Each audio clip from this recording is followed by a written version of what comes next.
group phases. Now they had found their footing a little bit during the bracket stage, but it wasn't enough to justify paying, what is it, 20,000 plus for a guy that may or may not go off. You think it's a bit of a trap? It's a trap. You see the name PO, you think PUBG royalty, the god. It's been a long time since those days, man. Fair. All right, now Paper, I couldn't help but notice you reacted when Poro said PO. Is he on your list, and which side?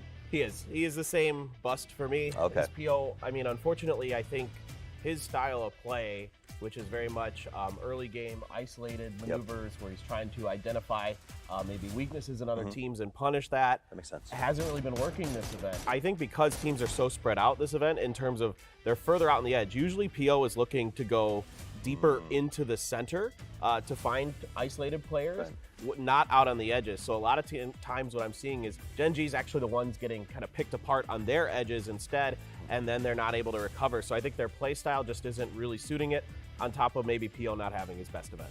Okay, so he's your bust. Tell me, who are you looking at to get you back in this thing? I'm actually going to go with Tiggleton. I think with the Sonics, you know, yeah, it's been a little bit up and down for them, but with the way that they absolutely dominated the last chance qualifiers, Tiggleton is a player who usually shows up in big game moments. I really think that him and the Sonics are going to have a great performance. He really started to come alive there in the last chance qualifier. I started to see that incredible form, especially with the ARs, especially with the AUG, that we're used to seeing from him across so many different events. All right. I like that. And I got to sort of agree with you on the Sonics thing, I think is important. So I'm going to go my boom player, PGS2. Sonics looked so good. I think they continue rolling forward. But I think Kickstart, the newest member of the team, he was slow at the start of this event to kind of get the system together. But in that sort of last chance qualifier, we saw him find his feet. And I think you're going to get a good price for a solid performance. Will he change the world and light on fire? Probably not. But for the price he's coming at, I think it's a strong pick for your team. My bust player is Ice Left. I just think Petrichor is going to struggle in this lobby. I think Ice Left is deeply overpriced because of the traverse through the losers bracket, the last chance qualifier. He's got a lot of kills and damage against inferior skill levels, and I think that that's not going to reflect well in the winners bracket. PGC 2023. This is it, the biggest show in the world. Dreams come true or get broken here. What are you excited about? Oh man, I mean, it's just the grand finals. 18 games of the best teams in the world, another super stacked lobby. It's hard to imagine that this isn't going to be just one of the best finishes we've ever had. It seems like most of the stages have been extremely close, coming right down to the wire. I don't think there's anything more to say than that. It's almost time for PGC 2023's grand finals. Don't forget to sign up so you too can play fantasy over at twire.gg.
down to just Zenith as Kia pulls through. He'll find at least one kill. Him as he tries to heal up. Zenith will figure him out though. He's going to take out. Ooh, Kia got very, very low.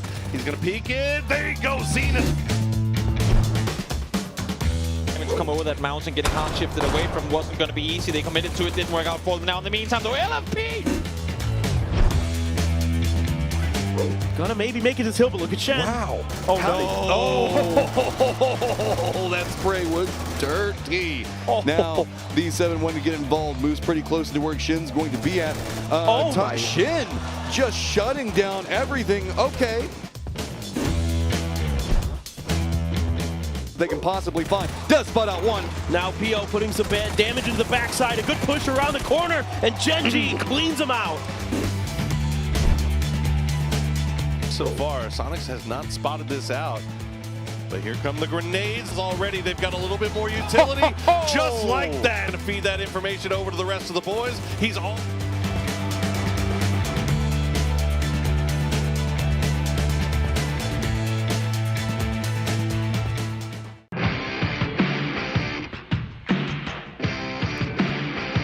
Kia, not wasting any time, will wipe the entirety of HAL. 얘들아 킬로그 봐줄게. PLM 끝났고 집이랑 우리랑 포엠 끝. 야, 잠깐 다 밀려갔다. 야, 우리 아래 있는데 다 밀려갔어. 가자, 가자. 1번 가자.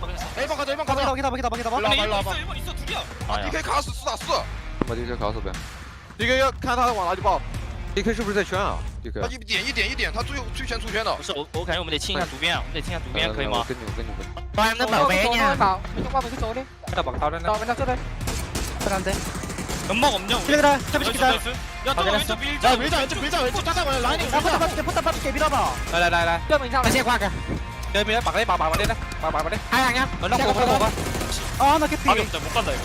캐피야. 4번. 3번에 다 있다. 두 명. 아. Bạc đây. Nó đẩy gần nhá. Hai gần rồi. Hai gần nhá. Một xa.别急，我看你们右边。别急，救他兄弟！右边！看一下车在不在？撞破了围栏。车不在人就不在，看一下波下。 내가 많이 안 돼. 치 나겠어. 나한테 붙일까 어떻게 할까? 나 처음부터 2번 세워줘봐. 哎，过来了，二边。脚下有一个，附近有一个。 그쪽 둘. 2번 붙일게 그냥. 하나 더. 괜찮아 버텼어. 나다. 메이카다네 같이. SY 다운. 그럴 것 같았어. 나이스 뼈. 웨스 뼈. 스페이스 베이스. 알겠어. 他比我们跳的慢。他这个伞有可能会很快了。 우리가 빠른 것 같은데? 1층 오른쪽 입구로 감. 알겠. 나 옥상 간다. 이렇게. 왜가 너? 진짜. 내가 AK 먹었어. 내게 먹었어. 총 없어요. AK 빼다 맞아. 하나 어디야? 왔어 1층 안에. 몰라. 북쪽? 천천히 하자. 천천히 할게. 아니야. 옥상 아니야.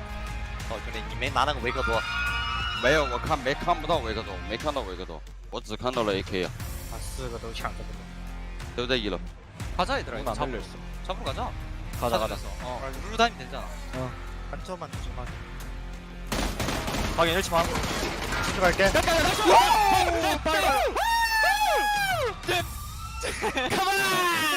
나이스.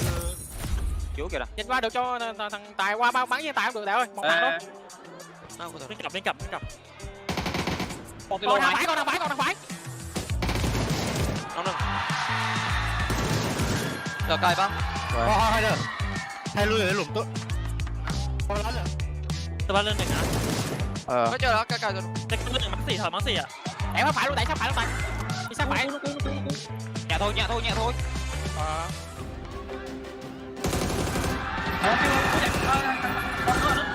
Còn là đó.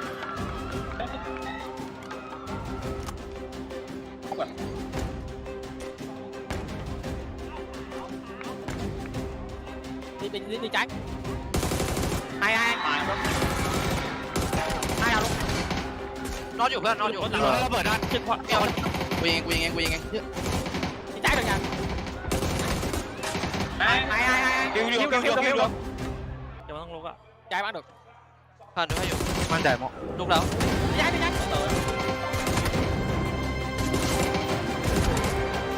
ยว พักเดียวซ้าย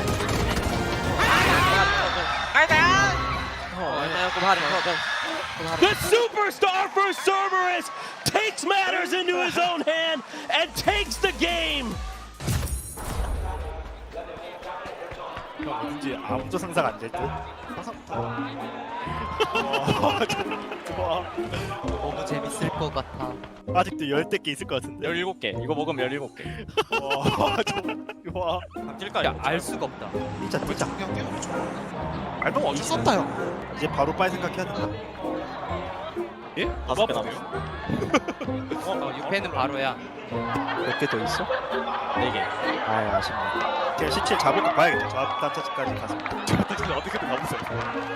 여기서 더 못 갈 듯? 이제 2개 하나 남았어. 시체를 하나 남았다. 형. 야, 딜 쌓는다는 느낌. 끝 쏴 그냥. 끝 쏴. 에이. 6등이야. 날씨 어떻게 보고. 나 배가면서 부상 이렇게 많이 먹은 건 처음이야. 씨. 아이씨. So, boys, P90 OP or what?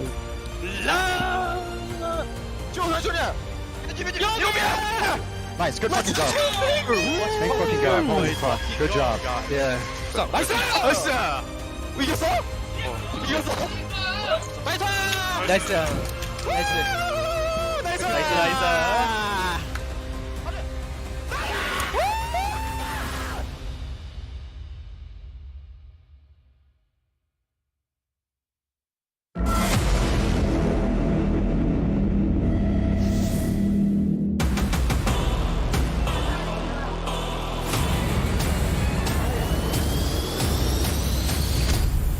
Got you right while working the control point. Being till you break from the pressure, that's a no joint.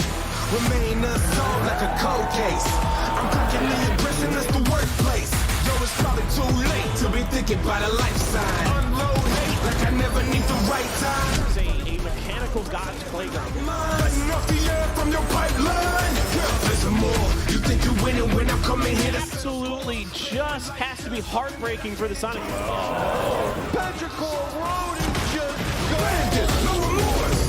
It is just chaos everywhere. You're having to fight for every scrap of land. coming to annihilate, I can't be stopped. When it falls down, I remain on top. Live by, die by, and I want go. Create a chokehold. Dominate, you wanna breathe when I can relate. Terminate, being wheels, think I let 'em break. Let 'em break, you wanna win, don't hesitate. That's how you get 'em in a chokehold.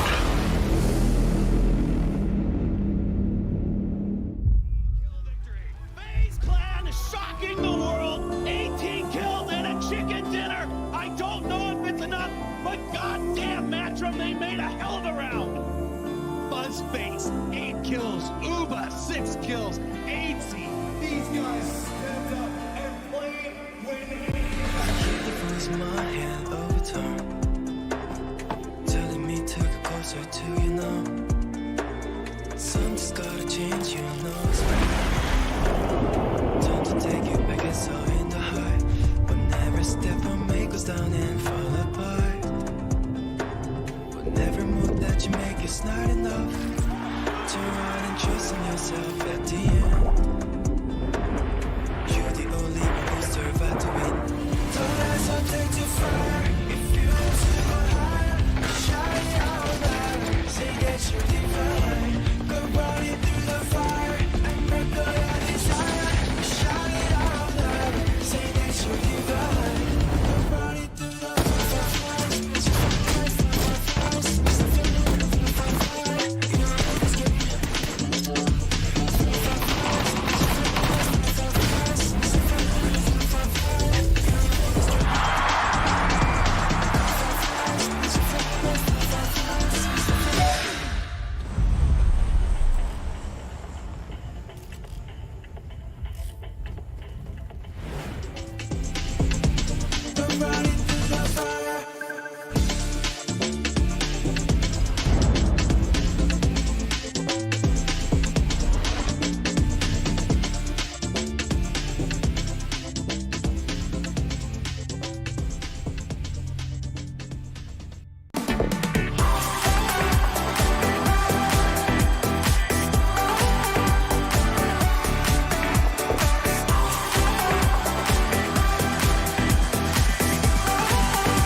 Good morning, good evening, good afternoon, wherever you're watching around the world. Welcome back. It's time for the PUBG Global Championship 2023 Grand Finals from beautiful Bangkok. My name is Toffees. I'm joined by Avenger, and this is about to be 3 days of absolute PUBG chaos. It's going to be a lot of crazy action. It's going to be from the get-go, and I'm super excited. Honestly, these teams, of course, have fought so hard to get here all through our brackets, and now it's time to show what they're made of. Absolutely. It's everyone's big goal to get to this stage, but you have to step up and you have to make it happen. And perhaps if you were sitting in an on-to-seat official gaming chair partner, the chair that elevates the gaming experience with ultimate comfort and exceptional performance. Choose on-to-seat, choose the seat of victors. We're also sponsored by the King Power Group, leader in the travel retail industry. King Power, the power of possibilities. Loga Pro Esports grade gaming gear created with a unique design. And as a world-leading gaming brand, MSI stands out as the most trusted brand in gaming and esports. MSI is the official gaming partner of the PUBG Global Championship 2023, providing PC hardware, monitors, and laptops as a designated hardware provider for this event. Tao Kanoi, live deliciously. And finally, the #1 fast and reliable fiber internet brought to you by True Online. Reliability is an interesting topic to start this off with, Martin, because I think that that's what some of these teams are going to be looking for right out of the gate. We start with Miramar. They need to rely on a good, fast start. This is the big show with the best teams. You can't lag.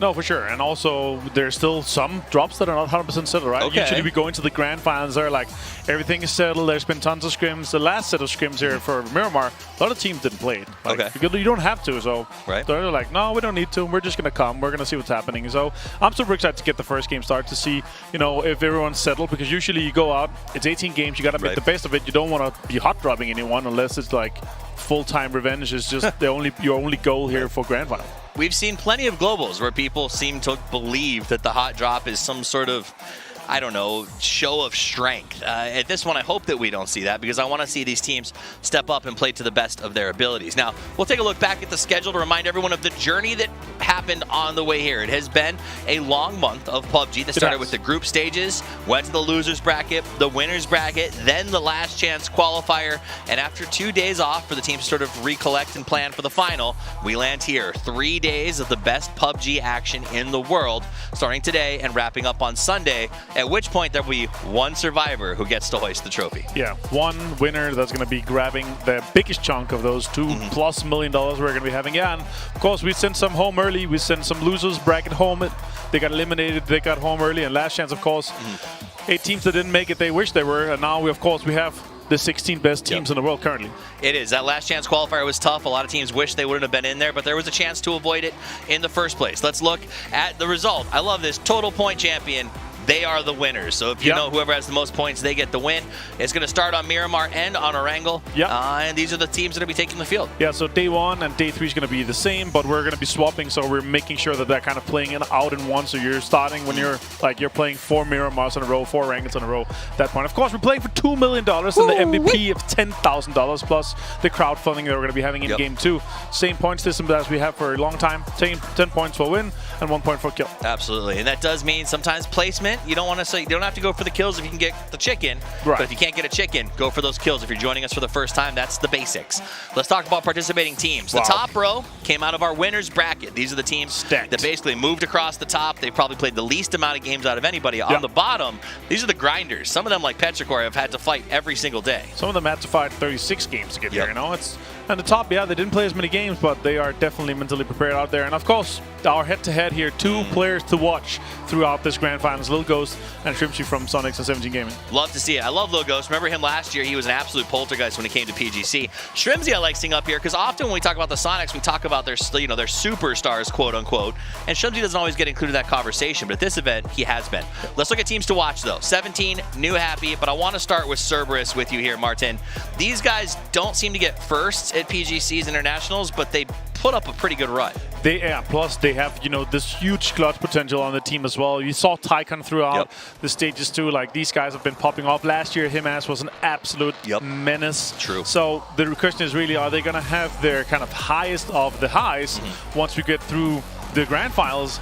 because they had a little bit of a slump. They had a little bit of a slow start until we saw one of these situations here where Tycoon absolutely clutched and put up an insane performance. So the question is really, are we going to see the full team kind of come together and do things, or are they going to have to rely on these individual performances again? I think they're a juxtaposition to who we're seeing with 17. Cerberus needs to start strong. They need to get that momentum going. Right. 17 just feels consistent. I don't care if it's the start, the end, or the middle. They just are always on their game. Yeah, and they're all capable of frag. And Suju as well obviously popped off, had an insane performance. Also, they have some insane drops. They're looting Picardo, Pachinki uncontested. They have center drops from Vikendi and Takeo too. So it's looking really good for them. That's also why we have more than 55%, 57% I think plus are voting for them to be the champion inside the game too. Now, if you want to be the champion of your own, you can go to twire.gg. There's still time to get your fantasy team in for the grand finals. It's pretty simple scoring. If your player gets a kill, you get 2 points. If your player does 100 damage, well, you get a point. If they survive to the end game, you get 5. And if they die before 10, that's -3, which sounds way worse than it is way worse than it sounds. All right, let's look at the most picked. Walk me through this. Any surprises? Ming Ming, of course, had a huge performance in our last chance, but he had a bit of a slump in our winners, so he's up there with 5. I think a lot of people are betting on they're going to be able to step it up in the last chance. I think they're going to have a harder time through the winners against the winners team. And here, my team against Poro and Paper, I'm currently not doing too good, but hopefully this team with Shabudidi, Inanix, Tycoon, and CYY is going to be popping off for me. You think Tiambo's going to go off? Day 1, yes, and then potentially I'll be doing a little bit of swabberoo. Because now you can drop a player day to day, so that's interesting. My strategy is simple. I think you got to pick teams that are slated to win. My picks to possibly win this: 17, Donawa, and Sonics are 3 of my favorites. I think Twisted Minds possibly as well, but they've been slow, and so I put Tycon on there. He's too cheap. Well, and since Cerberus has joined the scene, they always at internationals are finishing in this 8 and above, so you can guarantee points Plus out of a player like Tycon. Plus he does damage like a crazy man. Absolutely, and that kind of strategy is what's gotten me up to 2nd and you into 5th, unfortunately. Toby, though, is dominating all of us. Toby has been captaining one of the best players in every single stage, right? So it's doing well. Okay, so we actually have a little bit of an update here. We're dropping down to 56.16%. A lot of players out there in our in-game fantasy pickings and voting challenges, they have been holding on to those votes, and now they've been spreading out a little bit. The 8% that are on Pero, 14 on Gen G, Sonics on 5. Good to see Dano in there. Yeah, unfortunate situations if you pick some of the guys that are obviously not in the grand final. If you guys do have voting coupons, now is the time to use them. Obviously, that will close once the game starts, so get on and make sure those votes are in as fast as you can. I'm curious to see what all the Gen G, that was a big percentage for a team that I hope does well. Right. But I do have some skepticism. We're starting on Miramar, just like we show you, Tego, Vikendi, and finishing up on Erangel. So it'll start a little more, I think, chaotic, good for some teams like perhaps Cerberus to start on that map and get their confidence running. You know what I mean? Yeah, I think so too. And also, again, I'm looking at Minas to see if Visa and Funpin and Luminosity is going to have some fun there. Okay. Also, now you guys want to have a little bit of fun. You got a chance to earn some G-Coin in the first match after the first blood. We'll have a code that is good for 400 G-Coin. And then in the 5th match after the first team is fully eliminated, we're going to have a code that can get you in here from 800 to 5,000 G-Coin. So make sure that the client's open. You're going to get that in really fast. It's not a sort of write down and try again later. You need to get those fingers moving. Now let's talk about MVP vote. $10,000 award for the MVP. Right. People have asked, how is this voted on? The talent, and it says caster, but it's really everybody who's working behind the scenes in that sort of job is going to be a massive portion of the vote because we've watched every game. We'd love to hear. Huge insights. Absolutely. Huge insights. And the production, who probably has watched even more games than us because they're here for every scrim all the time, is going to be putting in about 10%. Yeah. That's exciting. I like that. I like that. Yeah. It's also nice that, now you know how the $10,000 is being given out. And also, we're going to be watching and we're going to be like, okay, this was an absolute superstar move here. You're clutching, or it can also be it can be anyone. Yep. There's going to be someone that's going to, okay, this guy single-handedly got 12 points in that game, and throughout the whole tournament was top 5 on Twire, damage, kills, whatever. There's so many things that we take into consideration too. So it's cool. And we're going to see everything. But I would also say tweet us your favorite place. Show us your best stuff. Tag us and let us see it as well. This is going to be an amazing event. We've got 3 days of action, 6 games each day. It is going to be a really amazing time. This is PGC 2023. I'm excited for this thing to get started, Martin. 100%. It's going to be crazy. All right, we're going to take a quick break, and when we come back, we're going to meet the teams, see the trophy, and get this thing started.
utility. Going to get taken down, but those kills go over to FaZe, and that is massive. This is big for Daytron. Gonna make it easier. Tycon, 14 kills for his squad right now. They've got a Panzer Faust in hand. Tingleton will find 2.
Bangkok, please welcome our PUBG Global Championship 2023 Grand Finals teams. Battling all the way from the losers bracket to make the PGC Grand Finals, Petrichor Road.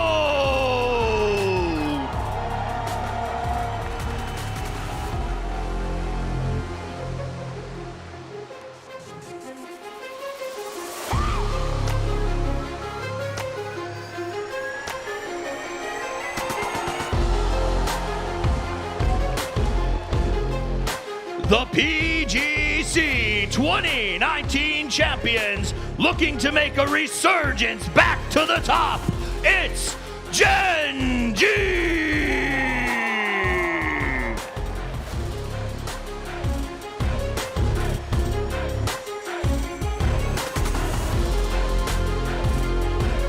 Qualifying for the finals in an epic final last chance match.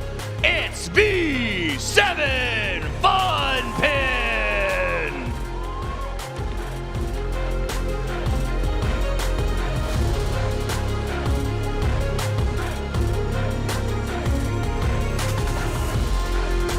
The perennial powerhouses out of EMEA. It's Twisted Mind!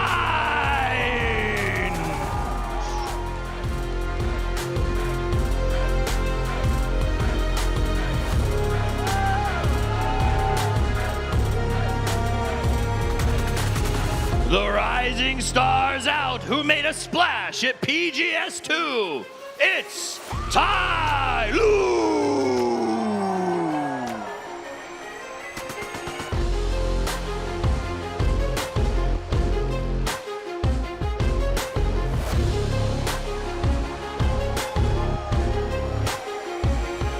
After being 1 point away from elimination, they stormed back to make the finals.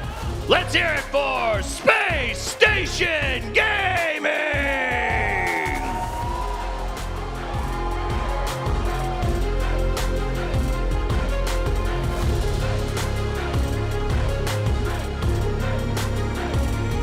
PGC 2021 champions, back to challenge for the trophy again. It's New Happy Esports!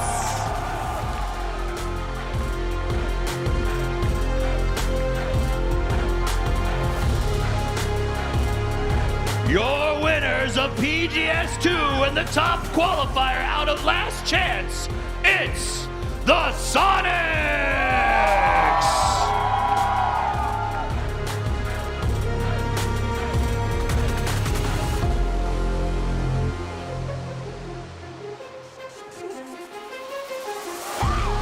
Hometown heroes in the first of our winners bracket teams, Day Trade Gaming!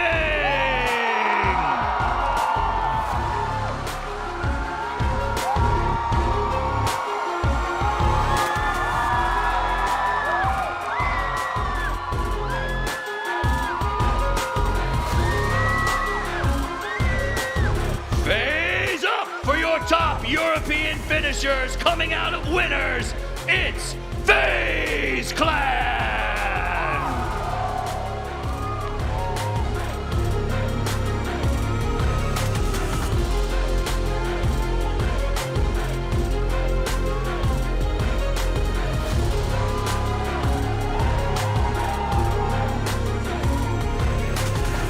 The three-headed dog you do not want to meet in a firefight.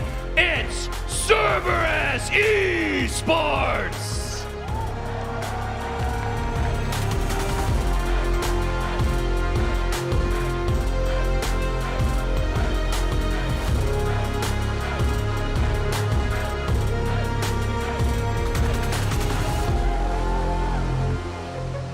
Here with a mission to prove their doubters wrong, it's Luminosity Gaming!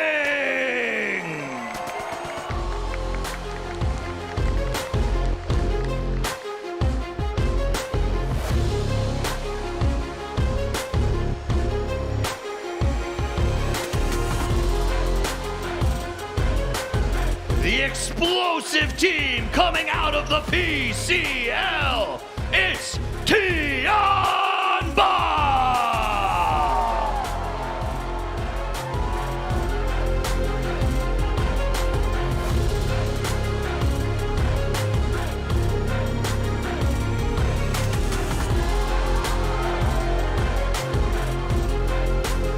Bangkok, make some noise for your third place winners qualifier, Theraton 5!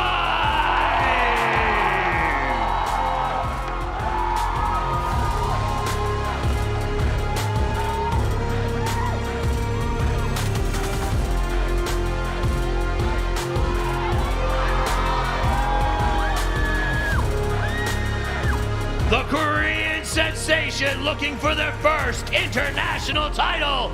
It's Danawa Esports!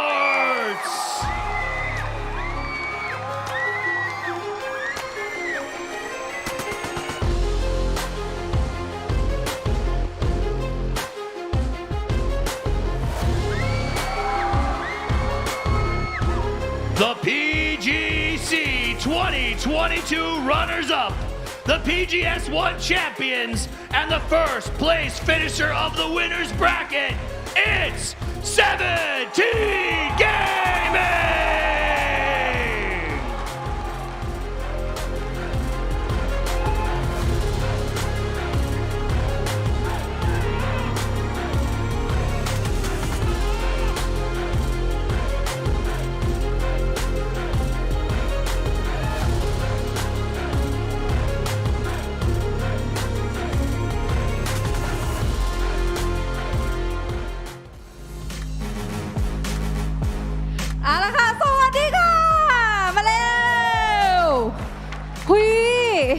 เมื่อกี้จะบอกว่าเรากรี๊ดอยู่ข้างเวทีแบบดังมากคือวันนี้นะคะอยากจะบอกว่าสำหรับที่สนามกรุงเทพมหานครประเทศไทยแห่งนี้อยากให้ทุกคนนะคะได้ร่วมส่งเสียงเชียร์ให้กับทีมไทยกันเอาล่ะเดี๋ยวเรามาเปิดงานของเราอย่างเป็นทางการกันหน่อยกันดีกว่าเมื่อกี้ขึ้นมาเสียงหลงเวอร์เพราะว่าเมื่อกี้กรี๊ดไปแบบโอ้8 หลอดมากนะคะกรี๊ดไปเต็มเสียงเลยดังนั้นสำหรับงานในครั้งนี้ค่ะกับ PUBG Global Championship 2023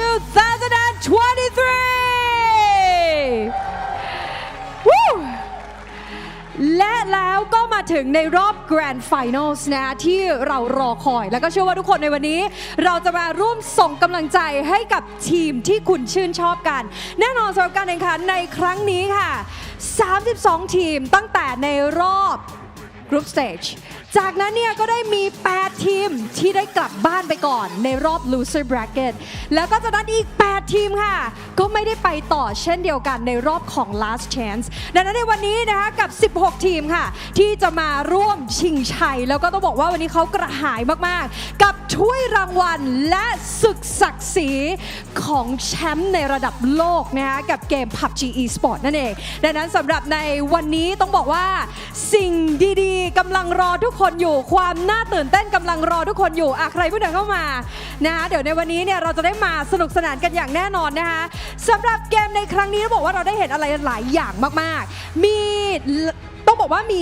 ทีมที่ผิดหวังเนาะกับการที่ไม่ได้ไปต่อเพียงเพราะขาดเพียงแค่คะแนนเดียวหรือแม้แต่การล้มลงของบางทีมเพื่อให้ลุกขึ้นมาได้แข็งแกร่งมากยิ่งขึ้นหรือกลยุทธ์ของแต่ละทีมที่สามารถดำเนินการเล่นได้อย่างสมบูรณ์แบบนะเราได้เห็นหลากหลายรูปแบบมากๆแล้วก็รวมถึงการเล่นของผู้เล่นบางท่านที่น่าทึ่งมากๆจนแบบโอ้โหเราแบบจดจำไปได้ตลอดกาลเลยนะคะการแข่งขันของเราใน3วันนี้ค่ะเราจะแข่งขันรวมทั้งหมด18แมตช์ด้วยกันแล้วก็เดี๋ยวเราจะได้มาร่วมลุ้นแล้วก็ร่วมส่งกำลังใจนะคะให้กับทีมต่างๆกันค่ะกับการแข่งขันในรอบนี้ในรอบ Grand Finals นะคะต้องบอกว่า The Pick Game Challenge เนี่ยอาจจะจบลงไปแล้วแต่ว่าทุกคนเนี่ยยังสามารถที่จะร่วมสมทบเงินรางวัลได้จากการซื้อสกินนะคะของ PGC 2023นั่นเองแล้วก็สำหรับตอนนี้ทุกคนพร้อมหรือยัง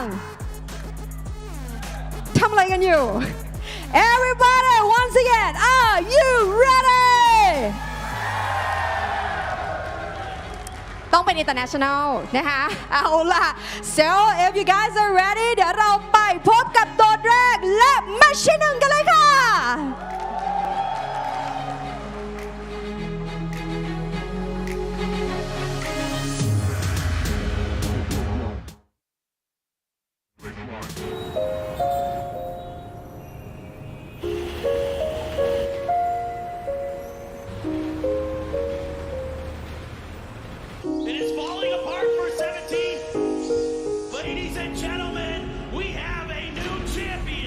PGC 冠军一直是我们的梦想，这是我们的最后一步。如果可以的话，这次我会让梦想成真。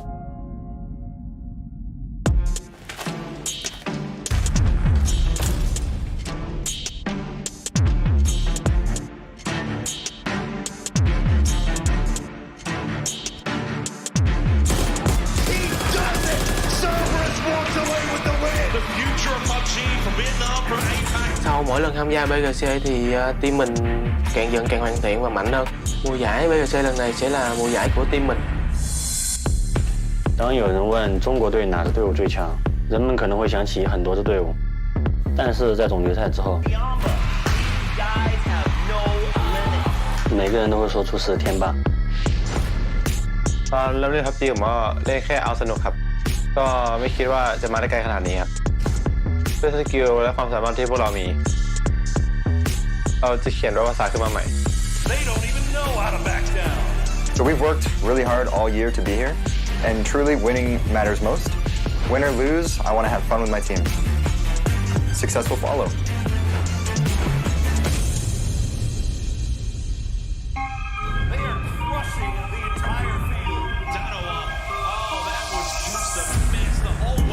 조금만 내면 다 할 것 같았는데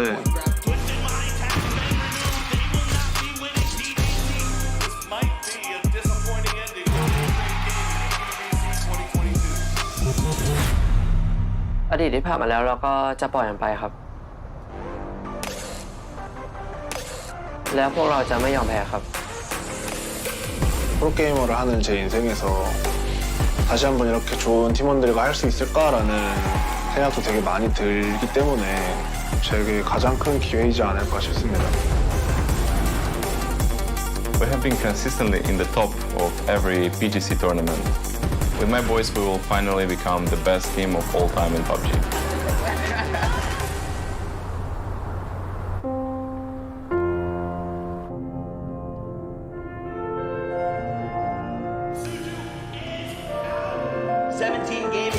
just so close to the trophy, but now it's gone. 去年我们差一点就夺冠了，但是今年我们会有所不同。17 dominates the PCL summer just like they did in PGS1. 所有队伍在 PGC 这个舞台上同台竞技，但是只有一个队伍能享受这个舞台。我会在游戏中告诉你们为什么我们是强队。17 Gaming has won a lot this year, and we're gonna do everything we can to make sure that they don't win PGC as well. 为了成为最强的选手，我想拿下第2个 PGC 的冠军。I want to play a fun game. Let's see who ends up on top. Good luck.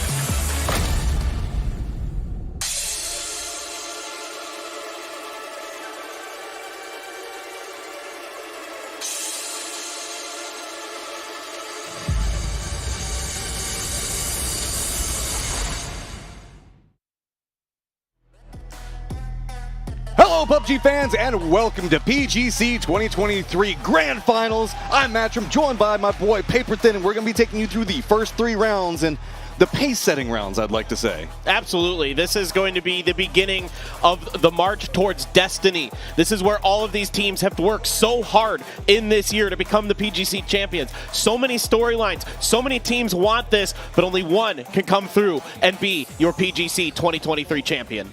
As we've seen in these videos, this is a full year build-up in some cases, but in a lot of these cases, this is a multi-year journey to get to this stage. So much of the heart and soul just to fight to get to this point. And now, whenever it all comes down to it, can you do it in these last 18 games? As it's going to be very chaotic off the start to try to make sure you can get those foot rests, like get your footing, get your positioning in a good spot, but then really just try to start assaulting the leaderboard, make sure that you get control. And that has been 17's name for victory so far. Absolutely. 17 has been really dominant so far this year. I mean, winning PGS1, winning PCL Summer, they certainly seem poised to finally come through with that PGC after coming up so short last year, second place. And this may be the time. They look unstoppable at times. But there's so much to look at overall. I mean, Twisted Minds and the pathing that they had to take to get here, we started to see them get so much more reinvigorated, specifically in that lower bracket. And the hot drops that were happening with Sonics, so much attention is going to be kind of on the brew. How much did you manage to kick back in these 2 days, really study up and prepare for what is going to be essentially the greatest moment of your life or the biggest heartbreak? Yeah, I don't think I've ever seen Batulins more fired up than he was today. He has been pumped up with music, dancing around, tons of smiles on his face. Day Trade here, a real big chance to do something historic as well as T5 to win in front of the hometown crowd. So far in the most recent PUBG Global events, an APAC team hasn't been able to really do better than 6. You got Cerberus at 6 in PGC last year, Day Trade, T5. They've all been in that area, but they've never been able to break through into that top 5. Will this be that event? We saw a lot going on as people coming in, specifically like for striking their poses. I appreciate that. I would say that a big part of what we're seeing with these local teams is the energy. They are just feeding off of this crowd and exploiting it, and it is just so strong for them to see. But can they do it? Can they put up at this stage with the amount of firepower that's going to be coming at them? It is going to be hard. No, there's a ton of really good teams here, Matt. We get to kick things off on Miramar. All right, plane is up in the air, and here we go. Game number 1 of PGC is underway. Miramar, we are going to be a very northern plane path. Absolutely. Love to get things kicked off for the grand finals on Miramar. Will there be any hot drops? There may be one around Minas Generales in the graveyard. That is the one that I have my eyes on. Everything else is kind of sort of normal. Sonics have moved over to Hacienda. Couldn't bully Twisted Minds out of the event. Couldn't take Power Grid. And they are very happy to take Hacienda, though. Another central location, something that they play very, very well out of. Keep eyes on these early drops. A couple of our more southern dropping teams might have to make some shifts on it, but nothing too crazy. Everybody, yes, wants to get some momentum starting off of this one, but you really want to make sure that you land, get your loot situation. Hot drop right off the get-go is the way none of these teams want to start. but I don't know. A couple of them might have thought out some sneaky strategies. We'll see. V7 has been tough in their hot drops. They've done a pretty good job of dealing with Tai Lu on Erangel, but now you've got Luminosity Gaming, a very different squad in some ways. Tons of firepower, of course, just like you have on Tai Lu. So this is going to be a little bit tricky, but right on top of the containers, V7 is going to land first. And it looks like Luminosity is going to split out to the west, and already doing some damage is Gumin, but only just a shred onto Mime. Just about securing vehicle, right? That's what so much of that play was about, so that way you can deny any resources for anybody that you're going to be hot dropping with. This is an entirely different set of hot drop, though. LG is... okay, Tai Lu, let's be honest. These guys want to murder the world. They have a big faith inside of their firepower. You hot drop them, it's a matter of respect against it. LG is a lot more of a cerebral approach into this. You can see that it's like, nope, let's just go ahead and get the vehicle. Let's step away. Let's have Flood try to keep some eyes on what's going to be going on over there. We don't want to do a heavy commitment in. We want to make sure that we at least get ourselves prepared for a firefight. Exactly, and the positioning they're taking here on the outskirts of Minas give them a great view of the city itself. It's all on high ground. There's all those long warehouses that are on stilts that are up in the air, and they've got great windows to give you vision into what V7 is doing, how they're rotating, where they're moving, what vehicles they're going for. You can't see to the far east of Minas, of course, but you can see everything else. So I agree with you, Matt, that I think, for Luminosity Gaming, if you're going to have to split this drop, I like this position a little bit better in terms of if it is going to be contested. And it's just a more defendable position all in all. On top of that, we have seen the circle pops. It's going to be pretty much around that water treatment plant up into the north. That's a little bit, I guess, north of center, but Sonic's Petrichor Road at T5, all in very favorable positions. Absolutely. Sonic's going to be tested a little bit here with their new drop spot, but I don't think it's that super different than Picado in some ways. It's a little bit trickier to navigate some of the terrain, I guess, but other than that, it's not super different in terms of some of the rotation paths. It's just you get a little bit less access to the southern part of the map. And a reminder to everybody that whenever we tend to see the circle go over here, if it leans north, it stays around water treatment. The road across from water treatment is where we see a lot of these in-game circles kind of pop off at. There's several very strong compounds right now. Presently, almost that whole area being held down by T5, but I wouldn't be surprised if we see them regroup. How teams regroup and if they commit into a 2-2 split at this stage, most notably, I would say like Sonics or T5 are going to be where I get a lot of my attention drawn into, because I mean, with them in Petrichor Road, we have seen really doing a lot of 2-2 splits and getting control over areas. It could be hazardous. It could pay off big. You could get a lot of territory control, but if somebody just rolls in 4 strong right on top of your duo, that is doom. Yeah, I think in this lobby you might be able to get away with it in the early part before people kind of really start reading maybe how you want to play. I don't know if anybody's going to come out here with a really aggressive game plan. We'll see if somebody's going to try to pick apart some of these wide splits that teams tend to take, like T5. But T5 split makes a lot of sense with what you're talking about. The area near water treatment, a lot of it is very flat, very barren. So some of those compounds become what we refer to colloquially as God compounds, because they're so powerful, they're so defendable. We saw it with 4 AM earlier in the event, that once you have that compound on lockdown, you are nigh unbeatable. Looking around to see if we have any emergency pickup potential. We do have a storm that is over in the west, and that is going to be Tiamba as well as Gen G trying to cut through that one. 17, though, just going to lead right out of Picado, take that road up to the northeast, and they're just going to bypass a lot of what's going to be going on. Runs right into Hacienda and a very strong fortified point. Yeah, Hacienda gives you a pretty decent pivot point. It is a little bit crashable. It's a pretty large compound to kind of lock down. But when it comes to moving in and around of it, there's a fair amount of hills, a fair amount of space to work with. You can gatekeep the teams potentially that are coming to your south or to your east pretty well. So it is a pretty good spot for them to start. And this is Sonics. Looks like it's going to be 2-2 split here at one of the God compounds-ish. That's right next to water treatment, and then just to the southeast of it as well, that compound that's nestled right up on the hillside. Well, this is the other, I guess, more regular ending point, right? Is that crossroad section that's just to the east of those God compounds that we're talking about. Getting a firm foothold over here is a good position to try to hold down. Specifically, it gets you control of a lot of the rotations, specifically around Hacienda, those types of things, so that way you can really harass out. Not a lot of very long wraps coming into play so far. Whenever we look at this, it's mostly just going to be phased day trade up into the north. Everybody else in the southern half of the circle. Oh, and Shen already finding a headshot onto Himas there with the bolt. Shen not typically a bolter, so going for something a little bit unorthodox. Maybe the loot wasn't quite there for Ty Lue. Has he been storing this one in his pocket? Because Dude, if so, please. if Shin is like secretly a bolter, I am going to be so ridiculously excited. I'm going to be thrilled. I'm going to have the most fun watching his team. I already have a ton of fun watching Shen and Ty Lue, but it would be quite an entertainment that they would put on as Hisaki now keeping track of V7 underneath.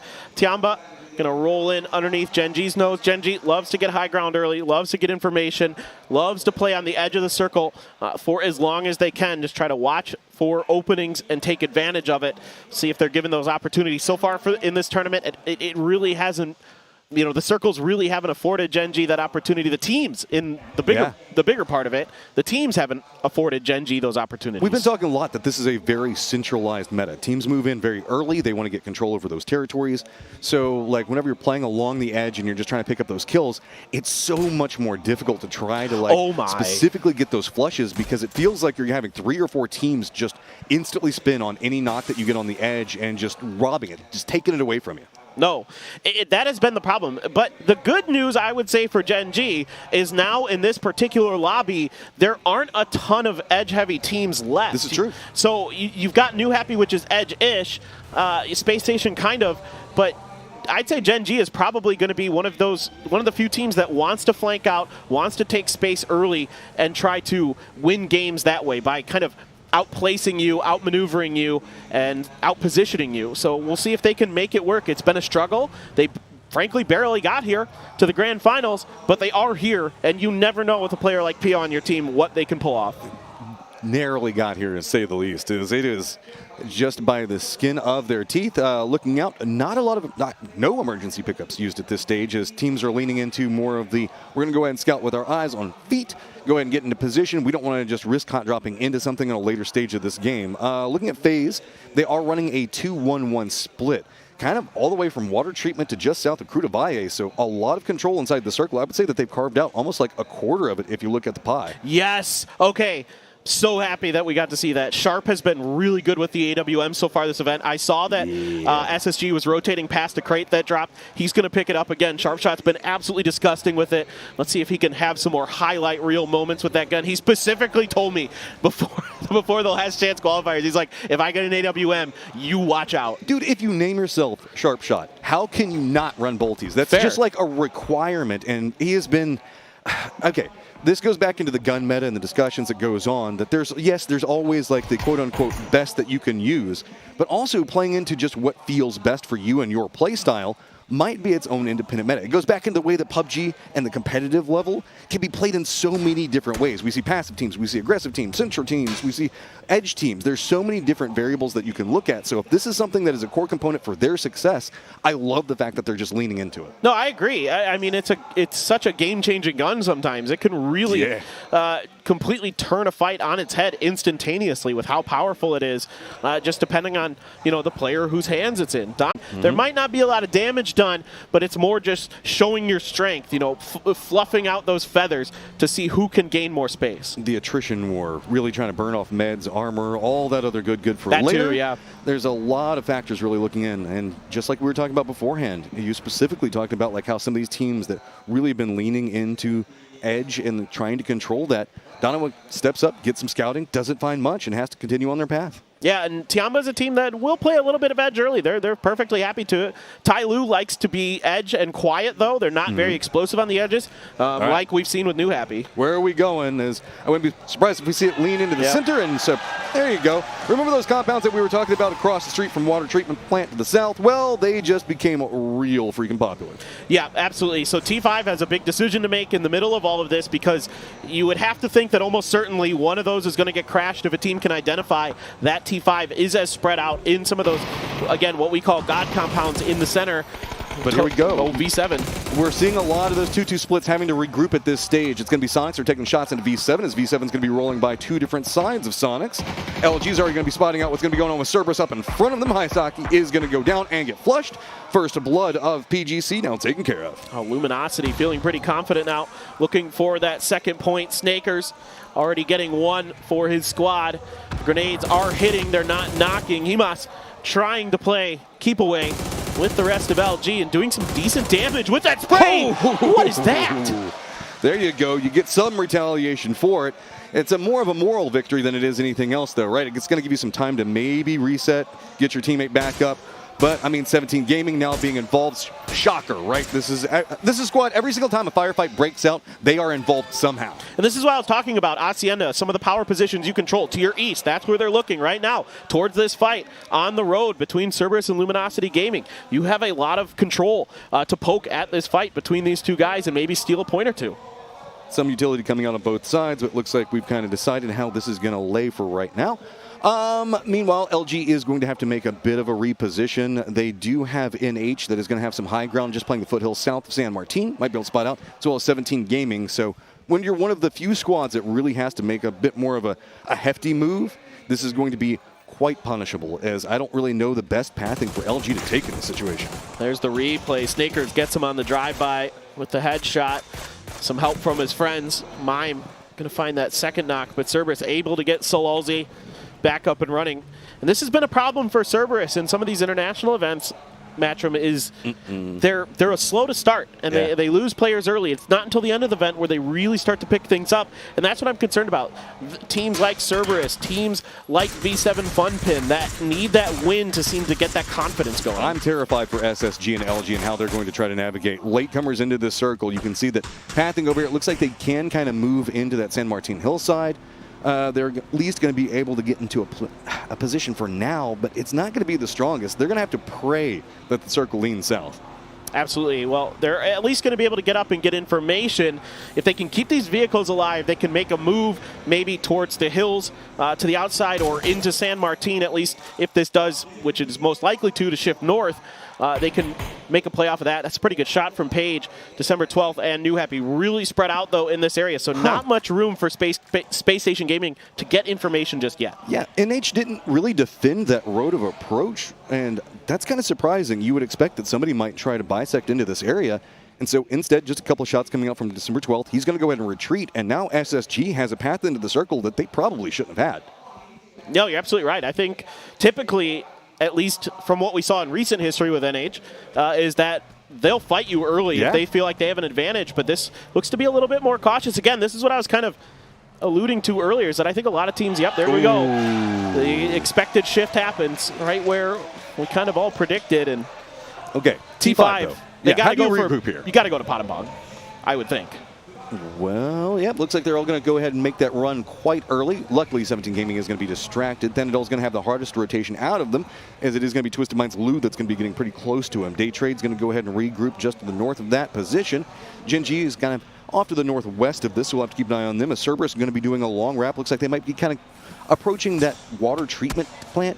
Potentially, I don't know, they might wrap a bit more into the north as there is some of that hillside in play, but it's either going to be FaZe or Tai Lu that they're going to have to contend with. Yeah, there's enough of the hill to the east of the water treatment that's in that they can hide behind it for now, but like you said, eventually they're going to have to try to make their way through water treatment, which anybody who's watched some PUBG Sports knows that's not an easy task. It's really difficult to get through there. Now, if you can, a lot of times you can get that second, third place finish with a decent amount of kills by controlling that hillside across the road to the west of water treatment, kind of near where across the street from the gas station.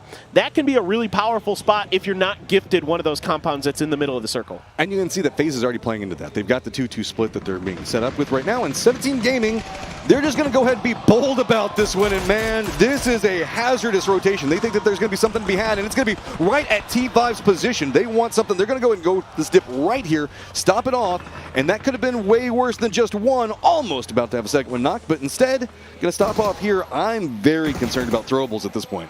Yeah, if somebody reaches out a little bit and finds the angle, they're going to be okay for another circle or two. But after that, it's going to be very, very tricky. There we go. I was curious if anybody was going to hold on to some of those emergency pickups, but Sharp Shot, no, not like this. He's got the AWM, not like this. Well, this was a quick reposition into water treatment itself, so 3 members do land, and given the fact that we still had 62 alive at the time, it's a miracle that it was just 1 lost on that. But there are only 2 members for SSG and water treatment plant right now, as FaZe did extricate themselves from it and moved a bit more to the south. That said, Page is kind of lost on by himself off of that drop, and he is very, very close to Gen G, Day Trade, as well as Tai Lu. Yeah, Cerberus losing Tycon potentially. We'll see if there's going to be a flush. Nan going to take Flood out. Luminosity now down to 3 players trying to come up underneath a very strong Petrichor Road position. Petrichor Road, I think, pretty aware of it based on where I'm seeing them looking. They have to at least suspect that something's awry, but no, they're backing off of this. Oh, man. Here comes the breach. Mime, does he read it? Spots one, goes in, gets knocked. It's going to be Chewy to get knocked and flushed very early in this firefight. They never heard him coming. A great job. Summer. Oh, Snakers gets cut down. Rello as well. One more to go. Mime keeping things going. Xleft, the hero for the squad, coming back, trying to see if he can spot him out, and does. Narrowly keeps his squad in this one. Woo. Good recovery here from Petrichor Road. A great start for LG. A good move. But NH. Oh my gosh, here they come. They're going to slam right in. They're trying to take advantage of this. Realizing there's an opportunity in front of them, they are just full on sending it into position. Xleft yet again going to try to hold it up for his squad. Does get the knock on to one. Everything that he can get at this stage is going to be massive. Ming as well, trying to do something, but he's cut down by Nan. Above him is Xleft, and it is actually going to be Petrichor Road going down. Xiao Bei, from that position we saw 17 dive into, gets revenge onto Xleft.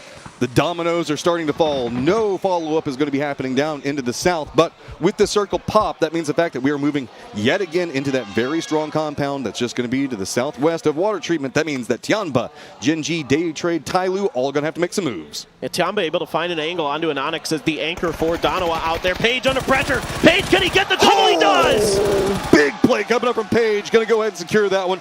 Realizing the fact that, okay, what else is going to be going on around me? Tyloo now going to be gatekeeping him out, but the other 2 members of SSG are back behind those other 2 Tyloo members. But that's a huge play here for Page. He opens up so much space for himself, and now they've got Tyloo potentially pinched. Here comes Genji. Late rotation, been playing very edge, as we suspected, but great shots from Pow Pow. Almost taking them out. Oh, there we go. Just going to go ahead and follow in Genji. Not a lot of options for them to work with. High ground, it's going to be Tianba that's going to be harassing in. Even if they do manage to creep a bit more into the circle, that's just going to be Donovan that's going to be in front of them. Genji's just getting ripped apart over here. Yeah, making these 5-5 DMRs sing. Page is going to find another of Tyloo. If he can find that second one, he's going to get the solo wipe of Tyloo by himself. Genji trying to scramble, get the smokes out so they can make the recovery over to their fallen comrades. See if they can get DG over there. No, they cannot. They're just too good right now. Tianba, pinpoint accuracy. Now aggressively moving into their position. It's going to be Pow Pow just right down that hillside. You can see it's going to be Songjong going to go ahead and have to hop inside of a vehicle of his own, move away from that hillside, but that's going to open up to Day Trade as well. I don't know where he can even go. He's just going to have to send it through all of this as Tianba's just walking through and mopping up the knocks. That's just crazy good shooting for Tianba, and Genji pays the price. Songjong going to try to find anything he can in this next circle, and there is not much. There's shacks, there's buildings. He's going to opt for the shack. Yeah, that'll do. Well, no, it won't. It was good enough. No smokes to cover. Now Tianba on the warpath, trying to get it done against Danawa as well. Okay, Donovan having left that compound, realizing that they've got the control point to play from, they're going to go ahead and shift in, get high ground advantage as well. So it's going to be up there, but it's going to make it a bit more complicated. The bounce on that nade was almost catastrophic. Oh, now he's caught out in the open, though. A few smokes to help him a little bit. Now they're going to try to return the favor. Let's see if Tianba's nades are on point. Day Trade is just to the north of this, not getting too involved just yet, but it does look like Belmont might be creeping in back behind what's going to be going on with Tianba. So Danawa might get a reprieve in just one moment. Off position, new circle does pop. It stays pretty much centered up, so we'll have to keep an eye on how the next set of repositions are going to be coming into play. Now then, it's going to be Tianba lined in and multiple members coming up. Day Trade right back behind him. They do get spotted down. It's going to be Linshu that gets knocked. Man, Tianba is on fire already, coming out the gate strong, just like they did at the beginning of the tournament, but a return grenade from Flash keeps Tianba at bay. Tianba's having to space out, very afraid of those nades right up against the blue zone. There's also going to be some T5 shots that are coming in, but Danawa isn't aggressing on the backside of this one just quite yet. They needed a moment to reset, so it's going to be 7-7 off on the side. Angle just putting in some work. Absolutely disgusting sprays, as now they're going to come in, get a few flushes. Pow Pow dangerously close to bleeding out. ZYY on his knees as well. 5 kills already for Tianba. Oh, it's going to be a problem, though. Here it comes. Danawa on the high ground. Salut's going to go ahead and flush out Pow Pow. And the control on angle is so big right now for Danawa. They can really just kind of pop their way down inside this one, do as much damage as they want to, but it looks like they might be eyeing a bit more of the circle instead.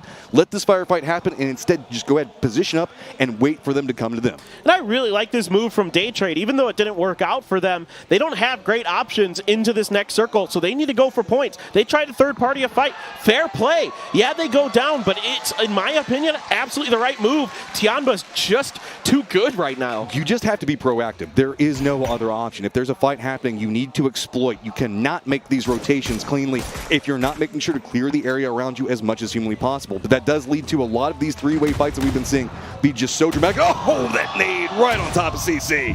Yeah, really good stuff here from 17. The first barrage a little bit off. Now here comes Twisted Minds with a barrage of their own. Under pressure, has to prone down, trying to go for the heal. Perfectix, a rainbow. It's going to go a bit too far. Man, this dip that 17 Gaming is playing from is buying them the space that they need. There's also a crossfire going down into the NH and Twisted Mind positioning. That is going to be V7 as well as T5, just taking harassing shots at every single person that steps up onto this angle and stalled out everything. It's going to be NH trying to move more aggressively in their defense. Heaven going to go ahead and get involved in what's going on the edge with Kickstart. This is just a multi-tiered fight. I love the backup driving there, but a good headshot from Xiaobei with the SLR. Going to find Batulins looking for one more, and he's going to get it. Just trying to defend the line right now. That dip for 17 Gaming, providing some sight lines for them to work with. December 12th, the last one's up, trying to see how they can maneuver through this one, and it is just getting scarier by the moment. Meanwhile, Twisted Minds just drop down the bellies, crawling forward, trying to navigate the smokes and just dropping any utility on anything that moves around them. V7 trying to keep Sonics off this fight as well. On the other side, New Happy Nan still trying to poke around the smoke. Spyro, is he going to recognize that he's got a player right up above him? So far, hasn't been able to see it. Gotta be careful. I think he's finally spotted out. Gonna go for the spray in between, and there we go. Spyro does manage to get that kill. Now, what do you do with it? You still have 17 Gaming in front of you as the circle is now shifted directly into that hillside you were talking about, Paper. Yeah, and FaZe might be able to take full control of it if they can keep Sonics and Cerberus off their backs. Sonic still dusting it up with V7. A grenade to the face of Human. Gonna back him off momentarily. The circle going to make it a little bit more difficult here for V7. They're going to have to go uphill, potentially into the sightlines of 17 and Twisted Minds to try to get into this next circle. V7's pathing just isn't really much to work with. Cerberus going to give them some assistance, though, and go ahead and get the knock onto H1, and now that's going to open up some pathing that V7 can exploit. V7, though, you can see getting harassed by way too many different angles. That's going to be 17 Gaming as well as Twisted Minds getting the crossfire into this one. Tickleton's just hopped inside of a vehicle, and he's just sending it right down into FaZe, and that's not going to work too well. Sonics are going to get eliminated. Yeah, Danawa as well. Couldn't find any purchase in this circle, so they go down early in 8th place. You can at least get a placement point there. The blue zones are out here. The return fire just comes up short, nicely cooked, but Twisted Minds too wise to the plans of 17. A knock and a flush for Rossiter Jr., the veteran player for Therodon 5. This is why this compound is so ridiculously strong. Look, it just controls everything that is up on top of this hill. Rossiter's going to go ahead and get the knock in yet again, and it's going to be Twisted Mind seeing if maybe they can pick something up. Zhao Wu's not going to let too much more of that happen, so he does manage to fend for the time being, but he's going to have to walk right into T5 sightlines, man. V7 able to get their reses, so they're all 4 up. All this fighting on the backside, but such good shooting from Zhao Wu, able to get the drop shot headshot. Just defending line, realizing he's probably going to go down. How many members of V7 can he potentially take with him? Even that, though, he is stalling out V7 from making the rotation that they want to go for right here. They shot it out of the air. They shot the molly out of the air. Great awareness there from V7. Okay, pace kind of resituating. T5 providing some support. Zhao like, thanks, I'll go ahead and take that point. I appreciate it. 2 kills, 5 overall for 17 Gaming, and they're presently in first place. But man, this is about to pop off any second now. He's disgusting. He's hitting heads like every time with these sprays. Finally, Tosi with the Dragunov gonna send him out, but what a nice piece of work there for Zhao Wu. V7 is going to be limping into the circle where T5's already got just such a dominant position. You can see what the top of that hillside is going to be set from across the circle, and now Cerberus, you are inside the zone, but James is playing low inside of that shack, waiting to see if anybody moves in. And like you were talking about, this line, positioning that FaZe is playing from is going to be so strong. And V7 wants to try to exploit, but it is going to be scary. Yeah, there's a little bit of a ridge on the side of this that you might be able to keep yourself obscured from FaZe. The problem is Cerberus is still up and running, and they might opt to just go for V7 to take points off of you. And I think V7 aware of it. They need to deal with Cerberus first, then they can worry about trying to get further into this game. Patiently waiting out. Circle is going to pop away from T5's compound, and now FaZe has near on infinite control of this situation. Cerberus going to go ahead and finish themselves out. Nobody takes down Cerberus except for Cerberus, and now V7. What are you going to do, man? Only Cerberus put Cerberus in a corner. That's right. I mean, that's the smart player for Cerberus. They can't get down off that hill. They don't have a vehicle. There's no way in heck. I'm sure they're very low on smokes. Now, the real question for me here into this late game is going to be, what does FaZe's utility look like? As we take a real quick look back at the shots from Himas. Going to get Sol and Danawa eventually falling there on the edge. Not much else they could do. That shack is a death trap. There is a recess in the hillside that T5 can try to lean into that gets them some space away from V7, as well as getting them a sight line into what's going to be going in the lower section of the hill where FaZe is going to be positioned up at. And yet, now they're starting to exploit that position pretty efficiently. FaZe, though, realizing the crossfire. V7 wants to use this opportunity to see if they can get a kill of their own. V7 could also try to crest up the hill, move this one, but Vex is going to be moving high ground and is going to be defending this one up. Well, FaZe wisely kind of cut off this angle on the hill that would have allowed V7 to maybe get in. Instead, they're going to have to fight tooth and nail and hope that T5 maybe helps them out a little bit so they can get pretty deep. Tosi already in the blue, Heaven down. There's just nothing left for V7 to do. And this is why James is back here. It's just an open angle for him to try to exploit. Problem is, man, he is just getting harassed from so many different areas. Every single time he goes for something, it's going to be somebody that goes up and goes for a peek onto him. But Vex, though, he wants to open up this game. He wants this first round to be in FaZe's favor. T5 going to reposition away from it, shift in 2-2 split as it is a straight up 4v4. But this is huge. FaZe has bought themselves a lot of space. They've got the better side of the circle. They're at on 5. It's going to have to regroup, kind of get their bearings, maybe pick up a little bit of extra utility, smoke the edges of the hillside to make sure that FaZe doesn't have easy peeks up and over. Doesn't matter. FaZe still finding damage. Hatsawat taking a headshot up on top of that house. Eventually, he's going to have to leave the safety of this structure. Oh, and correct. He still has 5 nades going into this stage. Good luck, T5. This is going to be just absolutely nuts if you can make this one happen. But Battlegrounds is going to hop inside of a vehicle. Looks like he's just going to go and crest very far over the other side. Danadol takes down Corexi. Nades now gone on that. Battlegrounds' new angle really going to open up this hillside. Gustav Vex have to be very, very careful as T5 has the numbers advantage. That's a huge angle to open up, though, for T5. It gives them a lot more breathing room, and not only the man advantage here, now the nades start to rain. James on the anchor point, trying to lock things down, keep T5 from being able to push over that hill comfortably. So much of this is going to be what can James do from that position. He has to be there to provide support for his teammates, feeding that information over the moment they step over, and there you go, James. You knock on Rosted. That is going to slow this one back down, as Thandal does look like he might be leaning that direction, but I don't even know. Maybe just pick up some of the meds utility that might be sitting on him at this point instead. Looks like are they going to commit it to a res on that one? Surely not. I think they're going to try for it. Vex wants to do something about it. And what better player to have on this angle but Hatsawat going to get Gustav. James can't do anything about it. Just finding the vulnerabilities. That's all T5 is trying to do. They're shifting into new positions, forcing 1v2s, and just exploiting time and time again. Vex needs to make something happen in retaliation. It's going to be so much information being fed over from James, but Vex is going to get spotted out. He's going to go down. Now it's just James, and you can see T5 feels it. They're sending it down the hill. They have got to be careful. They don't want to line in 1v1. Pong wants to get the knock onto this one, finish out the game, but you can see James got the nade prepped. It's going to go out. Not going to do enough damage to get the knock. Can he make the miracle happen? It's going to be Pong. Already reads it, goes for the spray. T5 takes the first game. And in front of the hometown crowd, T5 takes game number 1 of the grand finals here at PGC. Oh, man. And let's be honest, T5, that was a dangerous game for them. There was nothing really down that hillside that was working in their favor. Just leaning in, clinical plays, making sure to separate out FaZe's defense. Really smart stuff. And FaZe played it as well as they could. It's just T5 was really, really smart about their timings, about their groupings, about their spacing. They never gave FaZe any opportunities to punish any of the knocks they went over. I'm scared. T5 now has a points advantage off the start. Lord only knows how they're going to try to exploit that one. Let's go ahead and throw it over to our analyst desk to move into the next set of games.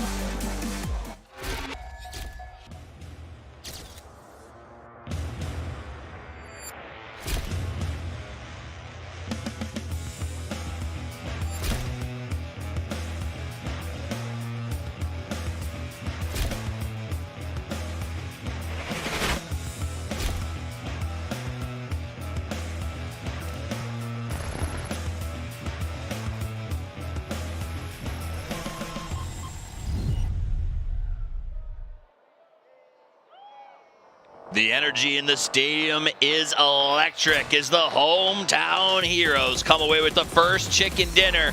It's Theraton 5. Let's take a look back at the highlights. Yeah, beautiful. And of course, T5, because they're the fifth guy, is the home crowd cheering for them, right? Yeah, they, of course, fantastic. It popped off, but also when they had that Northern Circle pop, and they had to get out of the compound. I was like, what's gonna happen here? Like, are they actually gonna get held up by FaZe? But they had some amazing peaks. They played the 2 versus 1s fantastically there, and yeah, not much teams could do in the end.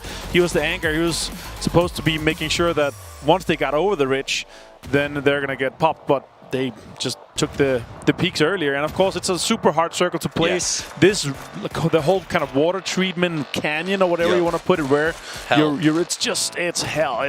You have to drive through an absolute nightmare of compounds that are just so hard to crash. I mean, if you've ever driven through upstate Texas, like, it's just a long strip. I'm sure most of the viewers have. Right. My point is, it's just a rough area. There's nothing to see. There's no cover. And Theraton 5, they got a circle. It worked out for them. They got there and grabbed it early. It was a good play and buffed by the audience. No way around it. Welcome back to the studio. My name is Toffees. I'm joined here by Avenger at the desk. And over there are a lot of T5 fans. And I will say, it was almost like every time we started to see them stopping, getting a knock on someone or getting even damage, they would just go bananas. And I think that, I mean, how can that not pump you up as a player, right? For sure. And also, we have to remember, though, this is they're looting around here, water treatment and all the home circle, as you say. Home circle, yeah. But also, they were in an extremely greedy split, right? They had a 1-1-2.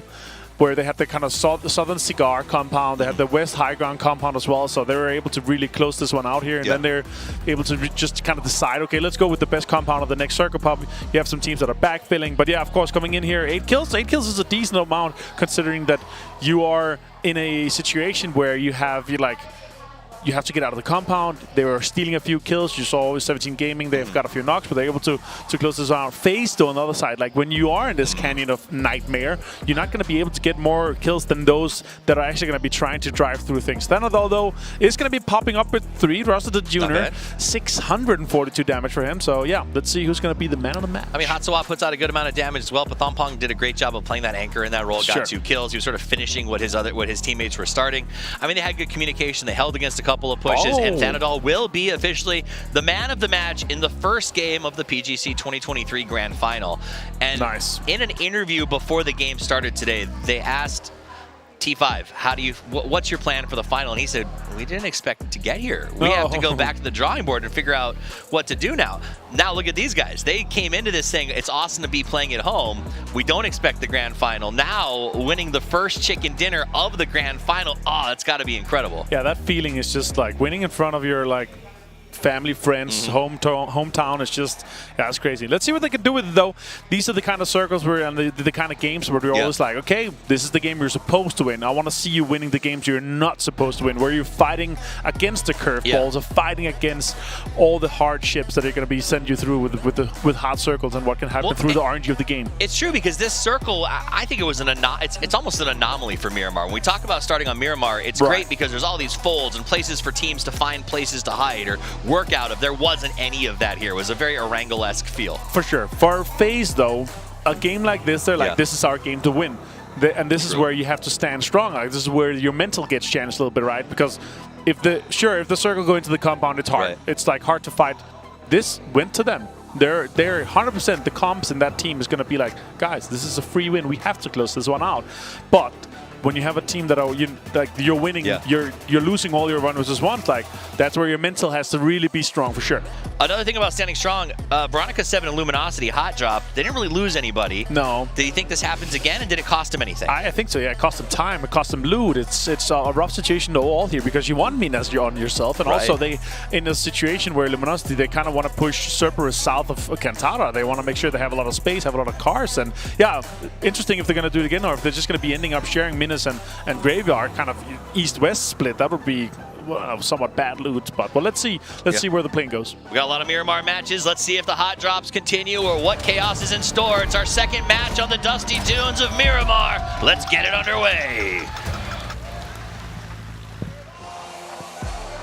More Miramar, more better, as the plane path is definitely way, way better. We're going to be coming in just south of Resort and then cutting up around Oasis. So instead of a much more northern lean, this is a pretty fair plane path. Yeah, this is pretty nice for Miramar. This is absolutely something nobody's going to complain about too much. There's no drop spot that isn't really available on this for your main ones. So even like El Pozo for Gen G shouldn't be a problem, as no one else likely to be dropping in that direction. Is SSG already out of the plane, heading towards Impala? Yeah, certainly my eyes are towards Minas Generales, as Hadesk was alluding to, because there could be some dust-ups there, but it seems like for now they've sort of drawn a line in the sand on that road in between the Graveyard side and the Minas side. Yeah, the issue is, as we see this continue to develop, one of these teams is going to start needing some points. And just a matter of how much do you want to go ahead and enforce that will, as audience definitely vibing on what happened inside the last game. Yes, I had a great time with that one. I mean, T5, they're able to really utilize their high ground very nicely, recover from some potential nice knocks. And I mean, you know, again, you have like a player like James on anchor there, and we saw that he's very clean with those shots, very steady hand. The player with the most LAN experience in this lobby is James. He has played at every single global event that we've ever had in PUBG esports, so certainly he's a player you want in that situation. But T5, again, using their priority positioning to perfection. This time Vengeance goes in the way of V7. They're going to go ahead and pick themselves up the car and deny it from LG. Circle goes yet again very far north. This time around, though, keep your eyes on specifically the Crater Fields, that factory area, and the hillside, because that really vertical section, we see a lot of teams like Emergency pick up there, get some information, and really just harass down on their opponents. Yep, that's going to be kind of a key component to the early part of this game, definitely, Matt. And we'll see exactly where the circle goes. I don't expect it to like hard shift down towards that same area. Yeah. What? Pio and Chewy sharing a compound is... Yeah. I don't think that Pio likes to share, though. No, he does not.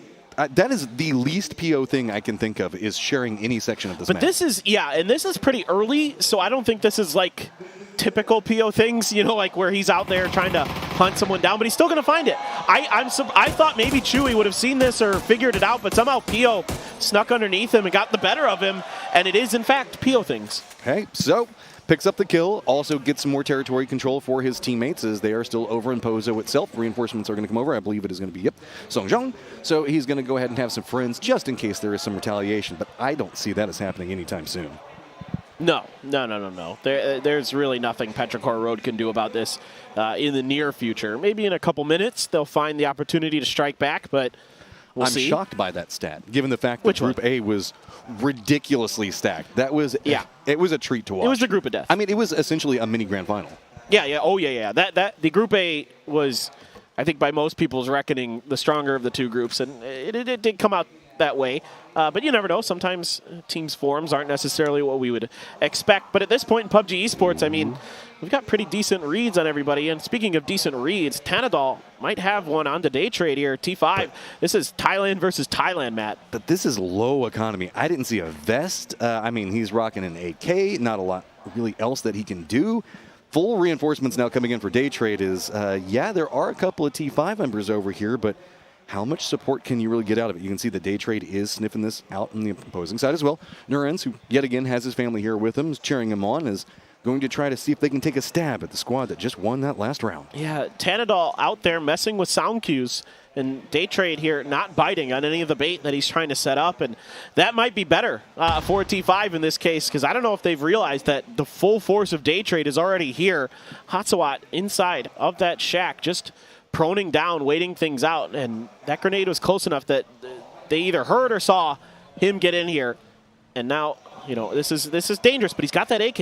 A butterfly flaps its wings in day trade, and now you can see that we have had to have T5 move up aggress and try to make sure to defend their teammates. This opened up more space for Petrichor Road to try to exploit, though, as they're going to be coming in just south back behind where we see T5 position at.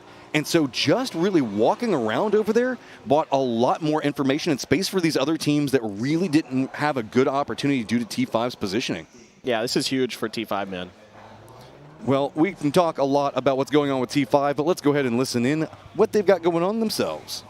ไม่ประทับใจครับกับผลงานที่เราทำมายังมีข้อผิดพลาดอีกเยอะครับเราจึงต้องเก็บข้อมูลและไปทำกันบ้านเพิ่มเติมในรอบแกรนด์ไฟนอลครับก็รู้สึกภูมิใจครับอย่างน้อยก็คือตัวแทน APEC เหมือนกันครับผมถ้าไม่มีอะไรผิดพลาดมันจะเกิดขึ้นในปีนี้ครับเพื่อนร่วมทีมครับขอแค่มีความเชื่อมั่นครับ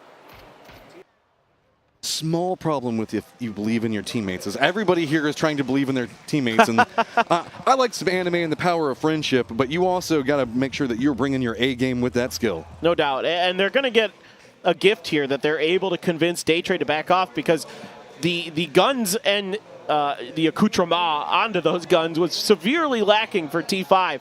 You know, we didn't even see any sight, as we see Twisted Minds getting sight in the Gen G, but we didn't see any sight on one of those Mark 12s. There was an ump in the mix, so clearly the loot was lacking for T5. Yeah, and I'm shocked. Who would have seen this coming? Would have thought Batulins is up on top of a giant rock on Miramar in the north, really just poking teams around him, getting information, feeding it over to his team. I don't think I've ever seen this before, Paper Thin. No, never. No. We haven't nicknamed him the Mountain Goat for a reason, and he uses those motorcycles to perfection. Yeah. He's got great angles and a crash here onto Ake's left. Based off the information being provided, and you can see Ake's left making sure that he can try to get into a new point. He needs to defend up something. Nothing really happening just quite yet for him. Ming going to go ahead, approach in, but Ming is going to go down. Spyro is going to go ahead and find this one, get the flush in. Now Ake's left in a lot of trouble. He is firmly surrounded, but we know he can make some big plays. Listening into the footsteps, knows where the positioning is coming out from. Look at this, playing back away from it. Those footsteps are going to get read by the opponents. Goes for some shots and doesn't quite get the knock in. Ake's now going to start dancing around, making sure that he can keep a couple of buildings, some cover to work with, but cannot find the revealed angle just quite yet. Has to step away one more time. Flash, no vision to be had. Oh! Does get the knock! That was wild! I can't believe he turned on that. I thought he was dead to rights. Now they are going to finish him off. It's a nice play here by Ake's left to try to buy time, but the rest of Petrichor Road not really able to get involved. You can see Summers holding on to a Mark 16. So again, some of these teams trying to take positioning early, trying to get ahead of the curve, are suffering with their loot because of it, and they really aren't going to be confident to get involved in these fights. And we're getting that carryover from the losers bracket with Twisted Minds. This is more of that aggressive play style, believing the fact that their numbers advantage and the information set over from Batulins will buy them what they so desperately want. LG didn't have the best first game, let's be honest off of it. Did manage to pick up a couple of kills, but this time around going to be right next to a very weakened Petrichor Road. Yeah, LG, though, this could be a pretty good position. Yeah. Depending on this next circle. We'll see exactly what it does. A lot of the teams still making their way through. A lot of our more edge-heavy teams like Gen G, Tyloo, New Happy, all coming in a little bit late to the party. I mean, Ake's left doing what he can here. That's just muscle memory, man. I don't know. Yeah, he's crazy accurate. He's crazy good. His reflexes, his instincts are next level. But just, again, no one there to help him, so he's on his own and has to make a miracle play, and Twisted Minds is just too smart for that. Yeah, again, so much of that counter movement that he was trying to make was getting fed over, probably from that high ground advantage. A lot to be seen there. Is a more settled circle right now is what we're going to be looking at. Tyloo going to need to make their way into the zone, but it looks like they're coming in that Pozo line. And H pretty much inside the zone now. It's just going to be December 12th, actually just now crossing. Is Dano going for a very northern wrap and maybe moving into that Oasis line? We'll have to keep an eye on this one, but also the area that they're at over in the northwest, very strong, provides a lot of information. Is there's a lot of verticality inside the circle. Yeah, absolutely. So Donowa's going to have quite a bit of space to work with, at least initially. So they're not going to be harassed and kind of bullied in the early parts of the game. NH now pulling up towards V7 as Space Station, just giving some parting shots to Cerberus as they drive by. Kind of curious if New Happy is going to dust it up with this 2-2 split that V7 has set up around the water treatment. But otherwise, maybe a little bit of contention here between Tianba and Daytrade. Just jockeying for that high ground, and this positioning means the fact that Daytrade in that high ground position not really being able to assert authority on some of these other teams rotating. And 17 Gaming, Donwa are both exploiting that. They're really just wrapping around the other side of Queraria, just dodging pretty much anything that can kind of be brewing outside this one. So unofficially, both teams thanking Linshu and what he's doing and just kind of peeking up over this hillside and forcing Daytrade to play the other side. And an interesting kind of utility setup there for Linshu. 3 frags, 1 molly, no smokes. So he's looking to find a pick and get a kill and kind of get the ball rolling again early for Tianba. That seems to be the name of the game for them. Start hot and then try to ride that into the late game. Just like we saw, again, with them in the group stage. They were on fire all throughout, winning 3 games in the first day. They are absolutely a force to be reckoned with, especially with that young gun ZYY popping off like he did on day 1. So 17 moving into Oasis, which I like because, you know, I'll take me an Oasis game. Thank you very much. New circle is about to pop. Where are we going? Ooh, Cabrera. We got Factory. We got Oasis. We got that position that T5 is playing pretty centered up. This is a very fun circle. Yeah, this is great. We are guaranteed a very different circle here. So that's, first of all, awesome. Second of all, there's a lot of playable stuff in here. There's a lot of hills. There's a lot of compounds.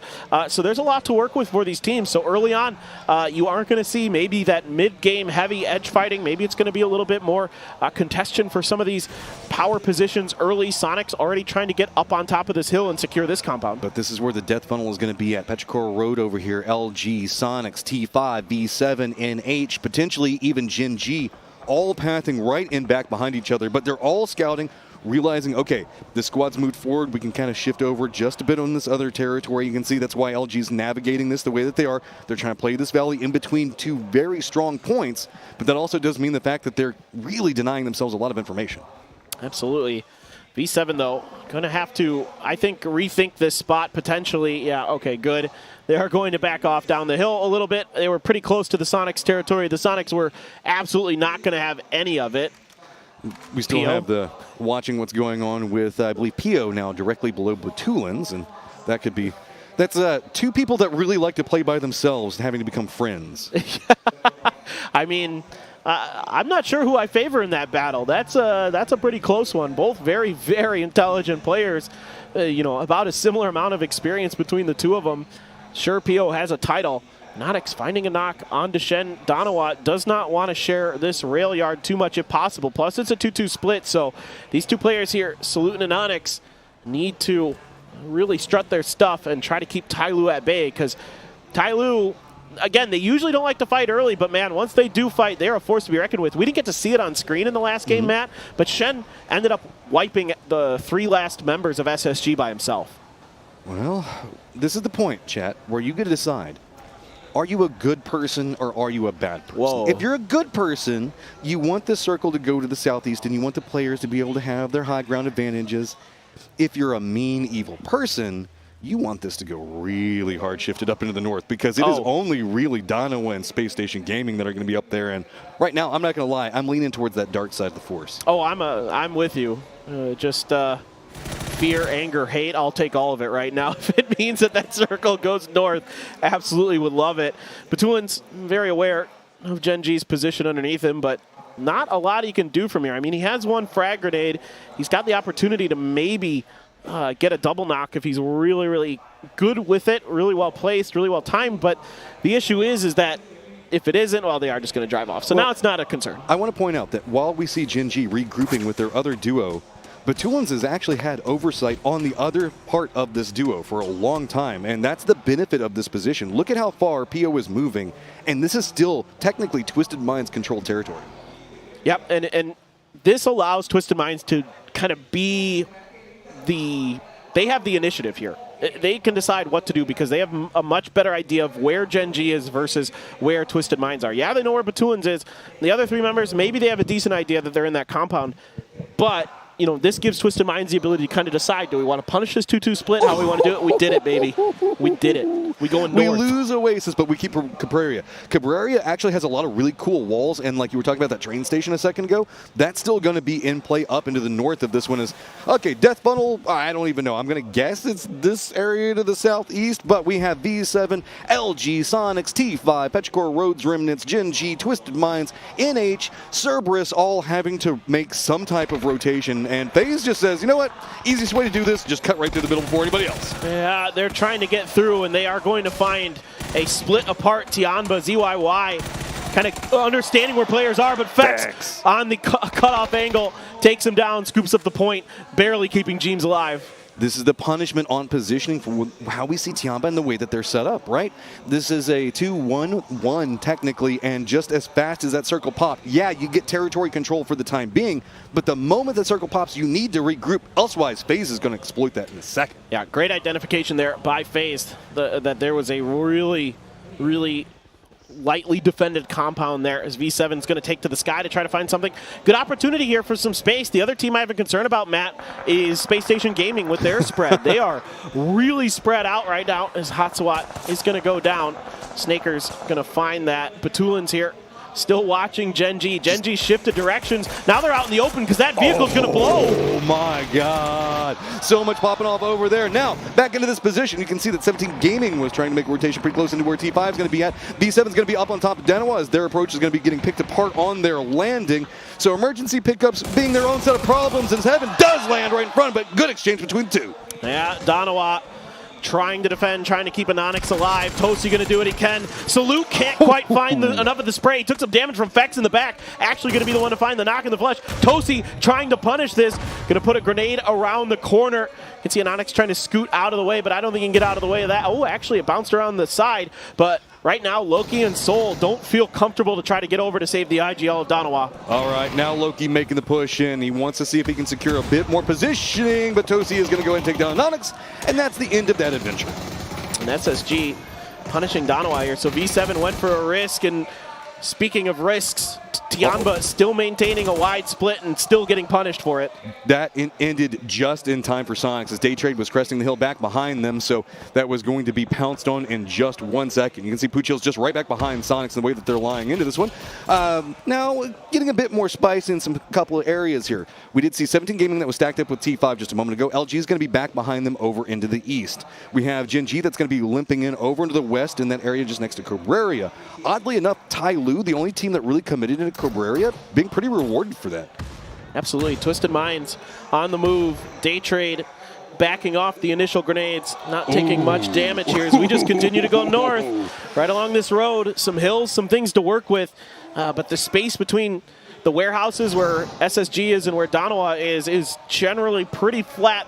There's a little bit to work with on the hillside to the east of it, but not much. This is just about getting kills for a lot of these teams now. They realize that there's not a lot of territory to control inside of this one, so FaZe being a lot more aggressive inside.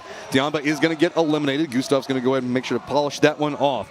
Should be able to res Correxy depending on how much time that they want to spend on it. Actually already committed into the res. But this area down to the south is where I've really drawn my eye. Sonics to the north of Daytrade, and it's going to be Twisted Minds in the south. Twisted Minds not going to be probably sticking around for this one. Hopping in a vehicle, they're going to cut in the west. Go back into Cabrera itself. Sonics, though, are getting harassed for Daytrade. None of these teams committing into a mutually assured destruction stage. Instead, it's just about trying to get control over territory. But meanwhile, we do have LG, NH, and some 17 members all up on top of each other. A ridiculous spray from CC108.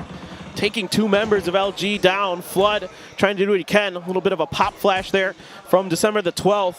Now he's going to try to wrap around Flood, who is in a very, very dangerous spot as he's out there, and he's dealt with. Really nicely handled here by NH Esports. Way back in the distance over there is going to be Snakers, and not a lot that he can do. Actually, we do also have Suju that's going to be back behind him for 17 Gaming. They're going to make his life a bit more interesting and have to contend with.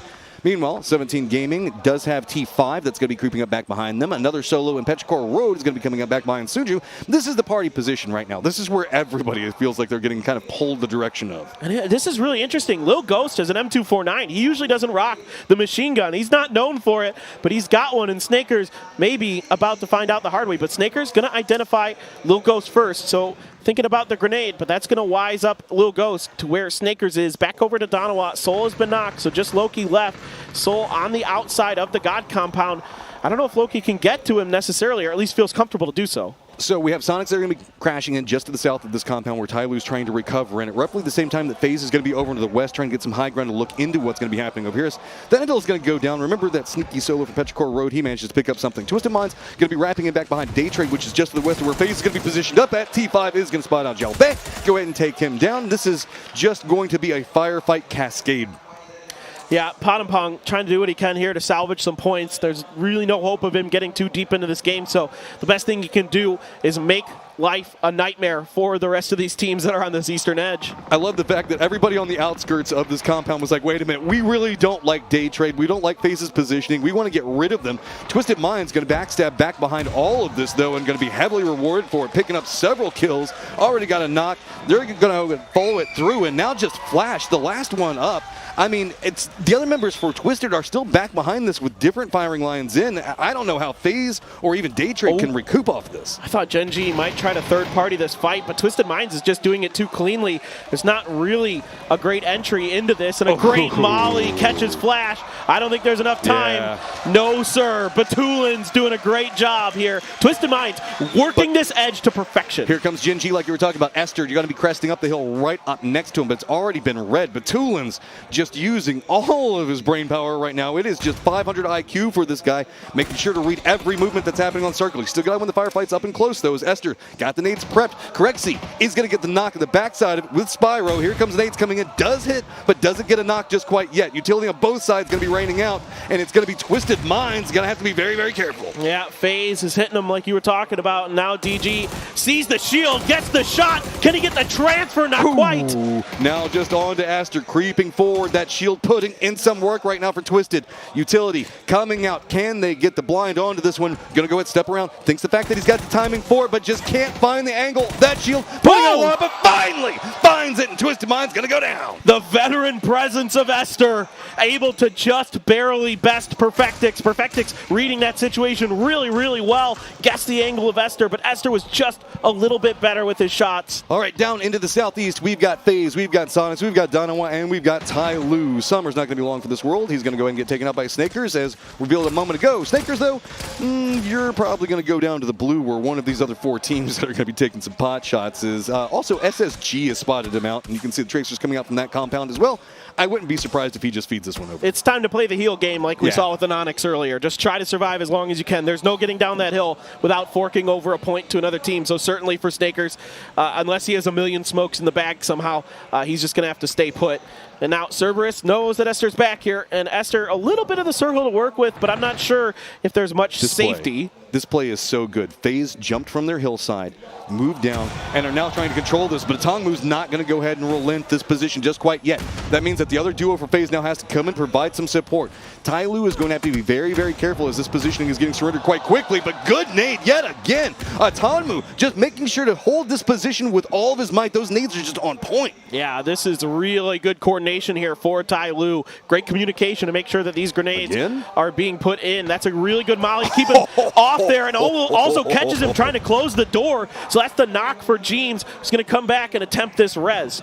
NH also has spotted this out, and they're getting some shots in just on, I guess, the flank of FaZe. So luckily the walls are going to buy some time for him. Now, Sonic's going to be positioned back behind where we see Ty Lu, but let's not forget that Loki and Danawa are also over here just up on top of this. I don't know how the heck Danawa is still kicking. I mean, everybody has been fighting for this compound, and these two have been able to keep themselves alive across the street in the God compound. So we're going to shift in towards SSG. Yeah, FaZe wants to finish the fight here. They know that they have him weak, and James finds the perfect timing. But the sawed-off from Zhao Yang gets him. Great job on holding that. Are we going to see Sonics also collapse on the other side, realizing the opportunity is there? Gustav dancing around the outside of this one. Molotov does slow back down the pace of everything. Trying to commit in on the res. Let's see. I don't know how that throwable came out off of it, so we'll have to see in just one moment. Sonics, though, not making a big move. Danawa also not moving yet. But New Happy is playing arbiter on this fight between these three teams. Every time Sonics tries to go out, tries to capitalize on these knocks, they get shot at instantly by New Happy. So this is a really tough position for them. Space Station Gaming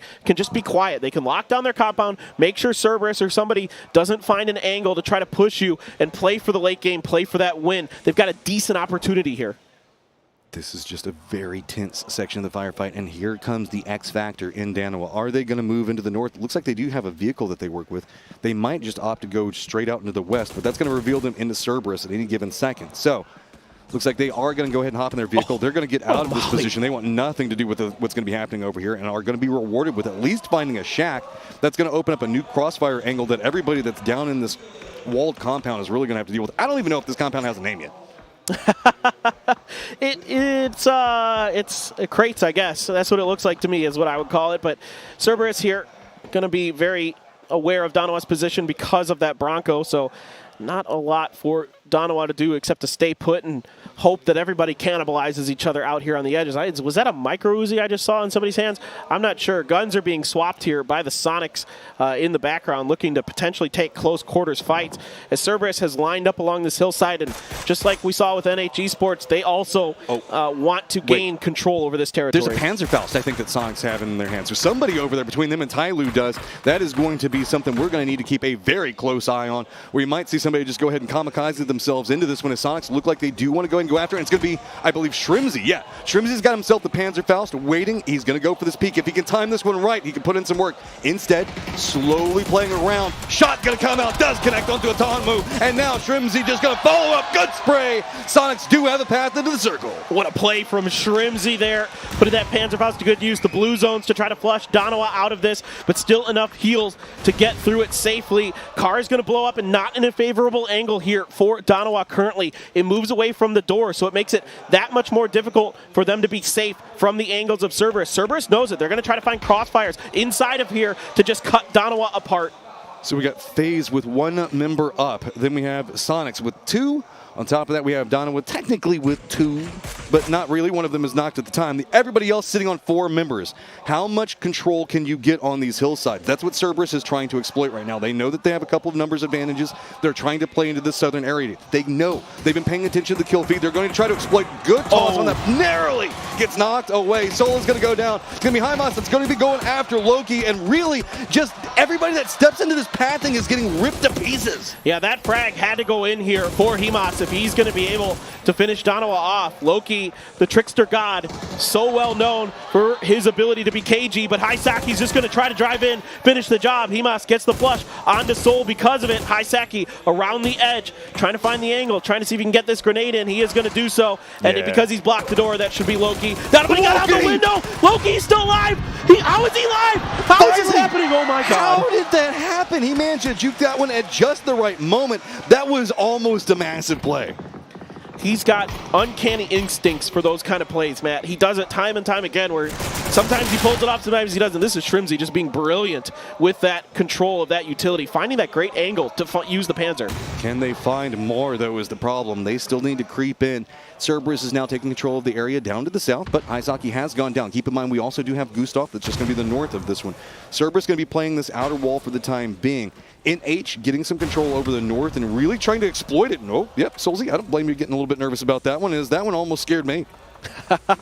Tricky game you have to play here, because these smokes are only going to last so long to keep NH's angle cut off. And you can see as soon as you step out, someone's looking. This time it's actually Gustav from FaZe that catches a little bit of damage in a Kickstart, but Kickstart quick to retreat back into the safety of the smokes. But Amali hits Gustav, and a grenade from Kick is going to finish him off. Now NH wants points. Ming Ming good on the opener onto Shrimzy. Kick on very low health, but the grenade's not quite finding the mark.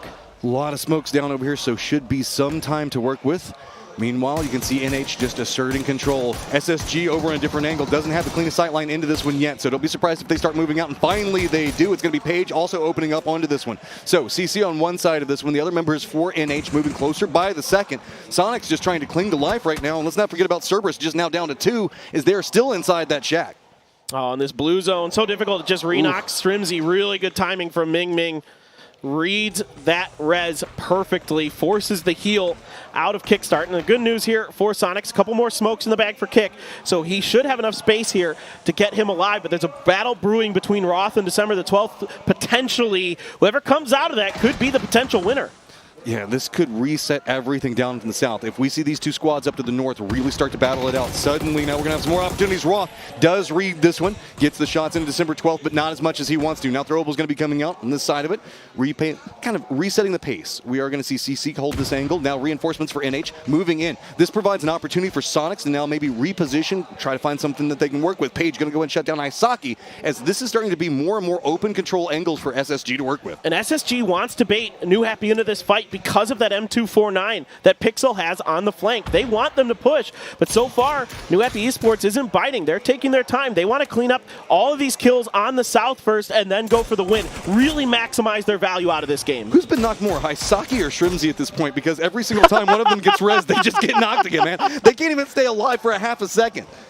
I love it, man. Here come the blue zones from Pixel, trying to soften New Happy up. Now SSG decides maybe we should potentially just take the fight to them. They've got control of a really good ridge. Again, decent damage from Roth, but because of these smokes, they really can't find good angles. Now that's a good grenade from Sharp. Finds December the 12th. Now the bombardment begins a little bit here for Space Station, but they're being very, very cautious. They don't want to overextend into it, but they have got to be careful. Molotov's going to be down, slowing down different angles that they want to play. Pixel's got himself a way to ruin a squad, though.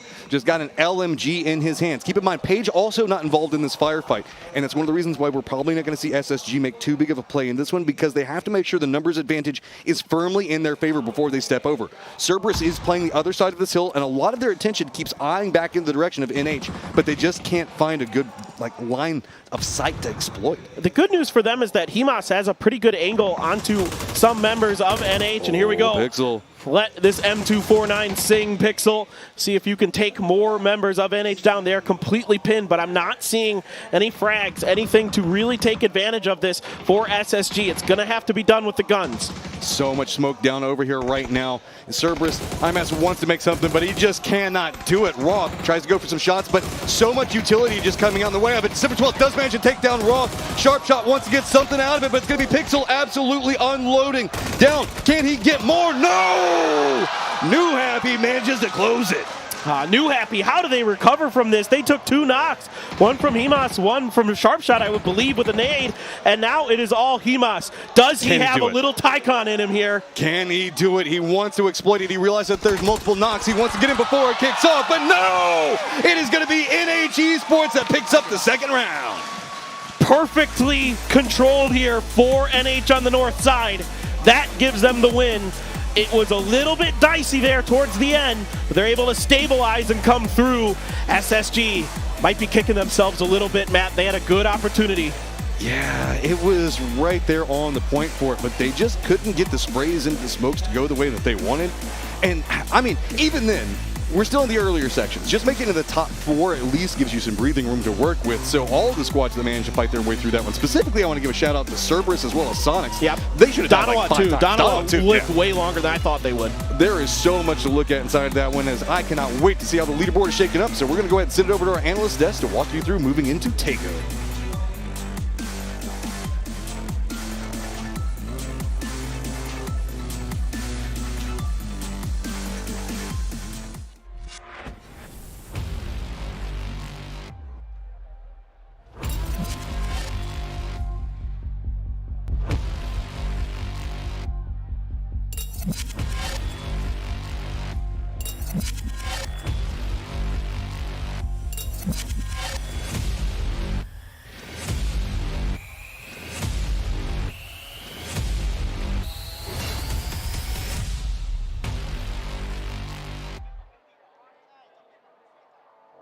Game 2 is done and the dunes are done and dusted, but New Happy or NH Esports comes out with a chicken dinner. Let's take a look at how they got there. It's highlights time. Yeah, and what a crazy Northern Circle, right? We're in a situation here where it's just like all the teams had to move multiple times. There are some teams obviously getting dropped on, and it's hard to defend like some of these bigger compounds, like the car park compound here, the Danawa, they lost a few players. Yeah. And then, of course, Space Station Gaming, super greedy 2-2 split, manages to get all 4 players on that northern compound. That's actually the last good one. And then NH Esports just pops off and absolutely destroys them once they have the opening on it. Of course, insane amount of action on the southern side, because all the teams are like, when we have such a northern circle, there's so many teams that are trying to like scrape in and salvage their games into the southern side. You got to assume that shift's going to come back down, and then you got the salvage grouping. So up here at the top, everything seems free. Here we go. Shremzy came through with the noob tube, if you will, but it worked out. Him and Kickstart survived as long as they possibly could. Then we get to the end game where, you know, Shremzy again putting in some work, enjoying a lot of time, crawling around as well as they tried to stay in this one. Here's the point, though. SSG, I think, could have pushed New Happy over the top of the hill. They seemed like they were being very, what's the word I'm looking for? passive, scared, hesitant. It wasn't bad. It was just the smokes and the mollies. It felt like they just didn't want to commit to New Happy. So like obviously the stuns are coming out. They're trying to delay the push from there. But I would much rather see a aggressive push on the back of those stuns, and like they're obviously trying to hurt them towards that side. But like if New Happy gets an opening, if Himas gets an opening, like if there's some knocks coming on, it's just down to the numbers straight. But there's also like Roth actually hit quite a lot on that 3x Aux spray. He potentially like could have had 1 or 2 more knocks, and that would have completely turned around that whole game. But yeah, they could have got more out of this. I feel like it's a good circle for them. Maybe less stop stuns and more, push stuns, right? Yeah, obviously the way there's multiple styles of trying to play that, of course. Well, let's take a look at the top 4 teams, though, before going to that top. First place here, of course, NSG Sports, 10 kills. 4 only for Cerberus, kind of impressive though, but they had that western side, they had some rough fights. Sonic 6 and Base Station there, with only 3, that's rough in a situation where they actually have those 2 center compounds. CC 108, I feel like he's really stepped up to the case here after, especially them having only 14 points in winner bracket and having like a struggle here that effectively now they've already had a better run in our grand final that they had in the 12 games of winners. So it's impressive to see here from NSG Sports. Of course, the man of the match is going to be CC 108. My question is really, are they going to be able to continue this? Because this is arguably a harder lobby than the winners bracket, and yeah, it didn't look good for them there. I mean, I'll say both of our Miramar circles were a bit of anomalies. They were outside of our unique training phase. 100%. So a lot of the teams, I think, were playing that adjustment game, sort of thinking on their toes. The good news is there's 18 games in the grand final. So if you feel like you had a little bit of a struggle in these first 2 Miramar matches, there's a lot of runway to get your feet back under you. New Happy is going to walk away with 20 points off the back of that game. Cerberus, I don't know if this is the confidence buff we wait for them to get, because it felt like they were being a little slower paced in this one. That said, they're at 16. They're in 4th place. They'll have some confidence to make some moves. New Happy Esports takes the lead position at 23. T5 falls to 2. And FaZe, up there in 3rd place, going to be enjoying that right now. Yeah, for sure. Unfortunate for Day Trade, only 0 points so far after 2 games. Not this start that they're hoping for, of course, especially with this circle. But yeah, it's close. It's up for anyone. Still, nobody's running away with things. It's not like we've seen the back-to-back openings like we saw in many of our days here at PGC 23. So I'm kind of happy for that. But then again, as you said, anomalies in terms of our circles, and it's been a little bit shifty. So yeah. I feel like I like that. I actually like the curveballs. Like, you want to see the hardest games played in our grand finals, right? Because then that's how you find the best team of the world currently. I don't want to see sponges at this stage. I want to see it as spread out as it can be, so that when we get to the final day, it is an absolute fisticuff race to the big finale. So let's see if it continues that. Let's see if we get some crazy circles. We're headed to Tago next, which anything can happen. So that, I think, is the story. How do teams adjust? How do they bounce back? We'll find out as we head over to our next match. It's Tago. Do not go anywhere.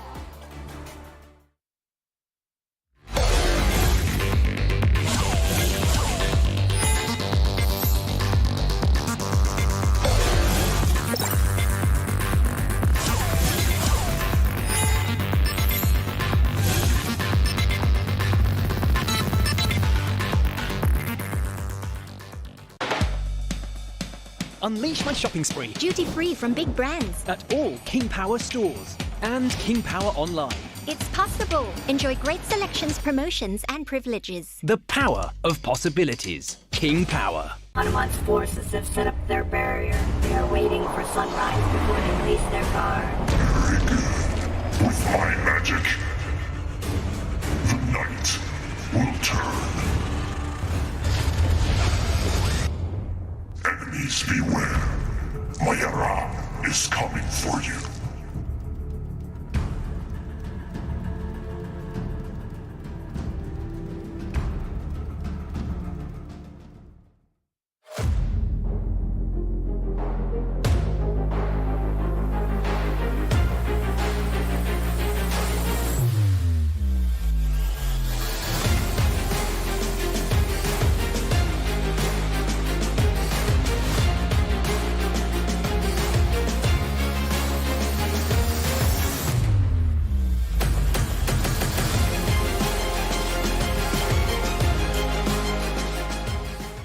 ยืนหนึ่งมันไม่ง่ายแต่ไม่ยากที่จะทำแค่ตั้งใจและสนุกกับมันเท่าแก่น้อยตอบโจทย์ทุกไลฟ์สไตล์แบรนด์สาหร่ายยอดขายอันดับ 1 ค่าสาหร่ายต้องเท่าแก่น้อย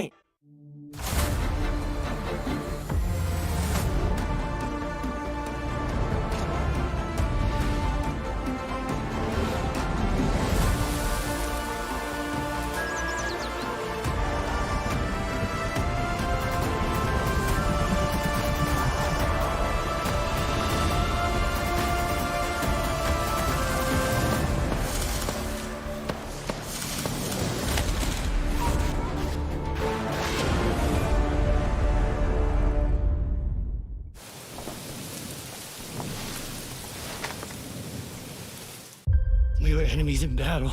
It was an honorable kill, an honorable death.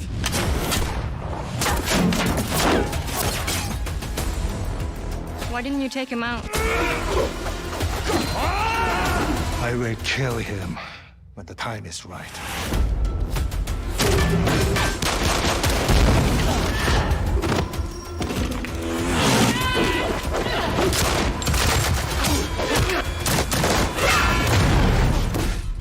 Now, it's time for you to die.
Miramar is in the past, and now we make our way over to Tego, as it is going to be about making sure you can keep your points per game up. And I know a lot of our squads right now really having to deal with like some suffrage and a couple like solo players. Petrichor Road, I think that had some over there. Snakers for LG. Hopefully they manage to put up some work, because that was a very difficult circle to navigate. Yeah, and games like that really are what gain you positions in the later stages of the event, when you can squeak out points in spots where it's challenging to do so. And that's what makes the great teams great, is they're able to really navigate those situations very well. FaZe Clan, Sonics in particular in that last game, Donovan as well, had a really rough go of it inside that container compound, and were eventually able to scoop up a decent amount of points out of it, putting themselves pretty high up on the leaderboard.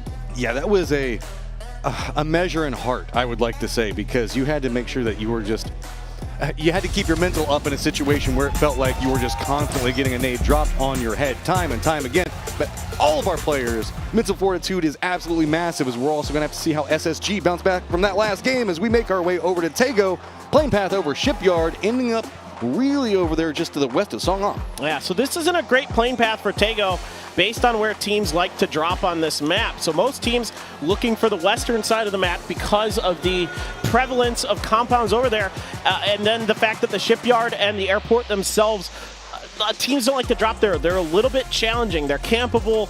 The rotation paths in and out of them aren't great, especially Shipyard. It's really actually pretty difficult to rotate through because the closest bridge is a broken one, and you have to go in a very different direction. Now, that being said, I can already see teams dropping in those general directions because the plane path is this way. Yeah, I was going to say, Danoa looks like they were kind of gatekeeping this one out just with bodies and parachutes, force T5 a bit more into that eastern area. SSG is going to make the position for that airport.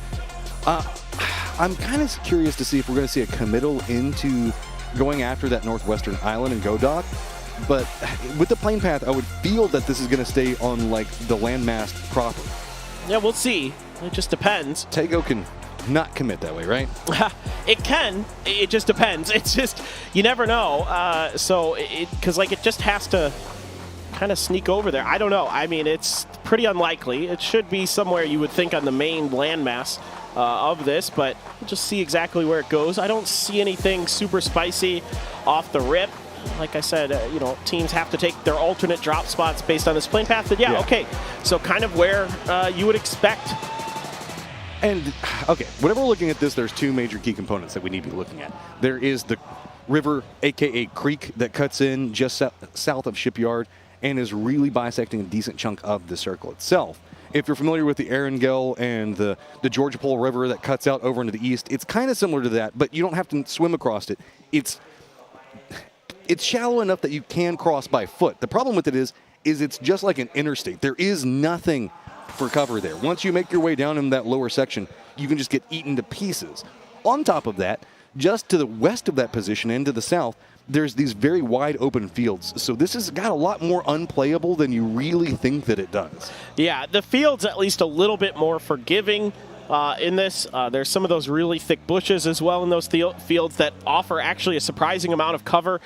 You may not realize it, but the bushes over there are really good. But Pio got out PO'd here by Gustav, and Pio was way out there, and this time around not able to sneak underneath the nose of an opponent. What, about a kilometer away from the squad? I mean, that's just, you live and you die by the PO lifestyle, right? Sometimes it works last game, other times it doesn't work this game. So we'll have to see how we see the rest of Gen G counterbounce around that, as they're presently on the edge, but looks like they're already making a position for a hillside that's just going to be to the south of where we see 17 Gaming at. Sonic's going to be dropping Kangnung on the eastern side and splitting out into an early 2-2 as you're seeing the westernmost of the 2-2, trying to gain control over that creek you were talking about, trying to make sure that they have rotation paths across it. You could drive cars over it. That's the good news about the creek. Even though it is flat, even though it is a little bit dangerous to cross, at least there's paths to do it. Summer getting a lot of damage into Roth. Roth completely isolated. He got out way ahead to do some scouting for SSG and might pay the price. Yeah, they've already got Chewy back behind him as well, trying to get the meds into a better position. He does manage to do that. Summer not finding the exploitable angle just yet, and that's a good reposition coming out from Roth. He's already separated out. He's going to go ahead and play into that northern area. That means the fact that SSG is going to go ahead and collapse back behind him. Good reposition coming up from Roth. Very heads up. Now Petrichor Road has to re-engage this one much closer with a lot more reinforcements. So will we see Petrichor Road kind of counter move into that? Yeah, Akeslef now cutting in from the west. Decent damage to Roth once again already. His vest and potentially helmet have to be super beat up. And yeah, SSG doesn't like it. In fact, getting the knock by Page from the anchor position in Summer should be resable, though, as SSG is peeling off. I think we also do have Sonics taking a couple of shots into this at range, so that might have been the discouraging factor is, man, third, fourth parties have just been the name of the game. You just pounce whatever is weak next to you and no fear in your eyes. So instead, shift away, use the knock as an opportunity to get positioning, and they're back into a 2-2 split. SSG just doing SSG things, man. And Pio is driving at this, and he just gets caught on the road. Kind of took a bit of a... We found Pio's kryptonite. If he's inside of a car, then he doesn't get a chance to shoot back. That's true. That's true. Nice little setup there for Gustav. Good angle to take, and Pio's going to pay the price. Day Trade, no points yet, Matt, for Day Trade just yet. It's been quiet compared to T5. The other Thai team in this grand finals, who's up in second place after their win on Miramar. Back down here in this position, we can see that Day Trade is going to be getting pretty close to phase. Tyloo's going to be coming up back behind them. LG back behind Tyloo. 17 Gaming, very strong position to play inside the circle. Very centered, high ground, lots of different angles of aggress that they can really deal with their heart's content. a couple of teams still hanging out on the outside of this one. Maybe emergency pickups could be a factor that we could be eyeing for them. Donawa being one of those very far up in the north, running a split across Shipyard. Yep, Donawa, I think looking to take control of the flat top mountain. That's to the north of where Petrichor Road and SSG were just having a little bit of a scuffle. But it's really going to be interesting to see. You know, there's going to be teams that are going to want to maybe take that ahead of them. Snakers with a Groza, absolutely a wonderful find for him. He's already putting up pretty good numbers for LG, even though they're down in 13th. You know, he's been able to, like we saw in the last game, squeak out some points. He's gotten a couple kills. So far, even though things haven't gone the way that LG would like, he's been a bright spot for them. This is really a come-up game for a couple of these if they have the potential to make it happen. 17 Gaming, pretty defendable center. Petrichor Road, Gen G. Sonic's already in a decent spot on the leaderboard, but also just to the south of that with FaZe. So FaZe presently in that third place position off of a really good set of Miramar. Now then, see if Day Trade is going to get any knocks out of it. Nope, just going to get some damage on the vehicle, and Ty Lu is just going to stay, be kind of content with that one. But whoa, Day Trade just denies that one. Belmont says, no, you don't come after me again. But the exchange, retaliation. Shin's going to find him, get the knock. A lot harder to flush, though. Yeah, it's tough to control the angles in Buksansa. There's a lot of opportunities to find counter angles, and Shen probably likes to drop here a lot on his own when he's playing because he found a really good one. Belmoth had a straight shot down as they kind of flushed Zhao Ying out there. Now, continuing the harassment is Nurins, poking some damage down, and that's going to put Tai Lu on the back foot momentarily. Shen thinks he's got an opportunity for a grenade. I really love the way we saw Nurins play that one. He realized where they were probably going to approach from, lined in, got behind the rock, waited, made sure the fact that he can at least take some poke shots over at him right now. Going to continue it. You can see just shutting down anything that Ty Lee wants to try to make happen. Belmoth is still bleeding out right now, so looks like they are going to go ahead and get some smokes down, make sure to not allow this to get flushed entirely. Puchil is going to be the guy that's going to have to make the mad dash. Yeah, so the name of the game here is play defense to keep Tai Lu from punishing this res. And so far, like you mentioned, Nurin's found a great angle to do so. So really cutting off some of those larger structures that are in the middle of this, some of the larger temple buildings. And that seems to have kept Tai Lu off of them for now. And look, this is just the way it's going to be. All of this PGC, a couple of shots, you see a knock, suddenly that third team is off to the side like, ooh, I kind of want a piece of that. LG realizing the fight's kind of de-escalating, so they're going to go ahead and de-escalate themselves as well. Shift back down. They are the southernmost team that we have. Meanwhile, we're going to cut over here with Tiamba. They are our kind of most northern team, as they are going to have Donovan that's going to be right in front of them, keeping a bit. Oh boy, that's actually a little bit dangerous for Anonix. All of Tiamba there in a firing line trying to see if they could prevent him, but it was pretty far, so. I don't think that they liked that, though, as now all of Donovan was getting ready to leave. With Tiamba taking those shots, now all of Donovan was turning back around, and suddenly this is going to be just full-on gate kept, as NH does have control of the area just to the south.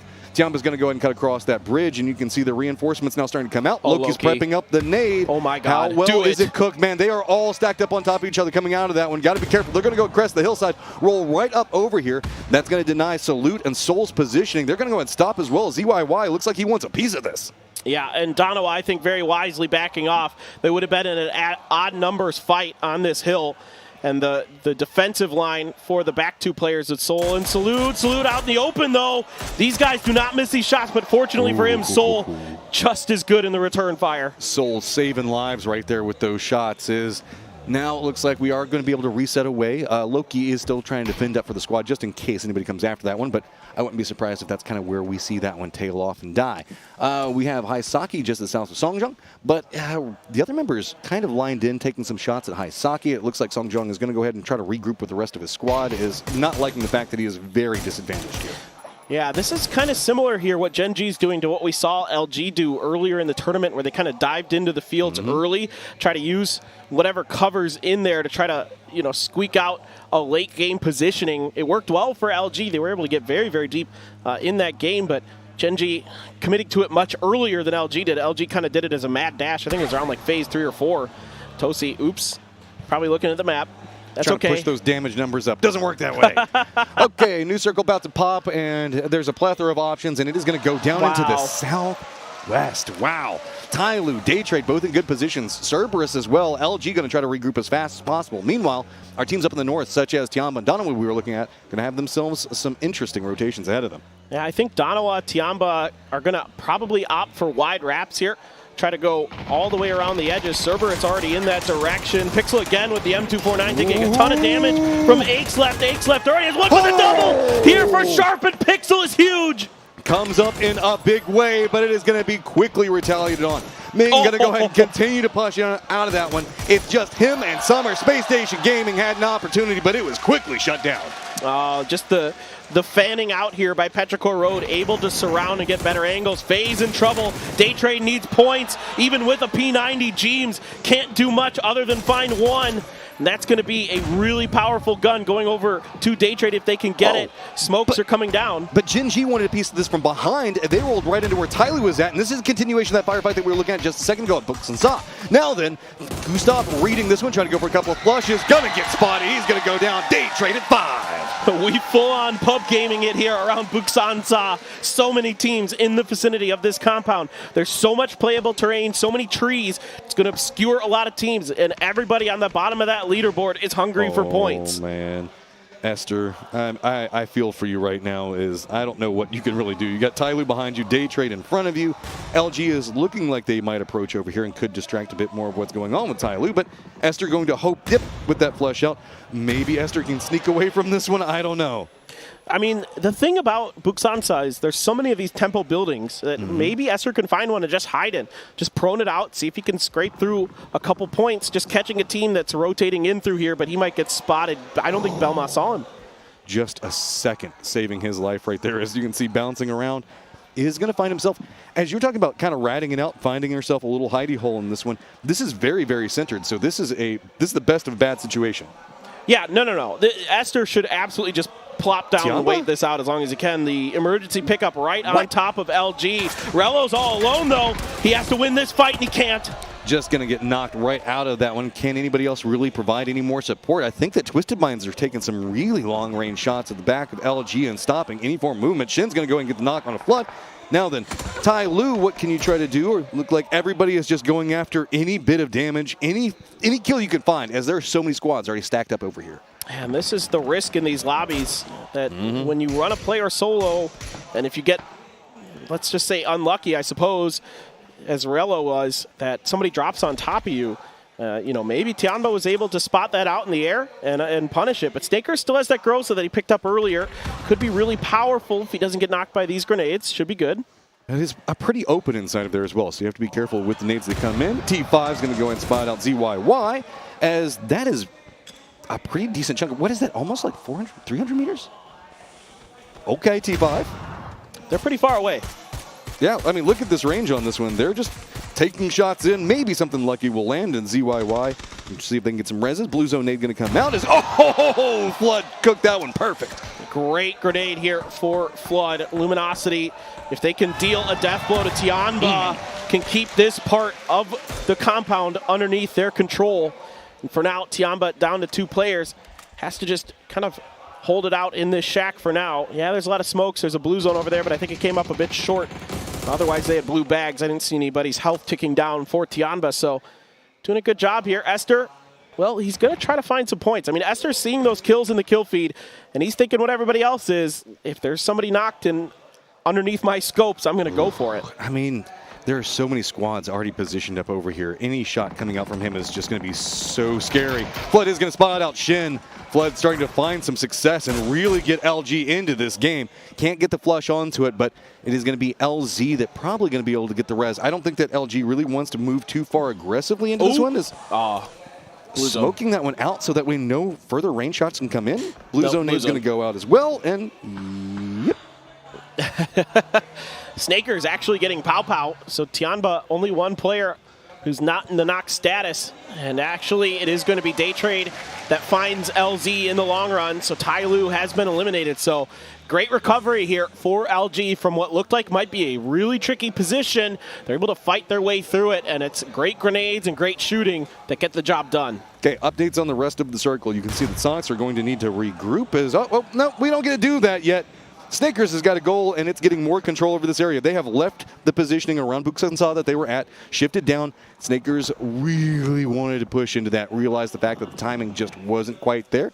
Pow Pow did hear it, going to go ahead and nade out just to be safe. No, I don't fault him at this one at all. No, he should do that. He has to be better safe than sorry in that situation. He heard those footsteps. He didn't realize that, Snakers had ran away.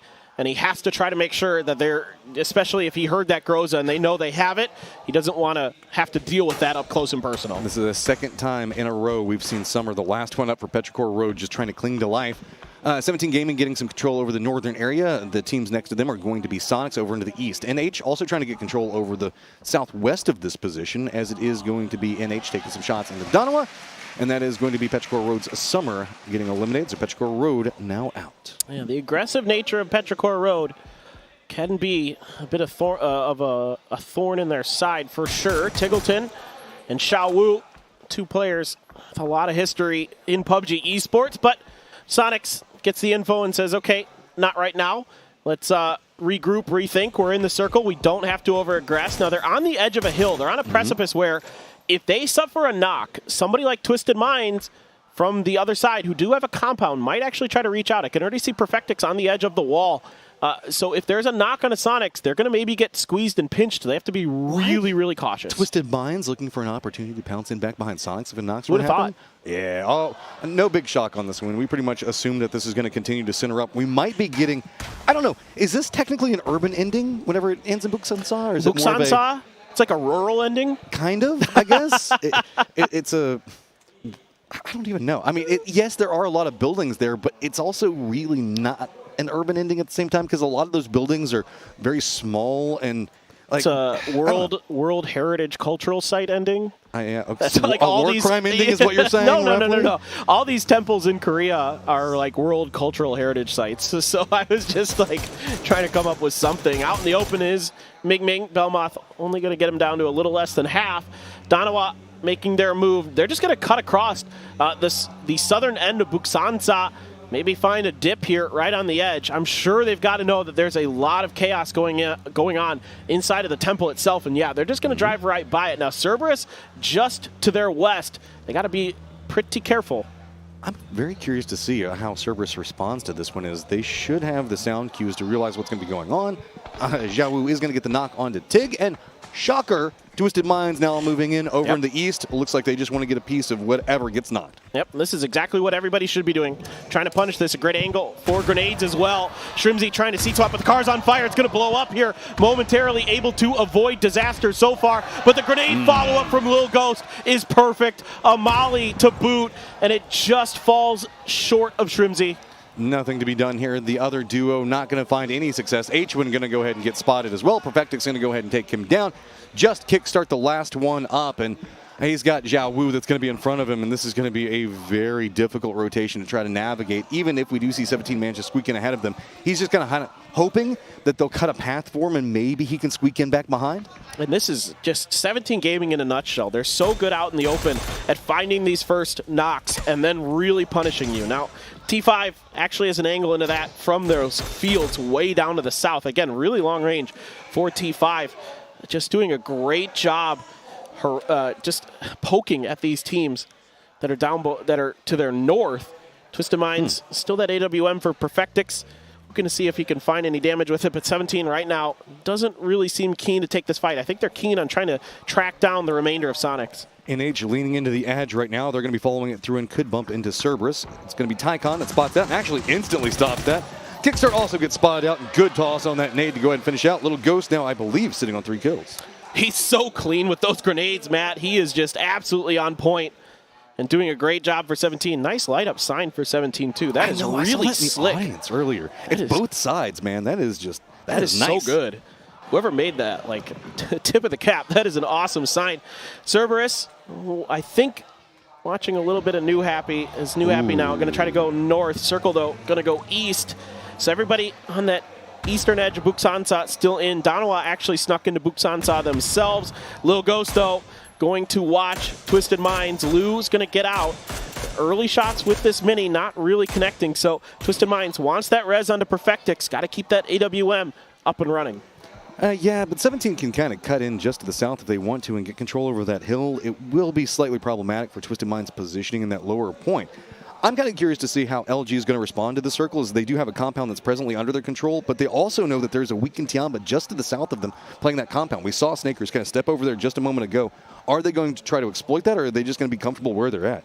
Good question. I'm curious to see what they want to do. I'm seeing a mortar out from 17. I think 17 wants to kick Twisted Minds out of that spot. That is a much better position than trying to play that edge of Buxansa. There's just too many teams in Buxansa, and they've got to know it based on the sound cues and the kill feed that they really can't play too close to that edge safely. So instead, they're going to try to use the mortars to set up the cross, actually, trying to keep Twisted Minds pinned while the other players drive ahead. And with this, there's so much information that's going to get fed back over. How are they going to land? Just a bit short, enough to make Lou have to reposition away from that one. But if this one is shifted into a better point, I didn't see a big shift come out from the mortar onto it, but it is very focused in on Lou's position. They want to get this solo real bad. Absolutely. And I mean, they've got Twisted Minds out in the open. Still, though, not able to coordinate these mortars as well as I thought they would. Spyro's looking up at him. Can you shoot mortars out of the air? I don't think so, but Panzers can be shot out of the air. That one's getting scarier. It's coming up short, but now they're under pressure from other teams. It's actually New Happy who gets on top of the Bellmouth, has no idea, struck in the back. NH was waiting for this one for so long. Day Trade now in some trouble. They have got to be very careful. The opposing side of it is going to be LG getting some spray into this one. Flood is going to get the knock onto Nurens. We did also see Danoa do a long wrap. They moved into the southern area of Bunsa and now are kind of looking up into the north. It's going to be Anonix that's actually moving aggressively into that position for NH. Absolutely. Flash, the only one alive here for Day Trade. Gets a good headshot, trying to keep NH at bay as best as he can, and he's just, again, trying to stay alive. But LG out in the open. Flood, huge play, takes down 17. Exploits that one perfectly, and that was so well read coming up from LG, realizing the fact that there was a big opportunity. All of 17 Gaming focused down on Twisted Minds. Now, T5 going to be south of Twisted Minds. See how they handle that one, but with the shift out and the firefighting means that NH really wants to move into Day Trade's positioning. A great punishment of 17's position there. They couldn't displace Twisted. They couldn't get ahead of them. They got stuck on that hillside, and Flood and others took advantage of it. No one wants to see them in this lobby any longer. 17's so good. Day Trade continues to struggle here a little bit. And Circle is going to shift right on top of Tiamba there. V7, look at their position. They've got a lot of circle control. Esther is still alive, right in the thick of Danoa. No, he's doing a great job. Esther's doing everything he should be doing here. And these are, veteran plays from veteran players who understand their situation, understand the terrain, understand what they need to do to get points. And he should be potentially good for at least some placement points here for Genji, who now find themselves at the bottom of the leaderboard. Danoa, the gate-kept position right now. They do have to be very careful moving out of Buxansa. To the north of it with NH right back behind them. Meanwhile, in the fields, you can see Twisted Minds is going to have to move into T5's positioning. We've been kind of talking about it quite a bit, that V7's got a very strong point to play from. Oh my God, if a firefight breaks out here, Esther could absolutely destroy Danoa. Yeah, they have no idea. Again, it's so tough to check inside of all of these buildings. There's just so many of them. Again, headshots being found by LG. Luminosity's Flood having a phenomenal game. 6 kills. Twisted Minds just waiting with open arms for New Happy. Yeah, just played that one real slow out. Twisted Mind's going to be rewarded, but now they have to make a move that's going to be very, very similar. That's what already in position T5, waiting for this one to go through. Danoa is looking forward into that LG positioning, and still just the snake back behind them waiting to pounce. Yeah, so far, now to make matters worse, Cerberus found a knock onto Anonix. I mean, Soul's just out here doing what he can. Esther doesn't want to fire yet. Esther can wait for quite a while. He doesn't actually need to really fight. If he can kind of sneak behind Danoa and just keep kind of backfilling their positions, he might be able to get pretty deep into this game. That might be his thought process right now, because he had Soul dead to rights. Yeah, and now Danoa is going to be creeping forward. There is a bit of an area they can play some rocks and whatnot, but it is going to be Tiamba in that very solid defended position. Now, It's going to be Twisted Minds moving into the T5 line. T5 going to be repositioning. They do have Rusted Jr. way down to the south of this one. Looks like not going to have the cleanest support lines on it. Blue zone nade, as well as a follow-up nade, going to be very, very scary. Batulin's going to go ahead and throw that one up the hillside.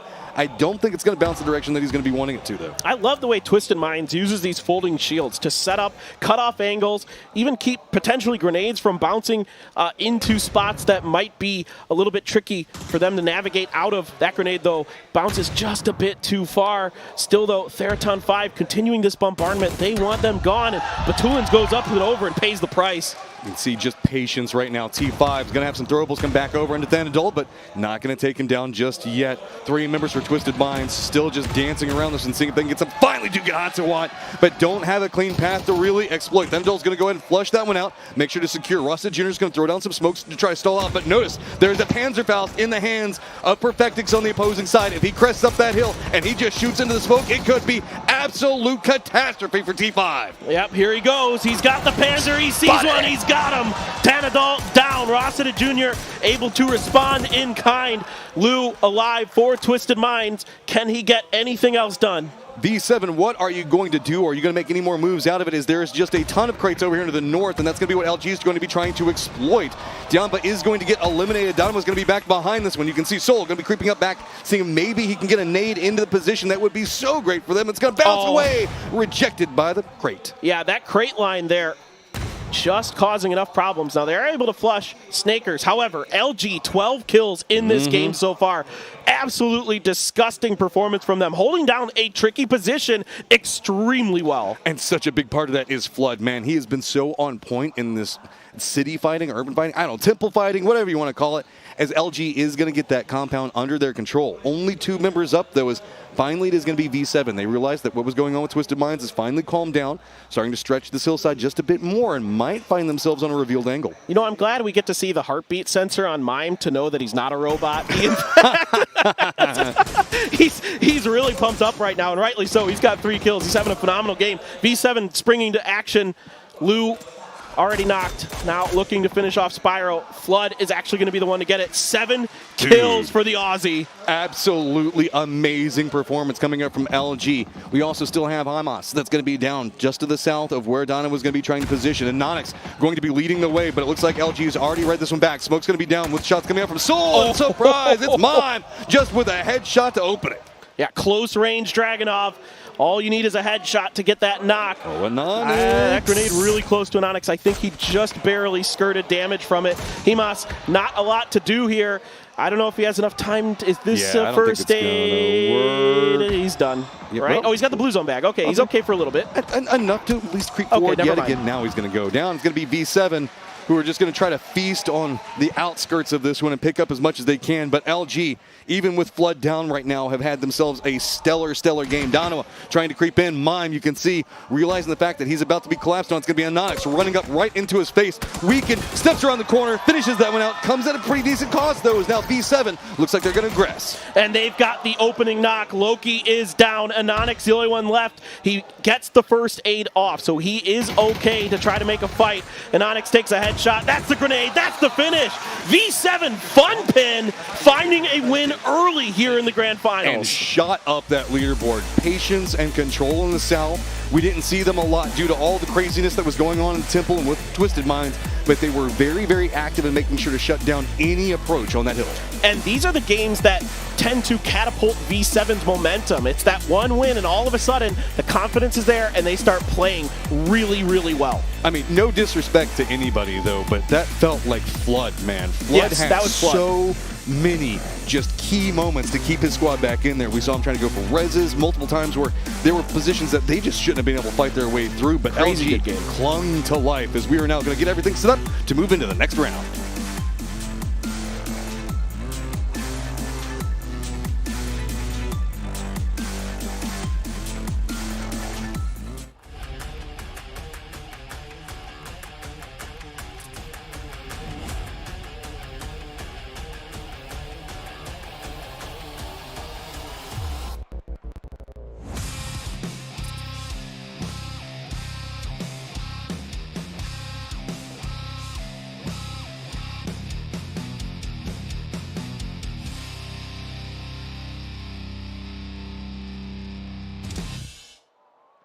3 games down and another new chicken dinner winner. It's V7 Funpin who takes that one home. Let's look back at how it happened.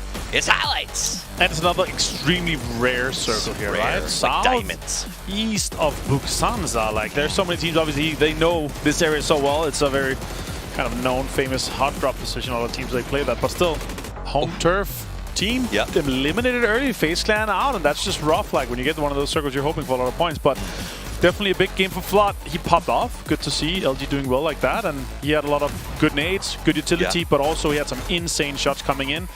So it's good to see LG turn on for this case. I think LG was the definition of hustle on this map. Oh, they lost, they survived, they persevered, they backstabbed, and they did everything they could to go deep. And that's one of those situations, you know you're not going to win this, so you got to get as many kills as you can.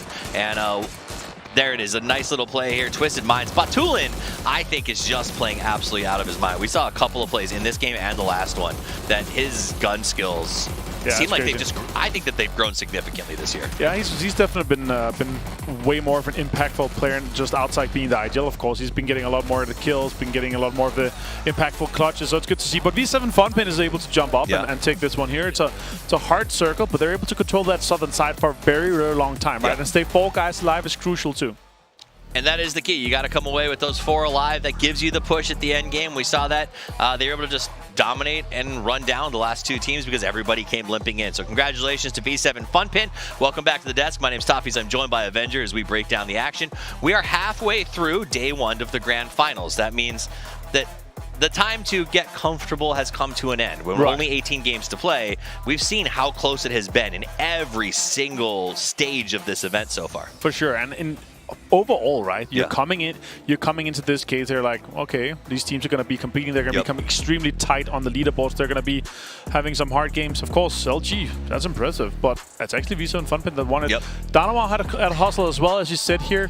In this case, for me, it's like, okay, you're holding on to the west side. They're able to get a good amount of placement points, get a good amount of kind of squeeze out some of those kills because they were on the back foot for a lot of the match throughout, right?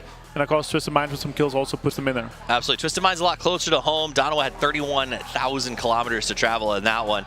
V7 Funpin is going to be the WWCD team stat leader here. And not with a shy kill count. They came out with 7 kills and a pretty good damage. I don't want to talk about it. A pretty good damage count. I'm not great at math. Let's talk about the man of the match, though. Okay, remember, for those of you who might be joining us for the first time, man of the match comes from winning the chicken dinner team. I think I would take nothing away from Gilman's play. Flood, for me, was like my personal man of the match. Yeah. So outside the winning team, I would definitely give an honorary man of the match. Or you can say, now this is a man of the match, but the MVP for that. I like that. So my personal MVP going to Flood there. Let's take a look at match leaderboard. And the reason for that is this. LG did not win the chicken dinner. In fact, they only got 5 placement points, and yet they walked away with 19. That's called making lemon aid from lemons. So they're squeezing out all the points that they could possibly. They really juiced it. 3 teams on double digits. Still 2 teams on 17, 19, super top heavy. That's going to put them up there and actually going to put V7 Funpin in the leader in the yellow shirt jersey if you're doing a Tour de France. But still very close here. And we're able to get some it's a lead switch. Yeah, but also it's super tight. From first to 7th, only 7 points difference. That's kind of neat. And some of our favorites at the start of the day, Sonic 17, not on the left side of the leaderboard, not going to be happy with how they started these first 3 games. They got to clean it up. The good news is we're going to the snowy slopes of Vikendi next. True, but also this is the reason why we've seen 17 gaming in a situation where like the circles are so far away from the center spots they're looting, right? So they actually have to go pretty far. They're not getting any prior in the compounds. All right, let's check in at Vikendi, and we got a surprise for you. A change of the voices. It's going to be Porosaurus, and the name is Toby taking over for the second half of our day. Let's check it out. Well, hello there, everyone. It is I, Porosaurus, it is he, Toby, and we are coming fresh off the finish at Buksanza, where we saw Veronica 7 get a much-needed victory to put them somehow, Toby, into first place. I mean, everything's so close. Yeah, sure is. We always talk about how in the first couple of matches of new brackets, that's the chance for those teams that might not live to see the distance to really get something going early. And, well, Veronica 7, that's exactly how they wanted to start the day. Yes, indeed. And I know Toffees said it, and I think we were watching in backstage. I would say that Flood was maybe my man of the match, too. Oh, yeah. It's a very hard call overall, for sure, you know, what with all the kills, damage, murder, death, and destruction he was doing. But, you know, again, LG, fantastic position, holding the edge of that the little city, which, again, I guess the argument is not really a city ending. No, we're not going with that. We call it hot drop ending. We're spicy calling it a ending. very late hot drop. Yeah, right? I don't mind it. I don't mind it at all. I will say though, as you kind of led into, outside of course, game 1 ending on the well, we call it the kind of magnet compound for a reason and wrangle. Yes. Taking 2 games to follow, very, very alternative compared to what we used to see. Yes, we still went down towards the south and Tego, but as you said, up towards Boksan South. So maybe that's going to give us even more spiciness coming into Vikendi, and would be all for it. I hope so. Yeah. Well, we get to find out very, very soon once we get into Vikendi, but there you go, Space Station Gaming.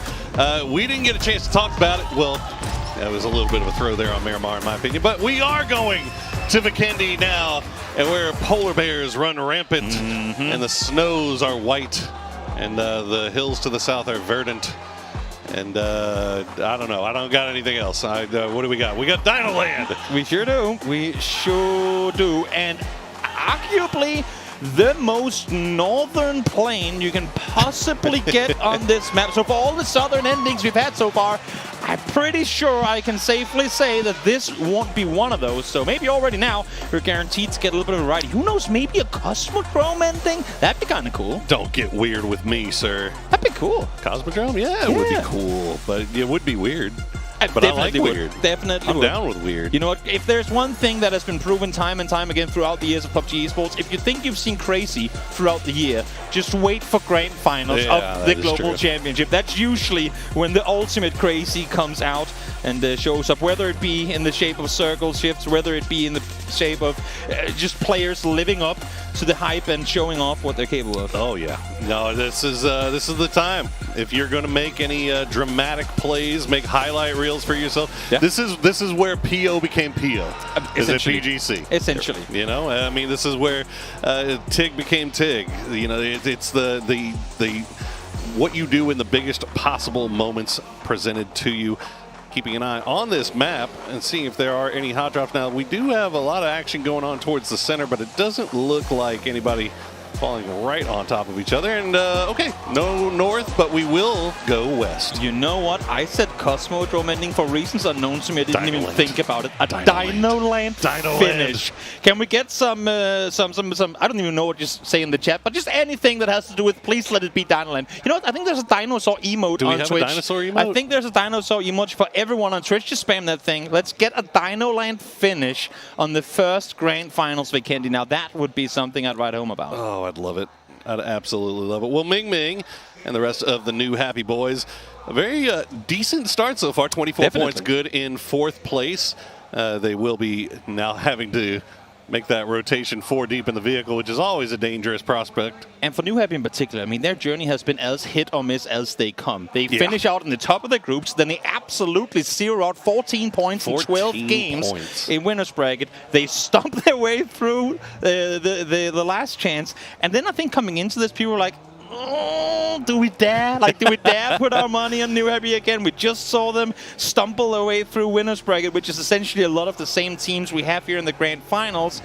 Do we dare up to bet on them again? But as you said, I mean, if these first couple of games is anything to go by, I think they're definitely here to play. Sure, and if fantasy picks are any indication of your belief in a team, you got Ming Ming, and I think you might have been the only person that still had faith in New Happy. We'll see how they end up doing here as we check in on LG. Unreal performance there from the east side of BSS, what I'm going to call it now, as it was the flood show. Yeah, really. Because Boksan South is just way too long of a word to say, so we got to shorten it down. Look, we alliterate everything that here. Is true. PGS, that PGC, it's now BSS. Yeah, okay? and even the country you're from is an alliteration. USA, so yeah, baby, I get it.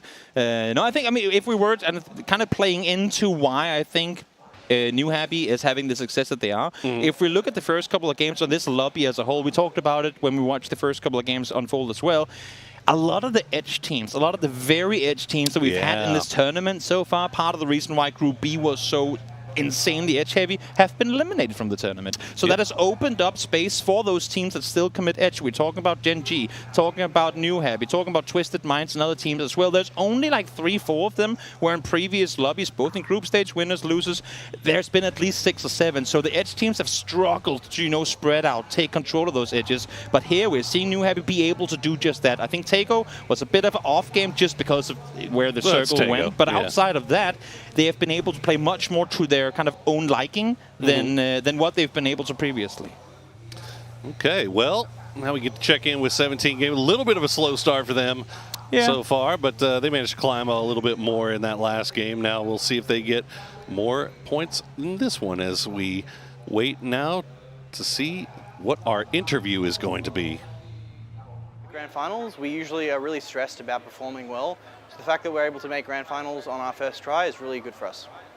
Mime's joining the team, he's added a lot of value. He has all the experience on Sonics. He's a winner and he has a great mentality, and he's really helping our calling and macro. So we're really happy that we have him on our team, and we're looking forward to seeing him in his first Grand Final. I think we're going to prepare by reviewing other teams' playstyles, reviewing our playstyle, and doing some personal review of the map, especially Vinkendi and Tego.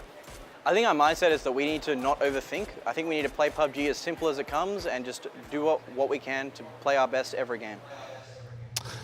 And there you have it. Yep, the addition of Mime, I got to say, you know, as somebody who knows these guys, you know, for years now, and seeing Mime, and one of the most unlikely friendships that I think I would have predicted, but Snakers and Mime are like, they're like neck and neck, man. They're brothers. They are attached at the hip everywhere you go.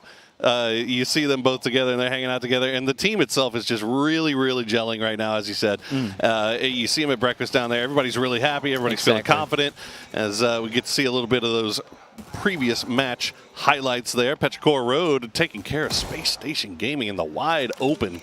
Ugh. And what we see there in that game in particular is like a combination of two things. A, there are still some of these teams that prior to this match haven't played against each other before. So there are rotation pathings that are just going to be off time by a second. In your region, you know exactly when and where every team is going to go. But here globally, especially with teams now having ult drops as well, you can't predict it all. And exactly when you then add on top of it that we were playing Tego and had a really tricky phase 2 shift in that previous one, teams are going to be running into each other. It's simply unavoidable.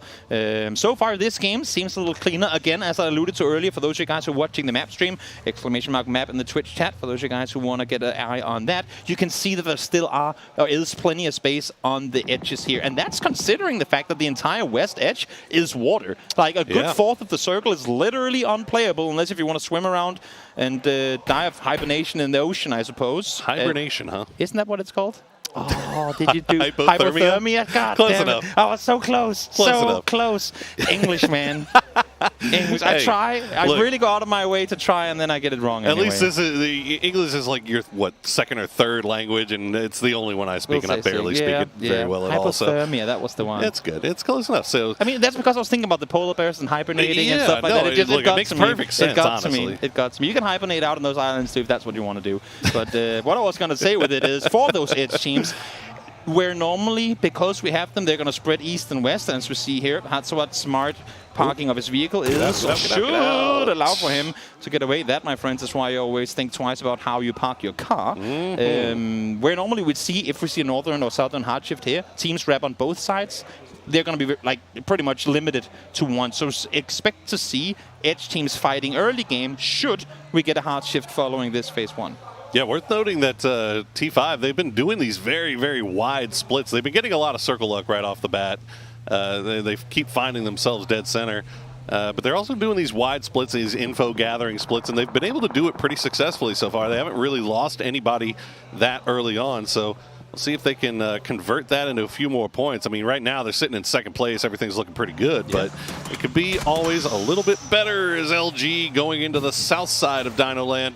T5 already have 2 there. I mean, Flood 2 tires popped, the other 2 almost fallen off. Not sure how he made it there alive, but fine. they all get there. Almost full HP as well. But again, I mean, a very early commit from LG, who usually takes their time, scout out what's available, what's free. But of course, knowing that when you have a place like Dino Land in the circle center, you're really limited in your options because everything around there ain't a lot of compounds right around the middle. And of course, they know as well as we do that what is available center is already taken. And cutting back to what Flood was saying in his interview, right? He was talking about how they don't want to overthink things, just react. Yeah. React, and that's basically what he was saying. Oh, yeah. Right there, envisioned as we see Tosi now ducking, dodging, diving, dipping, and avoiding the shots from CC108. Ooh. Twisted Minds, they're going to find SSG pulling right up on it. Perfectix, shot coming through, but no knocks to be found. And this is, again, Edge team scouting, trying to maneuver a little bit closer, but now that they know that there's more space to maneuver, they will run into one another. Perfectix from up high, able to find Roth, but you'd have to imagine SSG is just going to be able to back off of this, get back in the car, leave this, go back east. You knew there was space. Go out, get the rest through, and play it safe. Oops, that's a... Yep, parachute that'll and be a knock. Nope. That's okay. It's okay. They will now. Spiro is on the run right now, trying to see if they can land the grenade onto the knocked Roth. The smoke wall is down. Will it be enough to keep them alive? It looks like it shall be. And actually, Pixel just going to put Roth in the back of the whip and just dip on out. And that's probably the smartest play. Got scary for a second with Rosit getting the re-knock, but good thing for Space Station Gaming. They were able to react on the fly and get back to safety. Again, they knew they had space in the east. Now they're going to go there. Circle up towards the north. Frozen We've River. Been up here before, up towards where Tai Lu is currently set in Tian. But remember that the Frozen River does not get shifted away from in Phase 4, as it is playable terrain with cars, whatever, you name it. And yeah, this could cause for some very interesting late-game circles. Indeed it should, and it's as we saw previously, this is a very interesting area to play around as the Frozen River. There's a lot of open space around some very limited hard cover, so we'll see if the circle keeps favoring that position. Checking in with Day Trade on the south side. They are just ahead of New Happy, and it looks like they New Happy not going to be too terribly interested in backfilling them as they run right on through. Now, there are 2 more teams down to the south, Toby, that still have to make their way down here. Exactly. If you guys, again, who are looking at the map, kind of split the map south to north, there's only 3 teams in the northern half. There's so many teams that have to figure out how to maneuver through. And I think Cerberus is realizing that now they're doing a wide wrap towards the eastern side, not in a hurry to be part of that essentially traffic jam on the southern side, because they know if the next circle goes anywhere north, there's not going to be space to make that wide wrap, and we'll just get caught in the middle of everyone else. So make the smart wide rotations now while the circles don't do as much damage and while you actually have the room to maneuver. Yeah, smart play from Cerberus as we see this is what's going on just ahead of them. Petrichor Road and SSG making that same rotation, but they get a little bit close to each other, a little bit of damage traded back and forth between the two. It looks like they should be pulling off just now, but this is Cerberus still way, way farther east. As they are, I mean, they shouldn't actually run into Petrichor or Space Station, I wouldn't imagine. You say that, but I'm curious to see if they're going to opt to wrap east around Nauros or not. If shots are fired, you'd have to imagine that they continue their rotation. But again, Cerberus also a team that really, like, you give them a third-party opportunity, they'll wipe out both the teams that were about to start fighting. So it could be what they would opt to do. In the meantime, down towards the southwestern side, again, teams looking to maps as well. Understand what is the weak point of the position you're in, and make sure that if you're split, that your other 2 players are set in the position that would be the worst place to have an opposing team, because that way you deny anyone to take advantage of your compound's weakness. Right, a lot of 2-2 splits, a lot of real estate being taken up right now. Still 64 alive at 12 minutes in. Twisted Minds, they're just going to find a compound on the south side of this zone.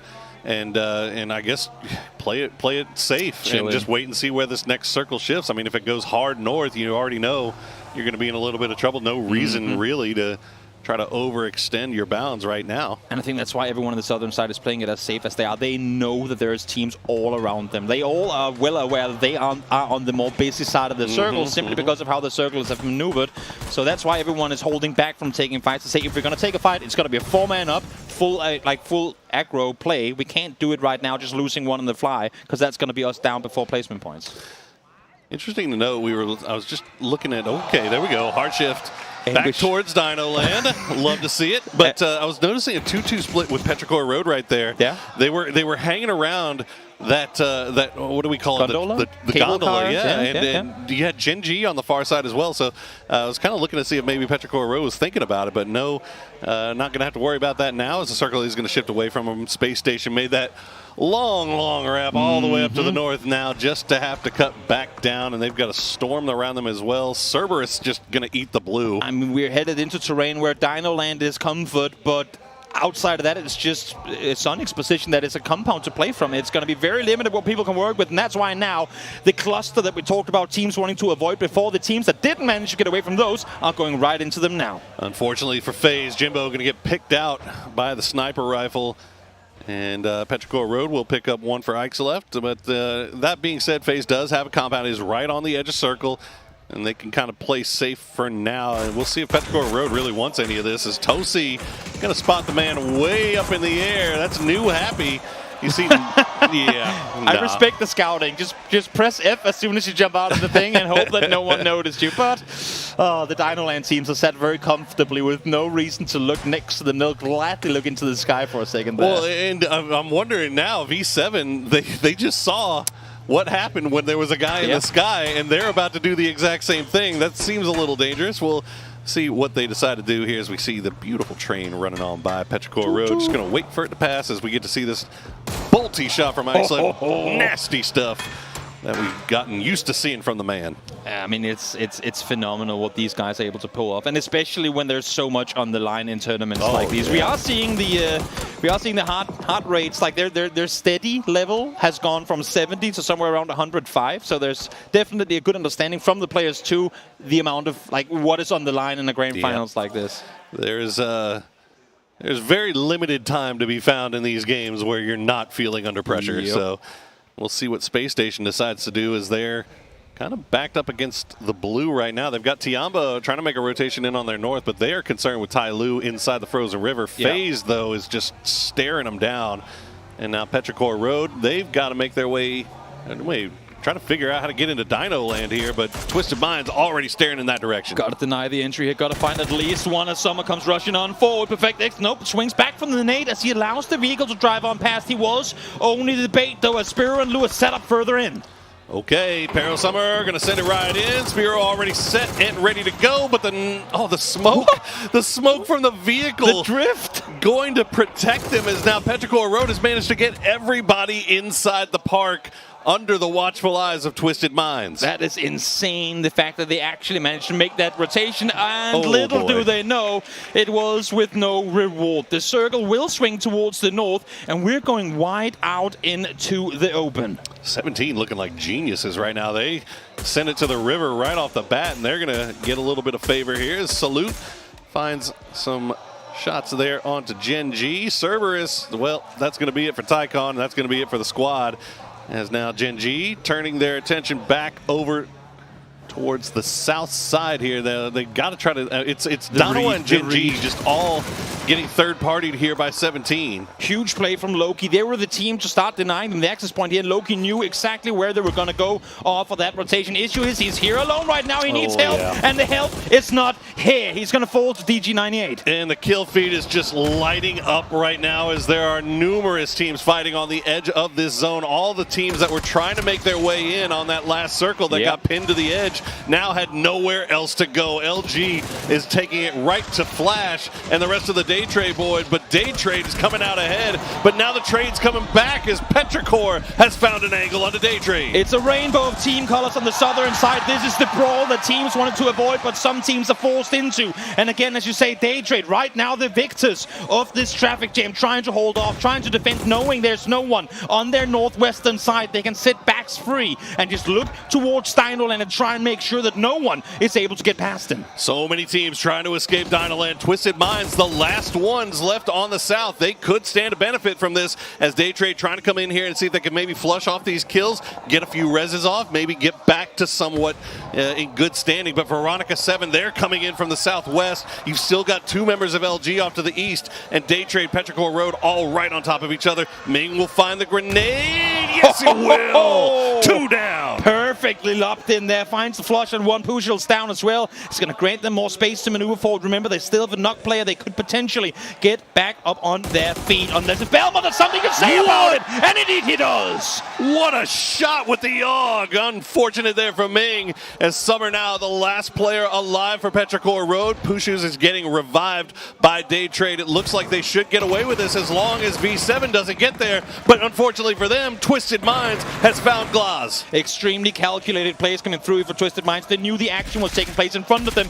but they didn't want to make plays before they had all the invotes go off. If they wrap west, they don't want to be in this city. They want to limit the angles, but now they have to deal with Human. He has a perfect angle, you can see here. Even spraying through the smoke, just doing so much damage, and his Molly is going to find Perfectix. Human doing the absolute most here for Veronica 7. 4 kills in the bag for them right now as they just hold the line, try to survive a little bit longer. Now they have Day Trade back on their feet off to their north, and then they're starting to come back behind them, and Flash will find Heaven. Solid sprays coming through as they do more damage. A little bit of help coming through for Twisted Minds as well, seeing that Veronica 7 are taking casualties, but it's again Human. He has to fend off, he has to deny Twisted Minds from pushing further forward. Human just hiding, staying alive. There you go, Batulin's grenade will be the one that finds him, and now Twisted Minds continue to make their way forward. LG has decided to strike and backstab into Day Trade. No knocks to be found just yet, but a lot of damage coming through. Twisted Minds actually slowing down a little bit here. And this is picture perfect how Twisted Minds likes to play. Whether it be in open fields on Wrangler or Miramar, or whether it be in a compressed situation like here in Dinoland, they want to have the blue on their back. They only want to worry about what's in front of them and then fight on through. Mime falls down. Pushils again just does not want to go down. He does not, but the Snakers Molotov will finish off Flash, and now it's Belmoth and Pushus versus Snakers. Twisted Minds starting to creep over there, trying to get involved. The Mime, the blue zone grenade actually going to find Pushus, as now Batulins is going to get spotted out by Snakers. What a great awareness on the part of LG's Fragger. Great push on forward, but even better utility usage here from the team trying to defend from up high. So difficult to try and focus on Twisted Minds while you're also looking at the teams next to you. Now FaZe creeping on in with their 2 remaining players trying to get a piece of this, and indeed they will. Correxy finds Summer. The south side of this circle has been an absolute train wreck. Yep. As so many teams, so many deaths. As now Perfectix wanted to try to go for the res on Aspiro, had to pull away, and now Fex and FaZe is getting shot in the back by Theraton 5. And that's them having to commit to this fight. They know now that the angle that they came up from themselves, they are not able to use anymore. Theraton 5 has cleared the southeast side of the circle. Fex and FaZe has to make a play here, but they're up against an entirety of Twisted Minds who just took out Day Trade. Give them their 8th kill now as Twisted Minds continues to make their way through. They haven't been able to get the revive on Aspiro just yet, but there's only so many players left alive. There you go. Spiro back on his feet. Will narrowly avoid a grenade from FaZe. I'm seeing a jammer pack on him. I'm not sure if there's anything left in it. You can see Lou now starting to tank the blue. It hurts like hell in this area from Abbas. Tackleton finds Perfectix again. Sonics haven't had a chance to engage on this so far, but now they're getting angles. Snaker's still alive for LG. He's going to sneak one away from FaZe before going down to the blue, and Tiggleton will also finish off Perfectix. It's now down to Spiro and Batulins. Corexy in the blue himself as all 3 teams. It's just madness, Toby. Everybody that ever made their way into Dinoland is paying the price. Yep, correct. He wanted to go for the heal, realizing he's not got time for it. Goes for the spray instead. Finds Batulins just before he falls, and I don't think there's any rest coming through for the IGL here either. So Spiro will be the last one left alive for Twisted Minds. But again, they were the team furthest behind. They were the team that had to fight their way through a 5-way fight and still get 8 kills and come out on top. Unbelievable stuff from Twisted Minds. We'll see if Spiro can maybe find something. He's looking around. There's enough boxes and crates around there, Toby. He may be able to find enough heals to get himself out. Yeah. We'll see. The new circle has popped off to the north. So while all this action was occurring right around Dinoland, we have a number of teams still just taking positions around that ridge line around the river, around the frozen river. 17-4 still, 4 still up. Tyloo still 4 up. T5 still have a compound. New Happy still looking good. Sonic's still 4 up, but they've got to make their way up north. Sonics only has 3 kills, but they've been very successful in forcing New Happy off their angle. New Happy tried to take the fight to 17, but they too had to leave. So the way that Sonic's been able to really deny a backstab, because they were worried about Dinoland as well. Very solid place. We didn't get to see it on the main feed, but we could kind of keep track of it on the map while it was going on. But this fight is going to be absolutely clutch for them. If they win this fight, they might just be able to wrap into the circle. A lot of patience shown for the boys in baby blue, and now New Happy in a little bit of trouble as they are starting to make their way north, but 17 has an angle on that. Shots coming into their backs. You can see the damage coming through. Now throwables being sent over into Sonic's direction. Nothing finding the mark just yet. The return one's from Sonic's. Will they find none? The damage comes through, but it's more 17 Gaming that's the problem for New Happy. 17 Gamers are making it so much easier for Sonics, the way they're literally just forcing New Happy to stay on the hillside and allowing for Sonics now to peek on over, get the double, let's kickstart, solid peek, solid spray down, and Sonics ain't done just yet. Xiaobei found, maybe that's going to open up an angle. That's a big knock from H-Win there. He won't be able to flush it, but there are vehicles up here for Sonics to use. They are getting shot at from the east side here by T5. Somehow found an angle onto it. We'll see where Sonics decide to take this ride. They've got two vehicles, left H-Win behind on foot. They're just going to hard push this knock that H-Win found. They saw him run off with the rest. They saw there's been no chance to get the rest confirmed just yet. And they know that 17 is playing a far northern position in this one. Look at the amount of terrain Sonics has just secured themselves off of this. I know they're not inside the circle yet, but this is a one step at the time type of situation. The circle is moving in slowly. That allows them to creep and force 17 further towards the north. 17 had to retreat, but they do get their knocked player back down there. He should be able to be revived. They should be back up to 4 strong shortly. They have the low ground to play around, and they have that ridge line to play around. That's a lot of real estate that they can really work with. The only one left up there watching is Zhao Yang from Tai Lu. Meanwhile, Sonic's still trying to keep T5 honest. They have left their compound, and they find themselves in the wide open. Oh, one well-placed nade over the top here could spell the downfall for at least 2 of the Sonics players. We'll see if it connects. It's going to be close. Will it get anything? No. Sonic's able to wrap up before it comes through. Oh, Sonic's on the move once again, and they're going to find themselves arriving at the perfect time as Mu has managed to get 2 knocks. Kickstart will flush out Mu, and now Sonics might have to turn their attention back over towards T5 as the return utility coming through. You can see all of them very, very damaged right now. Thanadol's in the smoke, and he just saw Tick shoot towards him. I'm not sure, though, if that was just a kind of a spray on a prayer, hoping that there was one there, but we'll see now, though, if he's going to be able to get something done. 4 up in a lifestyle field, though. Even if the knock does come through, they should be able to reset. But Thanadol prone right next to pretty much the entirety of Sonics. Yeah, all of Sonics knows he's there, though. They know somebody's hiding inside that smoke. I'm pretty sure they do. If you've been watching the kill feed, that is one of the things that they are very good at, but a lot of stuff was happening all at one time right there, and unfortunately for them, the circle will shift up to the north. That's going to favor 17 Gaming in a big way. Oh yeah, sure will, sure will. Thanadol, flash in hand. This is the time to make a play. He might get 2 people flashed off it, and we know these flashes can last for a long time. Peeks on over, finds the first one, goes for the second, not going to get it, but we'll see now if that's enough damage done. Shrimsy instantly falls through it after. Oh, Shen found Shrimsy through the smoke. And Tai Lu now looking over here, but they're not. They can't push it any harder. It looks like Shen might be the one to do it. He's going to have a grenade in hand. Will it fall short? It will. That's not going to be nearly long enough as actually Xiaobei. That was 17's grenade. Yeah. I thought it was Tai Lu. 17 coming here as well. So both Chinese teams now putting the screws onto Sonics. There's 2 plays to try to make here. Either A, get the kills. In the end, they will deny 2 of them. Tick and Kick will go down to the blue. But either A, you get the kills, or you force them to go towards the opponents. You want to set up third-party opportunities here in the late game. Smart, engaged by both sides. In the end, they will fall. And then we have 7-7 from Tian, but still in the middle. It's a Chinese win guaranteed. But will it be 17, Tai Lu, or potentially the sneaky snake in 7-7 that's going to come out on top? Well, Tai Lu has their trigger fingers all warmed up. 8 kills right now. Lil Ghost creeping up. Oh, that's going to be a good flash from his teammate, but does not pull the trigger on it just yet. They are keeping Tai Lu blind, but no peaks coming in just yet. This is mostly just to keep them from pushing into them, really. Trying to isolate angles, trying to get a perfect idea of exactly who everyone is. And also, with 4 alive on both sides, they're all seeing 9 alive in the kill feed. They know that somewhere there's a guy that can be the reason you don't win this game. If 7-7 peeks up and over, finds 1 knock and just half damage in the second, that could easily be game over for either of these teams. So no one wants to take any risks before they find the snake. No, indeed. We are at phase 7. As our Vikendi games have been going very, very quickly throughout this tournament. The circle does pop, and it is going to center up right on that coastline, right on Tai Lu.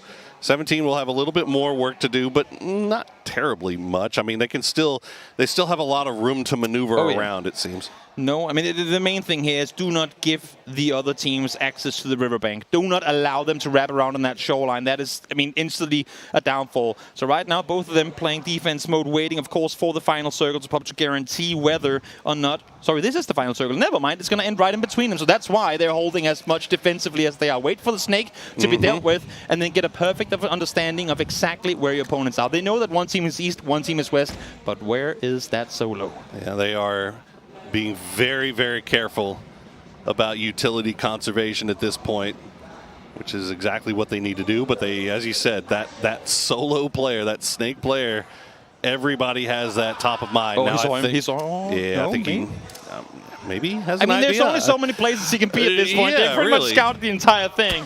And, well, solos do like trees, cars, bushes, you name it. If there's a bit of cover, he'll go for it. And I think that's maybe what Sushi is starting to realize. There's one tree left that we haven't cleared. Oh, look at this. He's got to be over there. The smoke's out into the frozen river. Maybe Tai Lu going for a little bit of play here. Yeah, Zhao Yang actually going out to try to find a little bit of a different angle. We'll take a few shots over towards his direction, but no knocks coming through. Very, very low, though.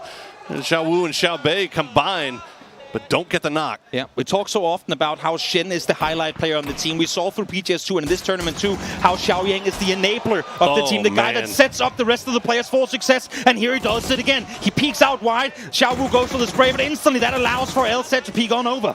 You do have that snake vision in the PIP.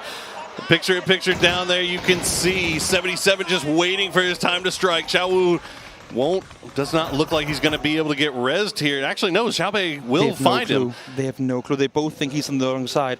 Shen is right on top of LZ. If 7-7 peeks on over now, that's a double kill confirmed. 77 playing it very close to the vest here. Zhao Yang, another angle here. Shen actually comes. He will find 77, so that lets them know that snake is gone, but the trade comes through. Lil goes down, Shen down, both flushed immediately. Solid flank around the side. We'll see if they get to reap the rewards from it. And Sushu peeks on over, finds one instantly, traded down, and Xiao Bei with the final one will bring home the win for 17 Gaming. 17 Gaming showing once again why they are the favorites to win this tournament. They clutch out better than anybody else in the world. They're 180 to have to go for 7-7. They knew they had 1 second to make a play. We talk about it often, Poro, how teams are given chances to make winning plays but don't dare go aggressive to claim them. Here, once they saw they got the kill behind them, they instantly push and they reap the rewards. Beautiful stuff from 17 Gaming, and a great game from Tai Lu as well. They managed to collect a nice set of points for themselves. So let's throw it over to the desk and see what they have to say about this game on Vikendi.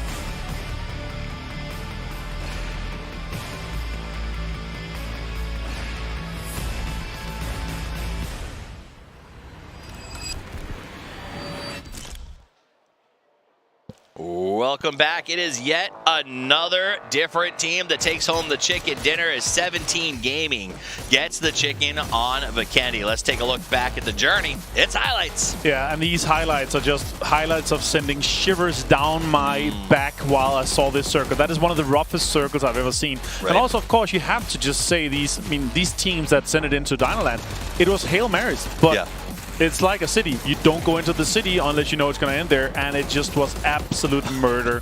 Crazy scenes, nice nades, nice utility, and overall, but the team's not used to fighting here. You're not used to trying to get out of Dynaland. You're used to fighting someone in more of the opens here. So, yeah, super cool ending, though, and super well executed by 17 in the ending. They poked the teams. They herded the teams. They made sure that they got into the right spots, and they were able to clutch it up towards the end. Tai Lu, we have to say, that was fantastic play by them. They managed to stay strong throughout the game. Absolutely. Side note, if you see a game called Jungle Jam at the next theme park you go to, do not enter that kiosk. That was absolutely wild. And the end game comes down to this Tai Lu 17. You know, I thought when they sent their player out to the rock to sort of find that flanking position, they got that knock, that it was going to open the door for Tai Lu. But 17 just feel, I mean, Let's go back to for a second. Welcome back to the desk, by the way, Toffee's Avenger. Let's go back to that Sonics moment where Sonic sort of started to push them. They got that opening knock, and then they came in their cars around. 17 had the presence of mind to leave the anchor. Right. Lil Ghost didn't push. He set a smoke wall and defended while they picked up and carried. And then I want to go. Yeah, I want to go. They played so well. Yeah, but I want to go. Yeah, I mean, they picked up and carried. I want to go deeper, right? Okay. Do you think the right play would have been, because we were like discussing it, Adrian, they were like, okay, he sees the pickup, right? So he's not on the res immediately. That means it's going to be at least 20 more seconds until the player gets up and full HP, plus the time that it takes to travel there. Sonic decided to go on the rock and make a squeeze salvage game rather than potentially go for the win there. Do you think there is the right play? I think that speaks to the power of 17 games. Right, yeah, I think respect. if it wasn't 17, that might have played differently. But when I see 17 with already what they've done at the start of this, like these guys are out of control. Top 4, take a look at it, and we're already talking about them. We'll keep rolling down this pipeline. It's 17 Gaming. I mean, these are the guys, just as a reminder, PGC 2022 runners-up, PGS1 champions, first place finisher in the winner's bracket, and the list would go on if we were willing to go far enough back to talk about it. That is what is scary. And not even that, like Lil Ghost, I don't feel like is at his full strength right now. In fact, the man of the match is going to go to Suju, 400 points, 300 kills, but this game was more about space management and placement, I think, than anything. For sure. Location, terrain management, everything. And they actually did that super well. They executed it to perfection here. And another game where we have 17 Gaming getting 17 points. Isn't that OCD inducing for you guys? It also just feels like a sign. Like if I was also top heavy. Look at that. The drop-offs from 4th to 5th is 5 points. Well, that's because the end game didn't have a lot of options, right? So you kind of had to go out there. We did see those teams that came out of the fight at Dino did put up these massive kill counts. V7 will hold on to the lead at 31. Oh my. It's 11 points from 1st to 12th. It's 11 points difference, Toffees. I've never seen a tighter leaderboard after 4 games. Well, there's in no a grand sponges. finals especially. There's no sponges yet. Now, what I would hate to be is the teams in the bottom 4, because that conversation at the end of today is going to be like, oh, everybody else is so close. Yeah, but Gen G goes out and get a 10-kill chicken dinner. Then 27th, they go into top 8 quite fast. So yeah, it's close. 2 more games. Yeah, and you got to make the most, because I think SSG at 13 is our best example of a team that I thought had the chance, and they didn't quite capitalize it in that Miramar game. FaZe Clan, 23 points. They had books on sale. Absolutely. All right, so I think you have to master, you have to go with what you see, with the opportunities as they arise. Now, the opportunities are going to be there. We're headed to Erangel next. Yeah. We saw what SSG did in Erangel last week. Now, they did catch some circles, but this is a chance to bounce back. Right. I think Gen G as well. Pio's sort of floating style maybe works better on this map. I think Erangel is arguably the map where it's hardest to these clutch plays, because the terrain and the map is just so well known that it's just going to be super hard. Well, we'll find out. 2 more matches to play. It's PGC 2023. Don't go anywhere. We'll be back after this break.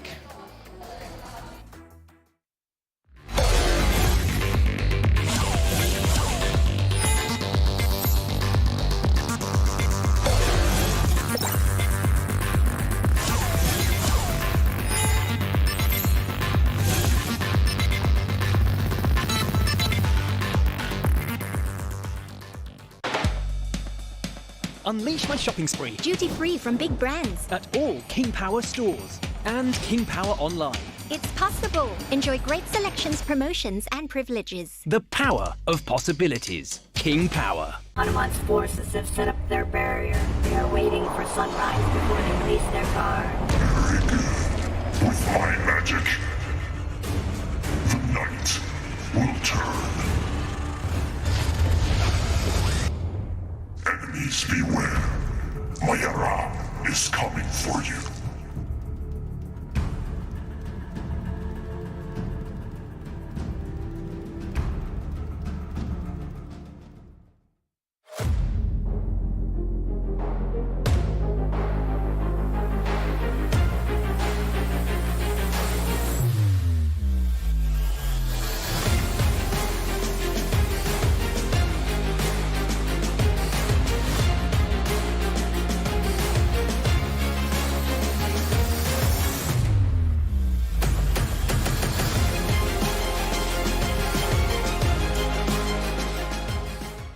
ยืนหนึ่งมันไม่ง่ายแต่ไม่ยากที่จะทำแค่ตั้งใจและสนุกกับมัน เท่าแก่น้อยตอบโจทย์ทุกไลฟ์สไตล์แบรนด์สาหร่ายยอดขายอันดับ 1 ถ้าสาหร่ายต้องเท่าแก่น้อย Here is the weather update for the Rondo area. And from the Rondo region, if you've been yearning for the sun after yesterday, please check your flight schedules to ensure your travel plans.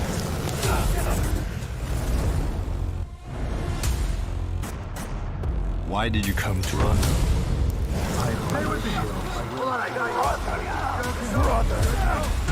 Stand your ground.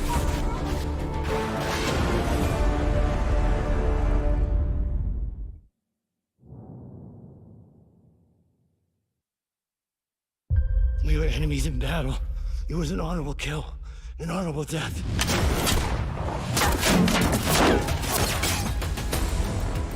Why didn't you take him out? I will kill him when the time is right.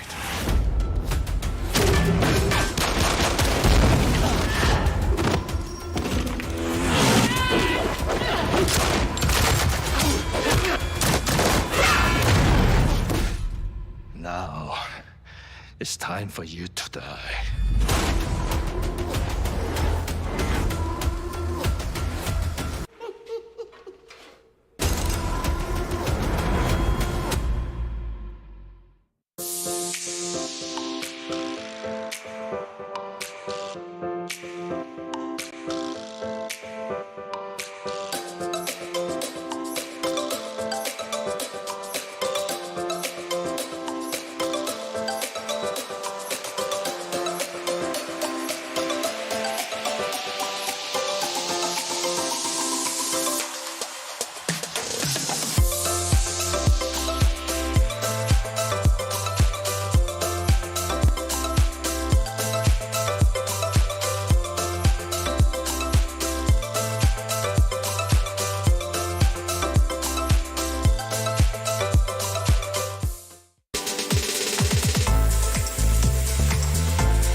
Hello, everybody. We are back once again to set you up for our final 2 games of the day on Home Sweet Home. Toby, it's Erangel. It sure is. It sure is. And if the previous 3 maps we've gone over today, it's anything to go by, one thing's for sure, spicy circles are bound. You're not wrong. You're not wrong. We finally get to see a 17 gaming victory, and what a definitive victory it was. Tai Lu, well, they did their best. Yeah. They did their best, and it just was not good enough.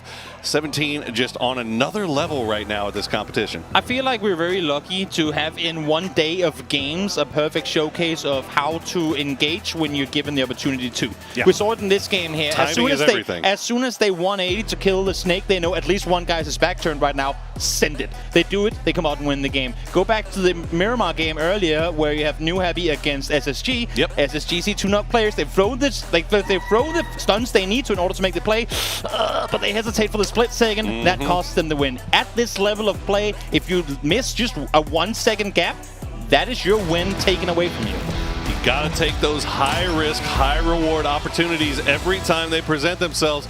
Let's see how many will present themselves here on our final 2 matches on Erangel. We are getting into the game. Right there is what everybody is fighting for, Toby. A beautiful trophy. I got to touch it. It really... You did? I mean, I wouldn't say I got to touch it more than just like ran up and slapped the trophy. I kind of snuck a touch on it, but you know, I'm not playing for it, so it's not like I have to worry about jinxing myself. No, or I was just gonna say, how do I know there's the player curse thing, but how does that work with me and you working together here now? I don't know. Are you gonna like? Yeah, I don't know. Now I'm worried. Now I can't sit next. Like I gotta move further away now. I feel like you're somehow cursed. No, you touched the trophy. I don't know if I like that. Oh well, I liked it. Says the least superstitious guy in the world. It was very cold. Metal and I do like the simplicity of it. I feel like sometimes those trophies get way too, over the top. This is simple, but it's really, really cool. Yes, indeed it is. I like it a lot. It's also extremely heavy. I found out because they had all the trophies at the PUBG headquarters in Santa Monica, where we did have North American showcases. We had a studio set up for a while there, so got to see those trophies, got to touch the trophies, got to lift a trophy at one point, and yeah, that sucker is heavy. You don't want to have to be carrying that thing around. But you know what? That's enough about my experience with trophies. We've got 16 teams on the field right now, Toby, that are making their run of their own for the trophy. And so far, we kind of mentioned in the previous one, but now they're still set in first place. So far, I'm not gonna lie, the team that of these 16 probably had the least expectations for in the grand finals, Veronica 7 is still set in first place. Yeah. Which, to me, is absolutely amazing. It goes to show, again, that there is that period of a grand finals, or really any bracket in the tournament, where it's anyone's game. Then we have those teams that are just better when it comes to day 2, especially when I'm down now that we have a day 3 here as well for the first time in this tournament. There are teams that I'm pretty sure will be able to catch up, but seeing Veronica 7 come off to such a strong start, I think is really, really great, because I think had they not, it would be very hard for them to start making that run come day 2, come day 3, when some of these more, I'd say, experienced teams on a global scale start getting their game going. Well, that's the name of the game. It's not only just to find yourself up at the top, because I mean, especially on first day, right? One good game gets you there, but you got to have the other games, right? The other ones where you're constantly collecting points, constantly progressing forward. You just can't take those 0-point goose egg games as they put you so behind the 8 ball, especially in a lobby this freaking talented. I mean, look at this. First to 12th, separated by 11 points. That's insane. It is actually insane. And it adds even more pressure, as you said, to being able to convert a 0-point game. Just 2 or 3 points. Because now that we add that extra day, now that we go from 12 matches to 18, those really accumulate over time. I mean, and yeah, we've seen it time and time again where teams look completely beaten in matches and still the solo. Either he sneaks into placement points or he gets a perfect off angle and just finds those 1 or 2 points, then going down. But he found the points. He got something out of a tricky game. Yeah, even last game. Getting 7-7, getting some more placement points there for Tyloo.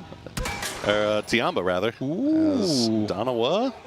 Sharp shot getting a little bit close to the boys, and Anonix not really excited about that, as he is going to take the seat swap through the fields. Not going to find the knock. He does do a little bit of damage, but that's about as far as he's willing to go and take this chase. This is an interesting Space Station Gaming split now that we look at it, because we're still very, very early on. And of course, Space Station, I mean, used to going Lipovka, used to going out on that eastern side, denied that access by Tyloo. I'm not sure if they weren't ready for that coming into it, but if we see when they're currently positioned, I mean, they were kind of all over the place looking for vehicles, contesting 3 different teams for their cars. Now they get shot at, and if you look at them on the map, they have 2 players in what we, at least in the MEA, call liquid compound. They have 1 player up towards the yellows, and then Pixel is still kind of roaming around looking for a place to call home. I think Space Station Gaming weren't ready for the hot drop coming in, or at least didn't have an alternate plan to follow should that come through. Well, the good news for them, at least, is that they are still 4 up and that they're not getting pressed. So at the moment, SSG still okay. But what are they going to come away with from here? I mean, yes, they're in the circle, but they're going to have there's still plenty of VSSs and Uzis at this point. Oh yeah, true.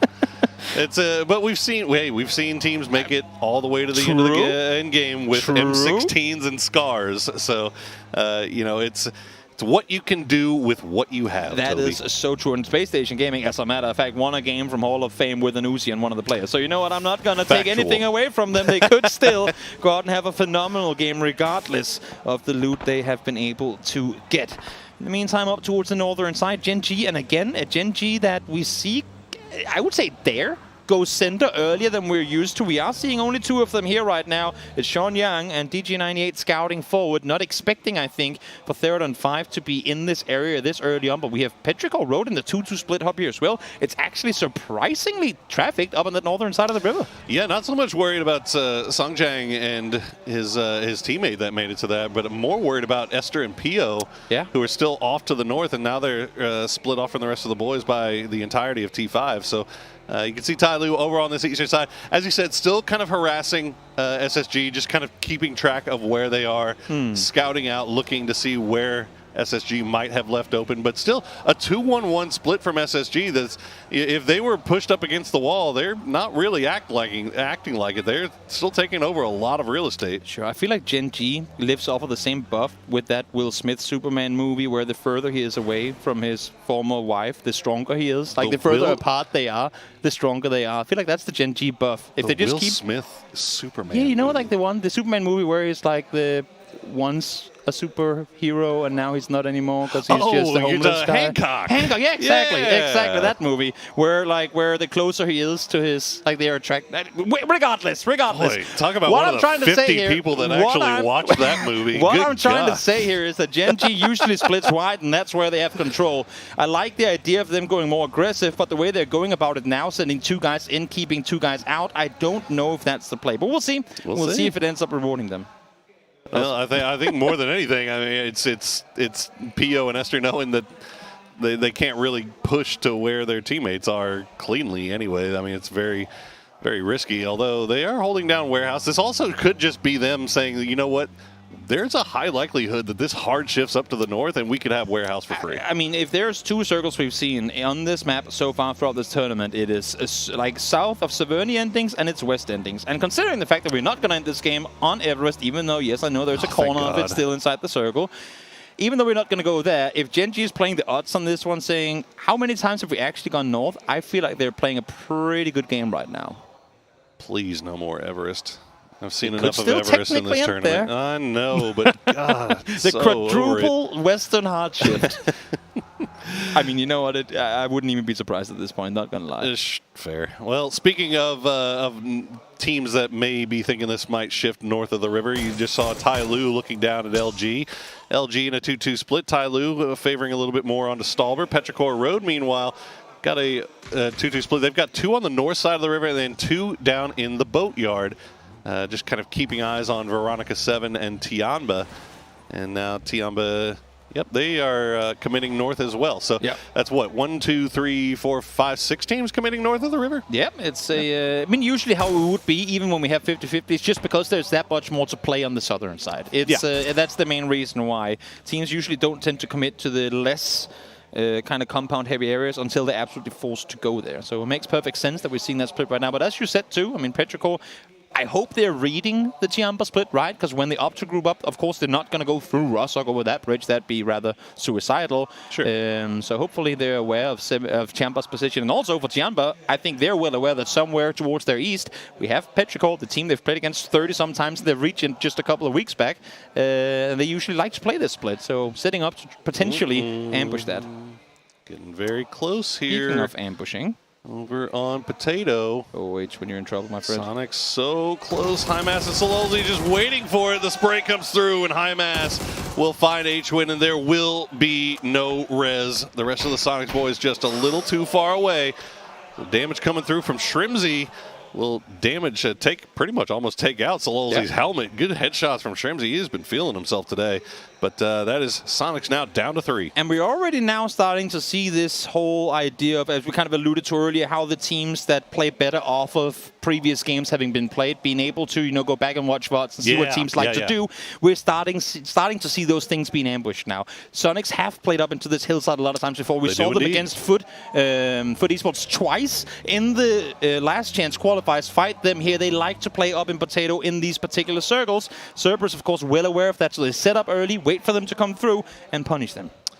Speaking thereof, might be worth noting though that those times that Sonics came from there, they were also looting Pachinki, and now they're no longer looting Pachinki, but they still come up from the western side. So Cerberus gets away with it. Suju will get spotted out as well. Tosi will take that one eventually, as he saw the smoke come in late. Yeah. But so much for a northern shift, Toby. We are playing down south. 2 IGLs eliminated in the early game. We'll see if Sonics and 17 can get things going regardless. And as you said, Circle has swung towards the south. There's still plenty of river in play, so could still have an impact. But for now, those 6 teams you mentioned just before have to figure out how do we get down. Do we just stay on the northern side, or do we do wide wraps around the edge?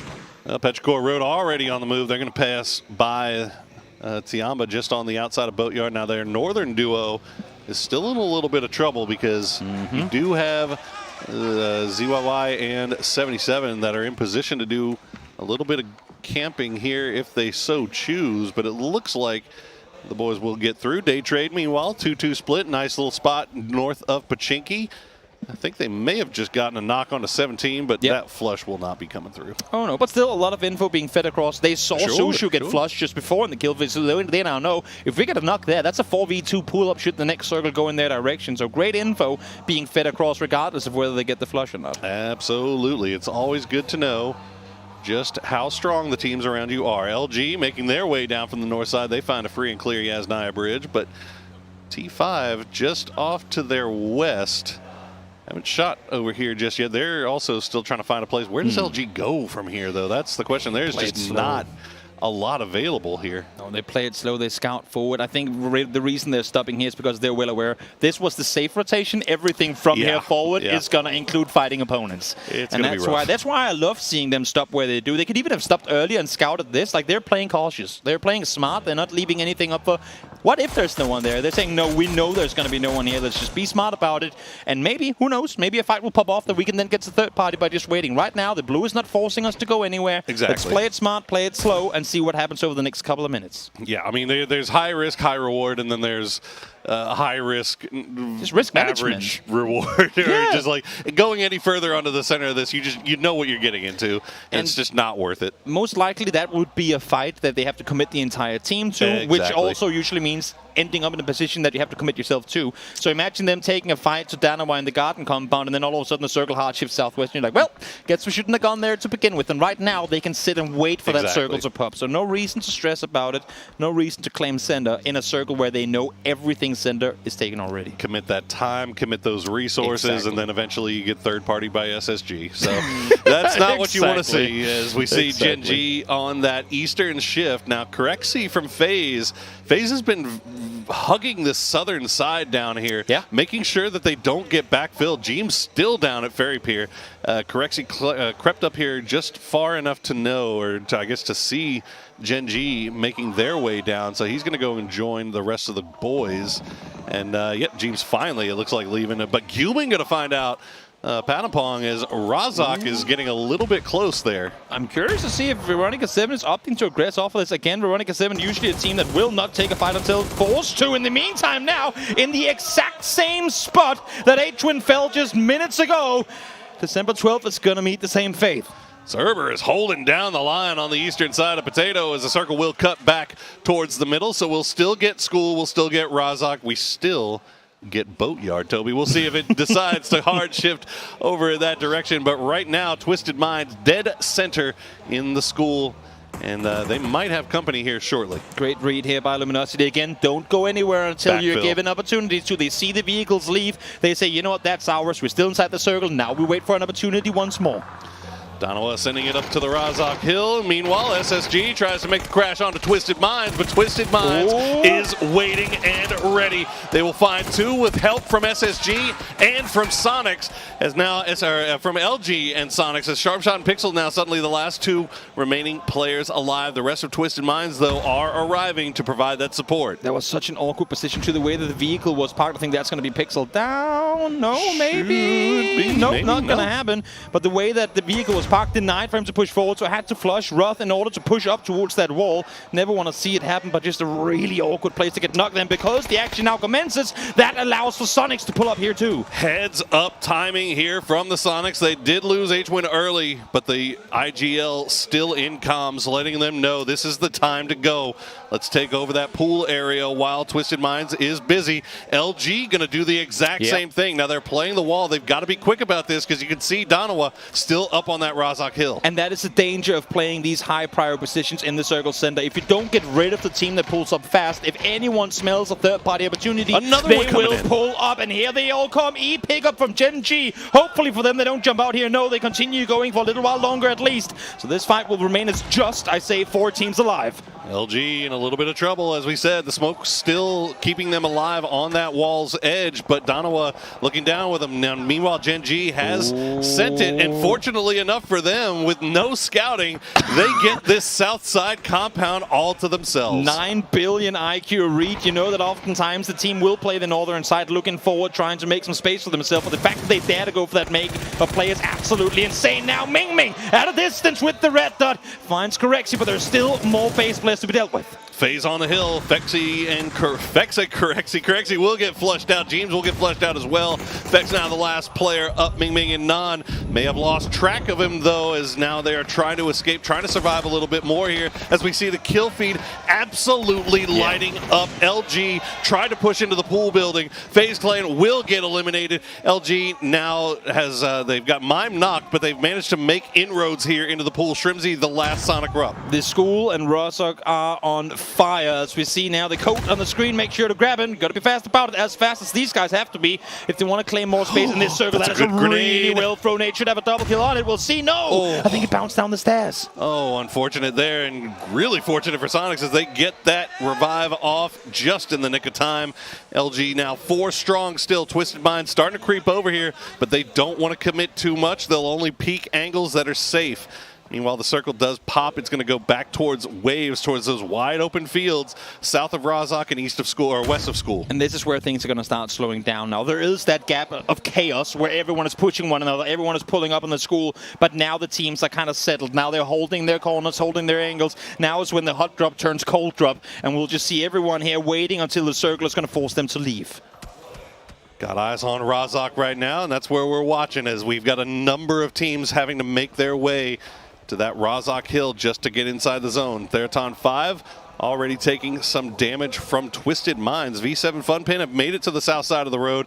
They're joined by Tiamba. Pow Pow still holding a spot on the northern side, feeding information over to the rest of his squad, letting them know where Veronica 7 is. Meanwhile, School seems to have calmed down a little bit for now. Yep, it is. Everyone knows that everyone sat in corners holding angles with shotguns, and that's a no-no. Don't push. Just wait this one out. Maybe we get the Eastern Heart Shift. Maybe we get rewarded by something happening. That something could just be Theraton 5 joining the party in School as well, unless if Twisted Minds can stop them.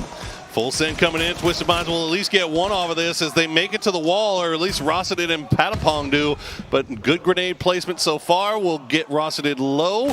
Won't find the knock just yet. Donawa wants to creep over and peek this, but they're getting taken shots at by 17. So no free peaks here for anybody. Nope, things slowing down once more as New Happy will be eliminated again. Only 2 teams out, and we're almost in phase 5. These teams really trying to play it smart and safe to the best of their ability. And then you have Gen G that just hot drops center and somehow gets an entire compound to themselves. But outside of that, everyone playing it slow right now because they know there's so many teams nearby. There's too much space in this circle that you literally cannot utilize at all. So teams are forced right next to each other in heaven. Spots Loki. Nobody wants to take that dead. I mean, there's plenty of space to play inside the dead center of the circle right now, but nobody wants to take it yet because it's way too early. There's still too many sight lines available in there. Is now Tiamba. They get Pow Pow on the other side of the street. They've got V7 pinned behind a tree, but Veronica 7 taking the damage over to Donawa. There you go. Linshu through the smoke will find Human. The spray comes through, but he won't get the flush. Such a nice read on it too. It's just like these players know each other's muscle memory. He knows that if he was in full sprint there, he's going to continue around that tree. So he's pretty much just tracing him through the smoke. They're finding him. Absolutely nice taps there coming through, reading the movement of the opponent. Tosi tried to go for a flank. It hit the tree? Oh, it hit the tree. Tosi tried to go for a flank there on the Veronica 7, but ZYY had sniffed it out and was able to prevent him from taking any shots down there, while the mortars still proving ineffective. They are still scary as hell if you're a V7 player. So while the North is going to blow up in just a short moment, because really only 1 or 2 teams can come out of there alive, the South is going to have to make moves too. Cerberus has to make plays. Day Trade and Petrichor has to as well. Speaking of Petrichor, here's Pow Pow. Pow Pow gets headshot and just continues to hold the angle. Does not care. He has 3 HP and still peaks Petrichor. What a Giga Chad. Okay, Tiamba still holding the line here in Razak. Now, Chewy71 has managed to make his way up here, but nobody from Tiamba over peaking. Meanwhile, on the south side of this zone, Cerberus is going to try to hard crash into Genji's compound. They're going to lose Haisaki right off the bat. Let's see if they can make it over to the ridge lines here, and they're going to actually full send over to the warehouse where they have 17 Xiao Bei ready and waiting, and he'll find Hymas, and that will be Cerberus dismantled. This play yield, we have one play that we're trying to pull off, get down to the wall of the compound. Then they get there, the one guy say, no, let's do something else, but they don't have the something else ready. Therefore, they scatter in all directions and they end up falling a bit closer. But in the meantime, Rogue, oh my goodness. Perfect nade, lapped on over, takes out the entirety of Danawa. And that is why you don't want to take the low ground too early. When people still have access to the high ground, they can do things like that.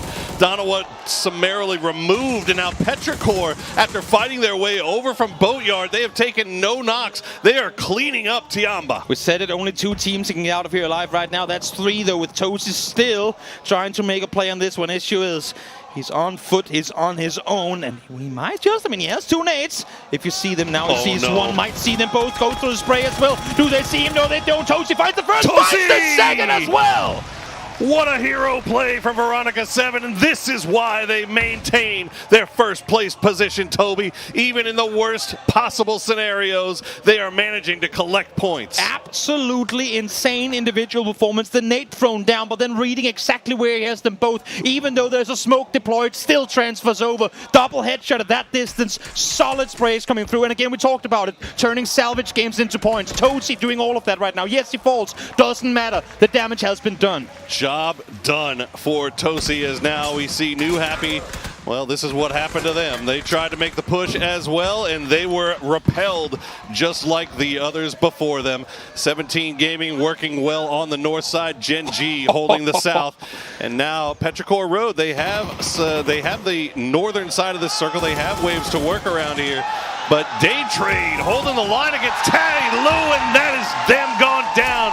And meanwhile, Mime finds Shrimsy and kickstart the flush with the Panzerfaust. He got taken down by the pump action, but says, hey, I got something better. Blows them both up in the staircase, and they will get rewarded for it. In the meantime, now, Circle swings south, and Day Trade able to clear that fight as fast as they were. It's going to set them up for a really good opportunity here. We saw Chewy get knocked just before, but Summer and Ixet are real close to Day Trade up north of the compound. It's an awful timing for Petrichor Road as that knock came through right as they were making their push. Belmoth holding the line, looking on the edges. Grenades coming through. Ixlef will find Flash. Lots of utility being used, but good hold on the low side. Summer will get knocked by Norins. Ixlef, though, will find Belmoth. He's going to find Norins as well. Norins with the trade. What a shot. Absolutely insane peek on over. Did not have that angle at all, but catches him with a flash in hand. Perfect play. Coming through from Norins, but they're not done yet. They still have yet to find the flush, and there's 2 players alive on the other side here. Chewy peeking on over. He's going to try his time, wait for the reses to come through. Nice that he's buying his time here. Do not aggress. Do not give Norins any sort of chance to get through this one alive. More utility being sent over there. Pushils, the shot will come just a little bit shy. Chewy getting taken low by Norins, but there you go. Pero will hold the line, and they will collect a few more kills in their bag. What an attempt, though, for Day Trade. Solid sprays coming through, but falls just short on that one. Great play, though, in response from Petrichor. And now, the remaining players here from Luminosity trying to make something happen, but it is no man's land where they're going, and Twisted Minds are finding a lot of points off of it. They will indeed. Snaker's the last one alive, and he is just running around for as long as he can. Survive, somehow still surviving. Songjang actually going to find the knock on a Perfectix. So Twisted Minds, they tried to find this angle onto LG, and they pay the price. I've heard Trevor say it before, the coach from LG, saying Snakers, he's always coming out and saying there's a skill to dodging bullets. Left, right, up, down, prone, like crouch jump, do whatever you want. Once again, Snakers just turning into Neo from Matrix. A skill on display right now for Snakers as he manages to keep LG in this game. Now Twisted Minds, they still have to find their way inside this zone. There's still one alive for T5. Patampong getting the cheers of the crowd to keep him supported. And now Sharpshot, nobody aware of him, Toby. He has managed to sneak into the south side of Genji's compound. Creeping further forward. We see Snakers jump there, found one, and then in the response, hello guys, how are we doing in here? Blows up all of them. That is the power of their Panzerfaust there. Batulin's trying to creep further forward. Oh, you cannot prone down here, mate. You got to keep going. 1 HP. He does have a jammer pack, though. He does have a jammer pack. Okay, I was going to say, this man is playing with fire right now. But that jammer pack going to keep him alive as Genji, they are just in perfect position. There you go. Songjang will be the one that picks him off. And now we are down to our top 5. What will Sharpshot do? The two snakes, Patampong and Sharpshot, in perfect positions to wreck people's games here. 3 of our teams alive right now, currently set in the bottom 12. Third on 5 will fall again. It's an angle. When you see the car there, you go, I wonder if there's a player next to it as well. But look at this, 13th, 14th, 15th, still in this match. We said the leaderboard was close, but if Space Station or Genji gets off to a good finish here, it's only going to be closer. I mean, Petrichor Road could jump, Genji could jump. There you go, Sharpshot going to steal Esther away. The snake has bitten as Songjang will come down to the wall to try to find revenge for his fallen teammate, but Sharpshot back on the move. He's got that M249, Toby. That is terrifying stuff. Really great read from Sharpshot and understanding where the pressure is coming through from as well. He finds Esther instantly, 180, sent that smoke grenade in the opposite direction, completely isolating the angle. Unfortunately for him, Genji still can afford to do a full wraparound on this south side without having to worry about anybody third-partying them. So Sharpshot, we'll see what else he can do from this high ground. He's going to find another one. Pio is going to go down. Sharpshot, the hero, plays for Space Station Gaming. Helson Nate, Helson Molly using the oil can on top to try and grant himself some more cover from the other side, but the money through, but late, but it doesn't matter. Damage has been done once more, but this again, the blue is closing in slowly. You gotta send they this 17. will be able to reset, but 17 only 3 up. They have the circle. Do you make the play here knowing there are 2 knocks, or do you wait for them? It's too dangerous with Petrichor right behind you. I feel like they can't. It's too dangerous to make the play, especially now that they hear the vehicles. And the utility just falling short here. Xiaobei going to be holding the line right now. He's got a very good fort built in front of him to prevent entry into that warehouse.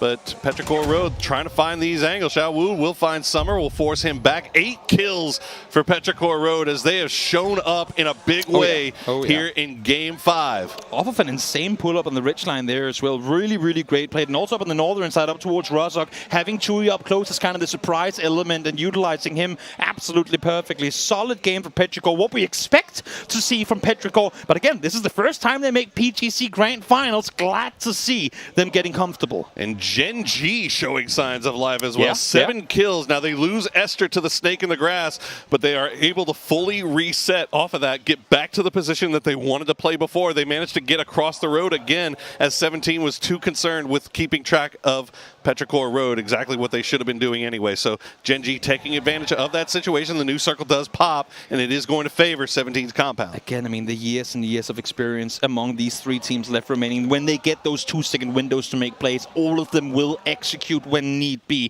So looking forward to what hopefully will be a very, very good finish to this match. Here's Genji again spotted. Look at the angle that Lil Ghost is holding. Xiao Wu and Lil Ghost just not going to allow for Genji to wrap over, and Xiao Wu again able to find one.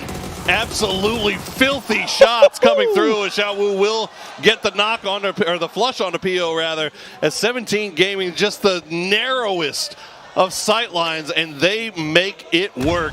Now Xiaobei having to pull back here. I think they're reading this, knowing that they should be expecting the push from Petrichor Road. Right now, Xiaobei holding the line as Petrichor Road comes through. He'll find the first knock on the Ming. Small mistakes being made here as there was no trade. The nade is there to follow, though. They should be able to reset. They should be able to get the rest on up, but we're seeing so many. We always talk about great rotations, but these are small, individual, mechanical, up-close plays that we've been blessed with. The Ike's left nade to instantly run into follow because you know that Xiaobei is going to fall back off of it. Make a play off of it. Yes, the trade there wasn't quite good, but they still keep 4 alive. Still alive is Gen G as they get the res back onto Songjang. Now they do lose Pio down to 2 as Xiaowu still has that nasty angle from the roofs, but they have spotted him out. They know exactly where he is. Shot's not coming through just yet. The smoke's maybe a little bit too far here away from where they are as Xiaowu has a beautiful angle, but now he's got to worry. Oh, he spotted out Chewy. Did he see him?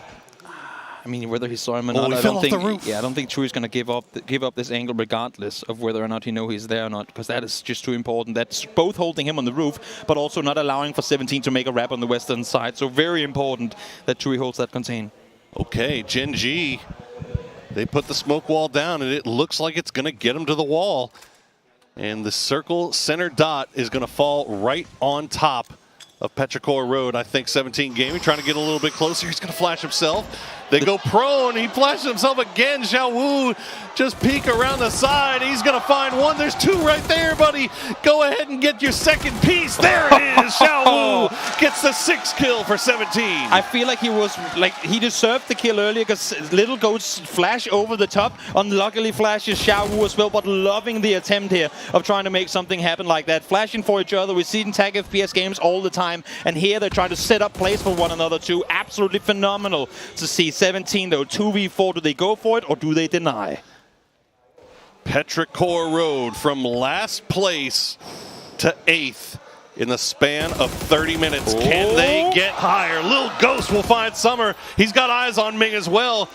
But he's only got 9 rounds left in the magazine, Toby. That's the issue. That is the issue. We're reaching a point where as much as they probably want to take this fight, they literally have nothing left to work with. And the other guys do. Ike's left headshot to follow over the top. That's 1 down. 6 bullets. Lil Ghost is not giving up on this. He wants to find the flush, wants to find anything to try and take them out. But I think even he is starting to realize, you know what? I literally have nothing to work with. And that is going to be Petrichor with a 10-kill chicken dinner. That is what you call a glow-up, Toby, from last place. And now Petrichor Road, in the span of 1 game, has hopped right back to the top of the leaderboard. And boy, don't they know it. Good work from them in a very, very difficult game. From start to finish, I mean, they're 2-2 split in and around Ross. Like them even being able to regroup, to then fight over the northern side and make their way down towards that compound. So great. Again, a Petrichor that I feel like we've never seen at PGS before, or PGC before at this level. I'll tell you what, Petrichor Road, obviously the stars of this one. Big win from them. But Toby, 17 looks like they're warming up, man. That is terrifying stuff. Let's throw it over the desk to hear what they have to say about this last game.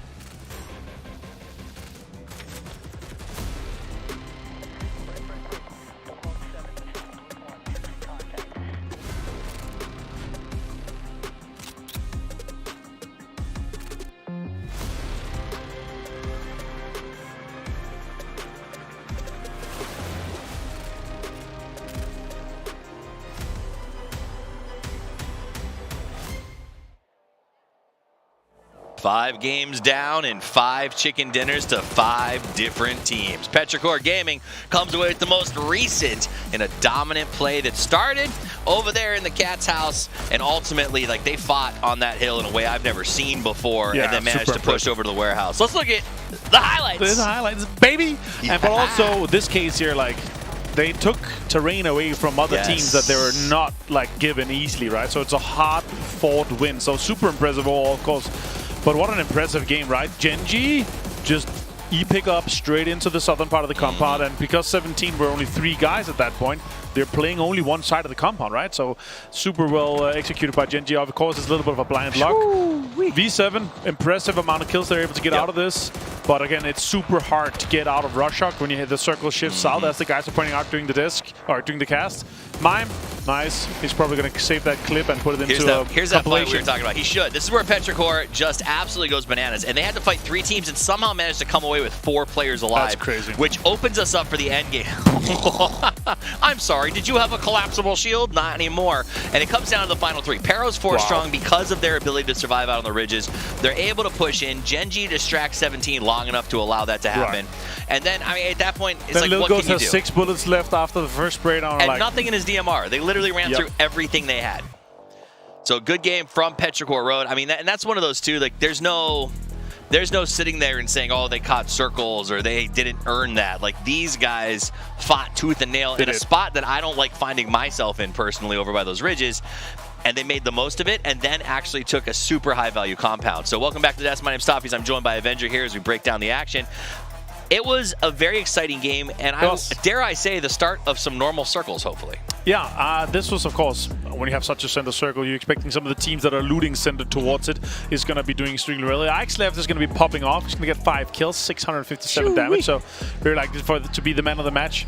Chewy also did good, of course. Only did 60 damage. You're more of a tank this round. You know, but sometimes you need the tank. He didn't even absorb that much, to be honest. He was just out there finishing the fights. I think that was the important thing is Ixleft was pretty wild up there on that line, and I think it was his team being able to sort of spread out and just make sure they were able to distract and keep eyes on them. Yeah, those ridges north of the package is a hard spot to play, right? But they're able to get like the third party and the timing onto day trade, and also some of the missed utility on day trade a little bit did definitely open the door for them to clutch it up. But they had 2 knocks. They survived that. Get all 4 guys up, as you pointed out. Like, it's crazy. Two teams on 12, 17 Genji, but Pero on 20 after a somewhat rough start for them. Yeah, I mean, that's a very nice jump. Kill count, placement, huge points. Let's take a look at the overall leaderboard, though. 17 will grab, as they're in that 41 points, looking good, comfortable in first place. It is not a icon I am unaccustomed to seeing in first place.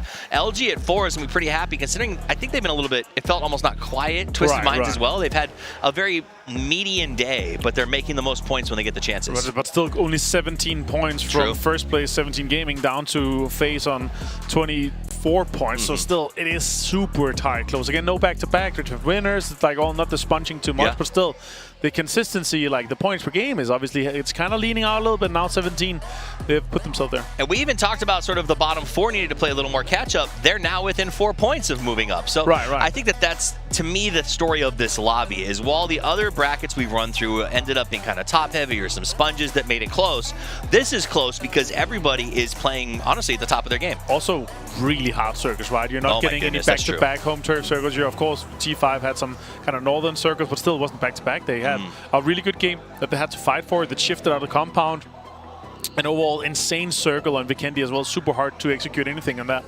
It was difficult circles to lead up to that one. Then we go to school. Twisted Minds loved that spot. Gave him a little bit of a bolster. You saw him climb the leaderboard. But there's only 1 game left to play in 3 days of this grand final. It means 1/3 of it is almost done. And it's time for a lot of our teams to get up and start to run. We talked a lot about the journey of 1,000 miles starting with 1 step. This is when it's time to sprint. Let's sprint over to the final match of the day. It's a wrangle. Let's go. Thank you very much, Toppies. And yes, it is I, Porosaurus, and it is he, Toby, to bring you the final game of day 1 of these PGC Grand Finals. And right now, 17 has taken the lead. I think none of us would be very surprised to see them hold on to the lead at the end. But from there on down, it's still pretty close. Insanely close. Insane. Because loving the fact that no one's really been able to separate themselves so far. Curious now, though, to see Curious now, though, to see what Space Station opts to do. We saw in the previous one maybe forced a little further west than what they were expected to be from Tai Lu. How do they adapt? Do they change anything up? I can tell you already now, easy to adapt because Tai Lu ain't here no more. They are not. And they are going down to Military Island. Yeah. And we'll see if our circle follows them. We're checking in with Ixleft. They are from Petrichor Road. Huge victory for them. Could not have come at a better time because their wheels were spinning so far through the first 4 games. I talked to Ixleft during the losers bracket. I was like, how are you doing? Like, you guys obviously have never made PGC Grand Finals. Do you feel cursed? What's going on? What are your expectations from this tournament, considering they always play really well in China? As we see, pow, pow! It was only 1 pow, I suppose. Pow, pow. in any case. I actually told me, Toby, we just want to make grand finals. Like, we've never gotten there.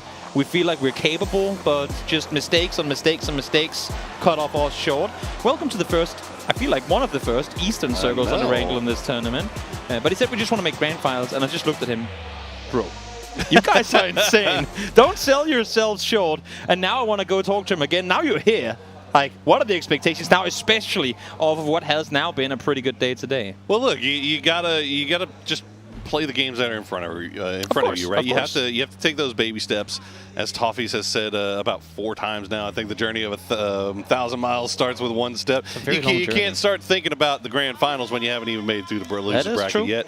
So it makes perfect sense that they would think that.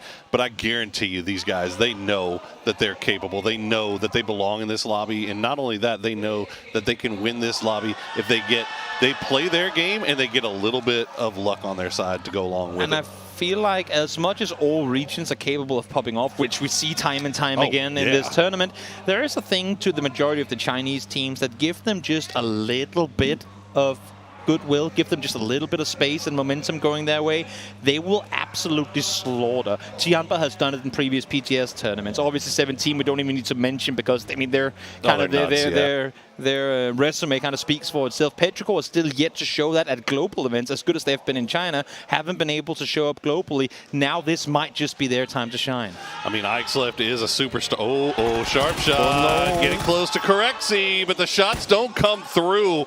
And now, Correxy, you're in a little bit of trouble. Is the rest of FaZe already in vehicles on the way over? Yes, they are. SSG a little bit further, but they also look like they are heading over in this direction as well. This is awkward because neither of these two guys can now get to their vehicles. I think they're both parked facing the other person's building. So it's like, I don't want to be here anymore. Guys, come over. I need a pickup. And I think that's exactly why Gustav is getting in now. But he's approaching at the exact angle that Sharp has an angle from. This is dangerous driving, Gustav. You get to stay alive. But that, I feel like, was unnecessarily dangerous. Yes, I get that he might want to bait the angle. Okay, but they're fully committing to this. They sure as heck are. Yeah, FaZe effects very low as well, as Pixel's trying to defend his teammate Sharpshot. I feel like that M249 might be the thing that is keeping him alive right now. He has done so much work from him, but now the rest of the boys have arrived. You can see James off in the distance. He's trying to make his way over here as well. So both teams fully committing to this fight in the final game of the day, as Sharpshot will find Gustav. I don't like this at all. Finally, now that they do get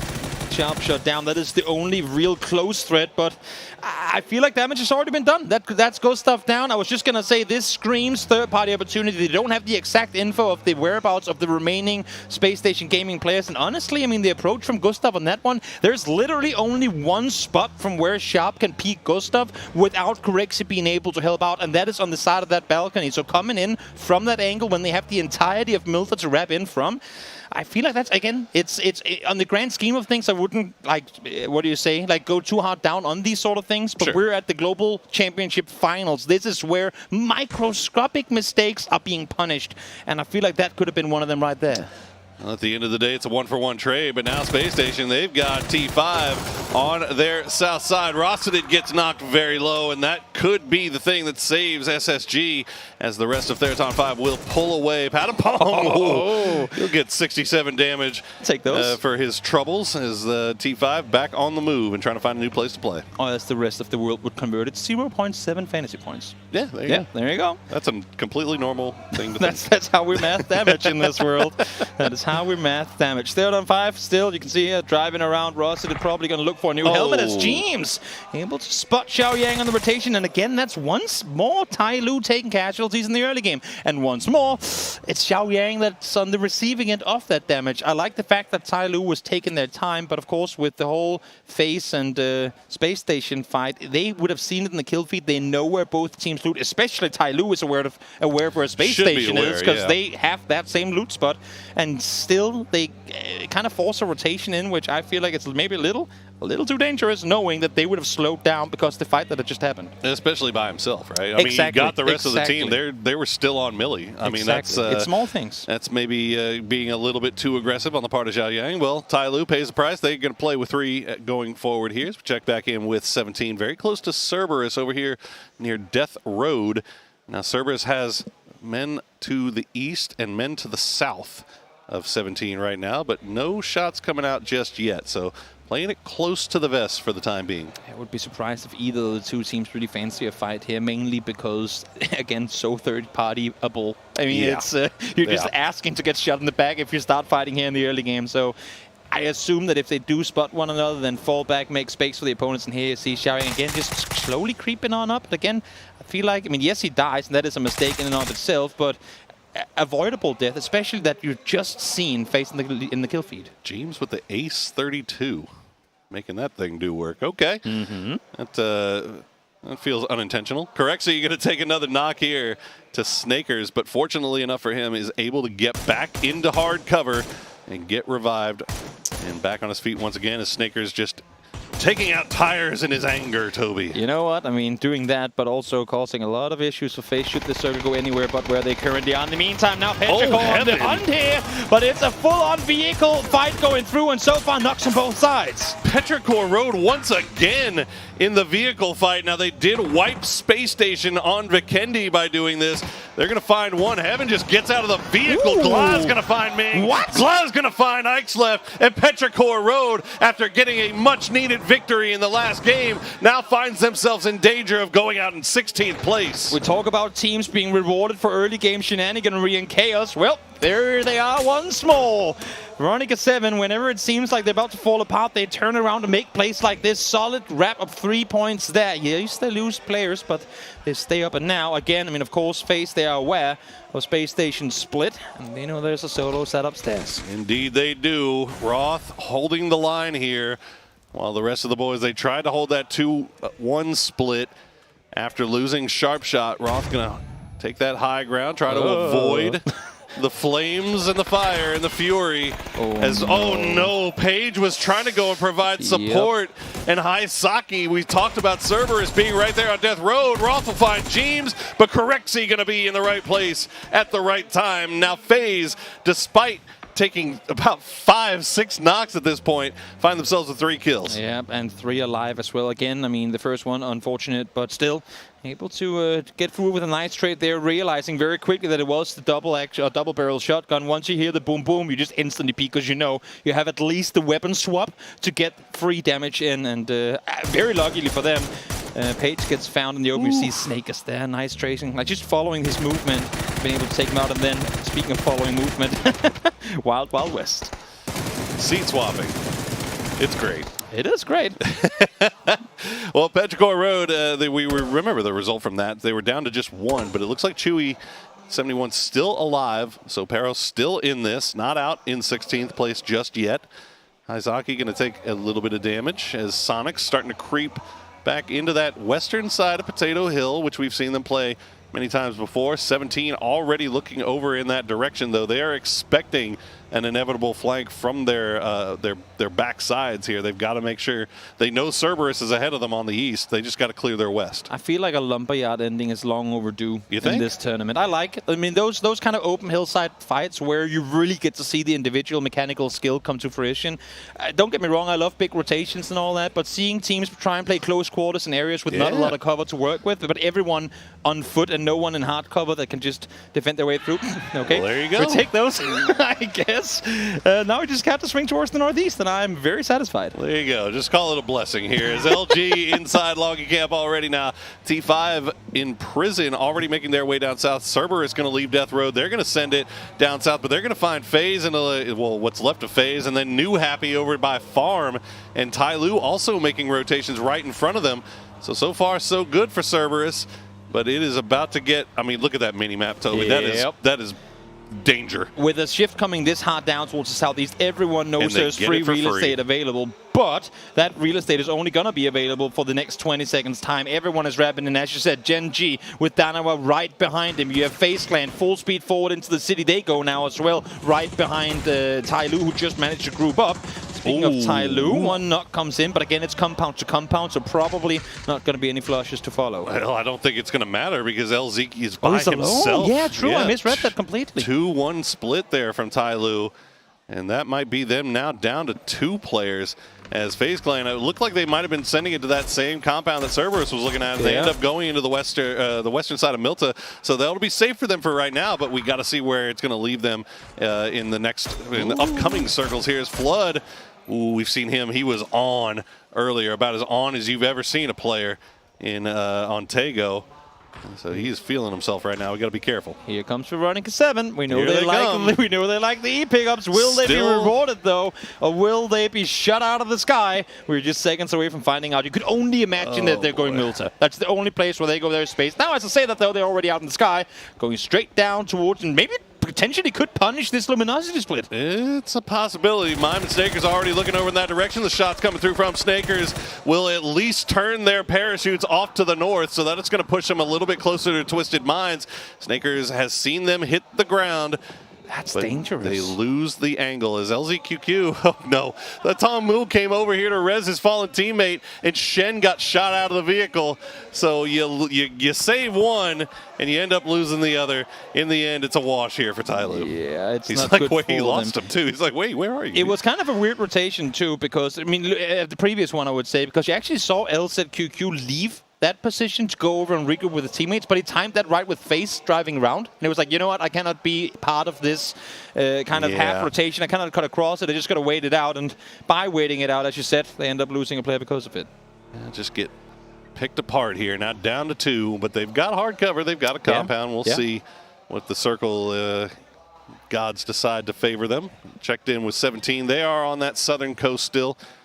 Pretty clear and free. Gen G, meanwhile, PO working his way up north here. He's right on the doorstep of T5, and in particular, Hatsawat. Yeah, I mean, I know I said Lumberyard, but maybe New Milta ending could also be kind of interesting. That could be fun, and too. New Milta, we haven't really gotten to showcase it too much here at PGC, so who knows? Who knows? Maybe we get a little city ending down towards the south. We are just about 15 seconds, I think, left from finding out. There's plenty enough water in that should there be water in the next circle, we can pretty much guarantee where Phase 4 will take us. Oh, man, PO with his Groza.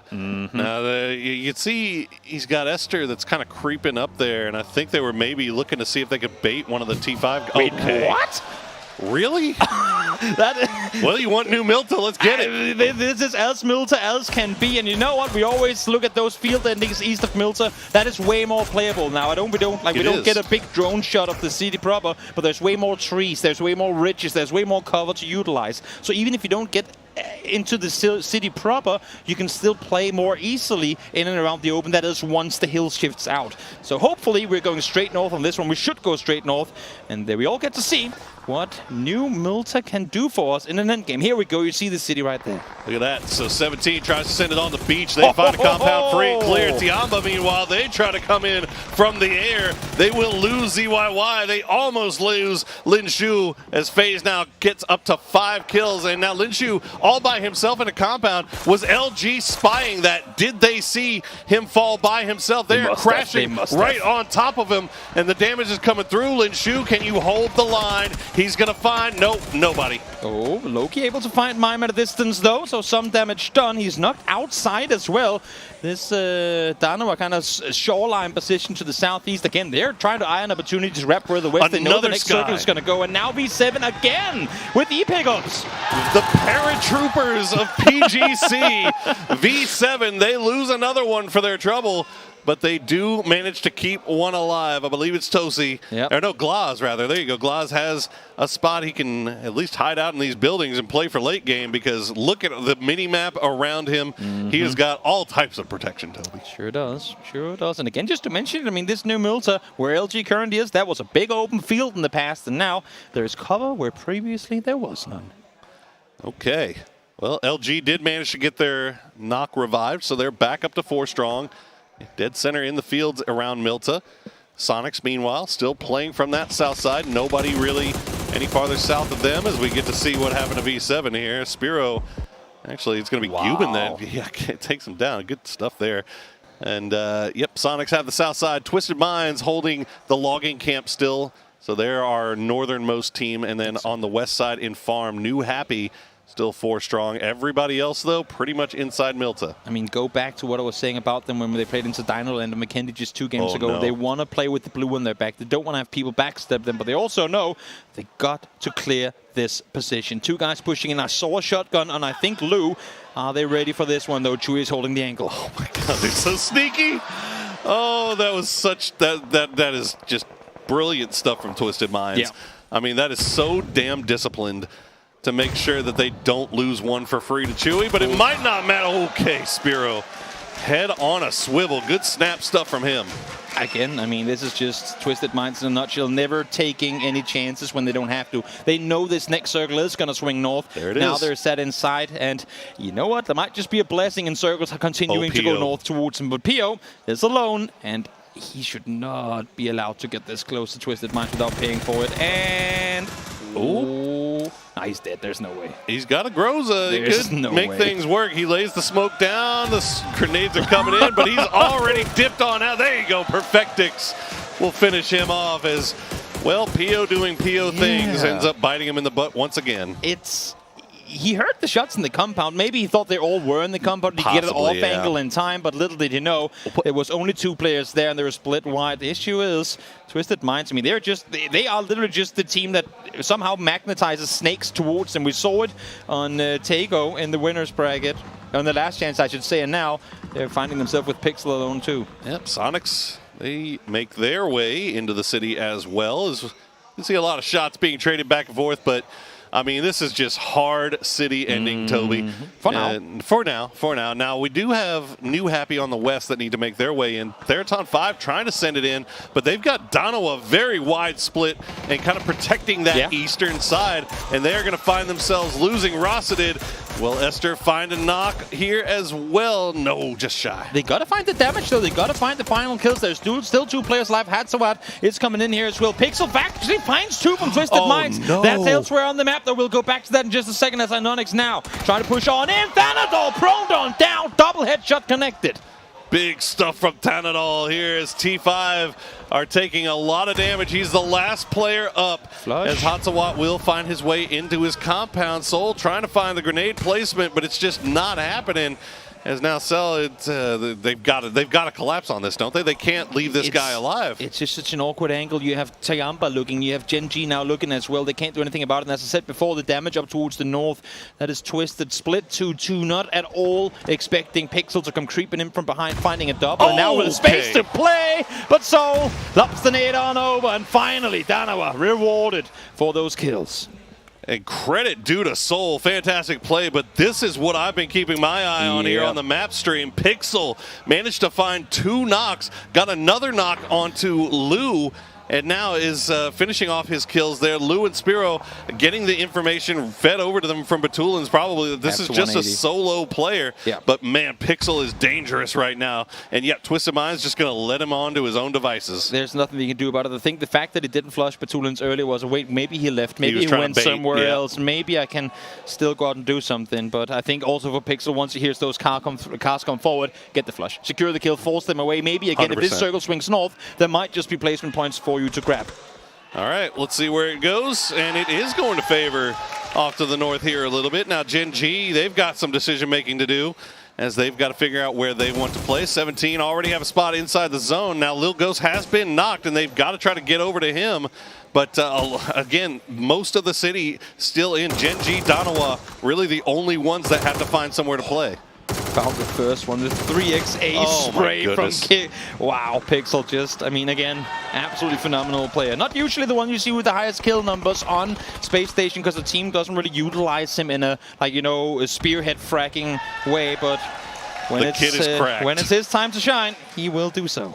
Okay, Day Trade getting the camera time right now, and that's giving the fans something to cheer about as they have pretty much complete control over the southwestern side of this circle right now. Is LZ going to get spotted out from range. Now LZ and Etong Mu still alive for Tai Lu, but they are outside of zone in that little compound here. They've got to find a way someplace to kind of make their way inside this zone. I mean, you think that coming into grand finals, all these teams are a little nervous, the jitters are there, but I'm telling you, everyone is dialed in today. Headshots pretty much sure are, non-stop at any distance. Norrens caught LC mid-air there, able to get a good one in. And I'm loving the fact that they're setting up push-shields on the other side here. They're waiting for Tyloo to make a play. They already have a guy safe inside the circle. They just have to clear their side of the circle first. So if they can deal with Tyloo altogether, that will be, I mean, now they trade with plenty of space to maneuver. We'll see if Tyloo can get across here. We'll see if Gen G can find somewhere to play. They've sent 3 in the vehicle. Donawa doing the exact same thing at the exact same time, and they are getting lit up here. Gen G will find just the smallest of ridge lines to play here. They've got a crate, they've got a vehicle. That's all they need. They feel comfy. There's no way they saw the crate. It was like, ooh, cover in the open. Let's go. We got one US boys. Pixel. In the meantime, Pixel with the triple coming through. Donawa did not see him at all. And down they go. Hold your hand up high, Pixel. You just earned your team 4 more points. SSG goes out in 13th, but not before a highlight reel play from their fragger. Holy moly. They were down instantly. That was like non-stop headshots all the way from start to finish. Filthy, filthy stuff from Pixel. And now Gen G has... Actually, that actually does a lot of good for Gen G as well. Big time, now big Pixel time. does go down, but Gen G now have this whole spot over here on the northeastern side of the zone that they can play with. Don't have to worry about Donawa on their uphill from them. Now Twisted Minds still have a duo, but those guys most likely aren't going to go anywhere anytime soon, I wouldn't think. We're in a case right now where everyone is waiting 6 seconds to see the next circle pop. Everyone right now are sat very comfortably. Some more than others, sure, but sometimes you just get that shift. Okay. Right now, that is into the city. 17 crossing the street instantly when they see the new circle pop. I mean, they were leaving before that thing even popped, and they managed to get everybody across, but Tickleton will get the knock on Xiaobei. The follow-up grenades coming through. Won't find the flush. Actually, Gla is going to be the one that gets him, as somehow Veronica 7 right on top of him. The double blue will finish off Little Ghost as well. And Xiaowu, the last one alive for 17, but he can probably make it pretty late here. LG, meanwhile, they take a fight with Gen G in the middle of the open field. Snakers down, Flood down, Mine down, Rello, the last one alive. The grenade, will it find its home? It does, but DG98 has the happy feet. Second one comes over, though. The flush will be found. You can see Rello is running around and picking up nades from his knocked teammates. Doesn't have time to rest. He knows he has them right up over on the other side in those smokes. He just got to find the perfect nade. If DG falls here, that is reses up to at least Snakers. Oh, they're falling so far behind, but DG98, he's got that P90, he's got the happy feet. Rello's going to get spotted out by Pow Pow, and now DG98 knows he is free and clear, but, well, I don't know how free and clear you are. You're in the middle of no man's land, and you are a long way from the new zone, as New Happy will finish off Tyloo. What does Daytrade do off of this, though? They know there's knock players on the sub. You see Look at this Look again. at the amount of damage coming through, and he's still Dirty. He still Look at had Roth, he even knows. He still had 17 bullets in the chamber. That was a half max spray. Found 3 kills. Wouldn't have it any other way.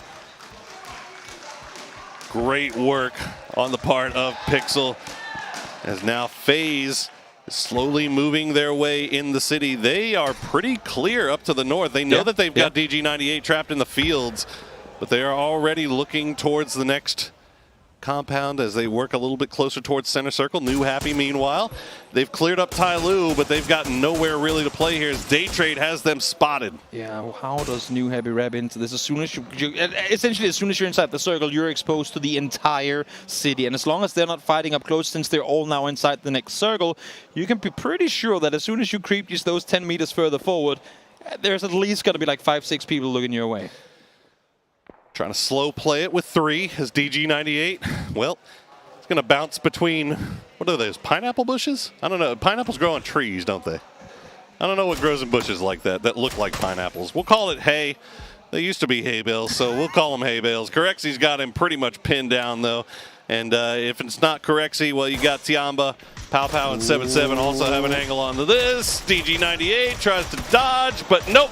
Oh, 77 Gonna steal it away from FaZe, and now Day Trade taking the action right to the jaw of New Happy. So smart plays coming through here from Day Trade, especially now that they know they have to make this play. There are two men pushing up and over, but they have Belmont and Flash on the off angle trying to fend off. They find the two confirmed, but they still have one more to deal with. Doesn't matter. Vex is there to claim it, and more space now being made from Day Trade Gaming. Really smart plays coming through, leaving two behind in the city to kind of play that over-the-shoulder protector.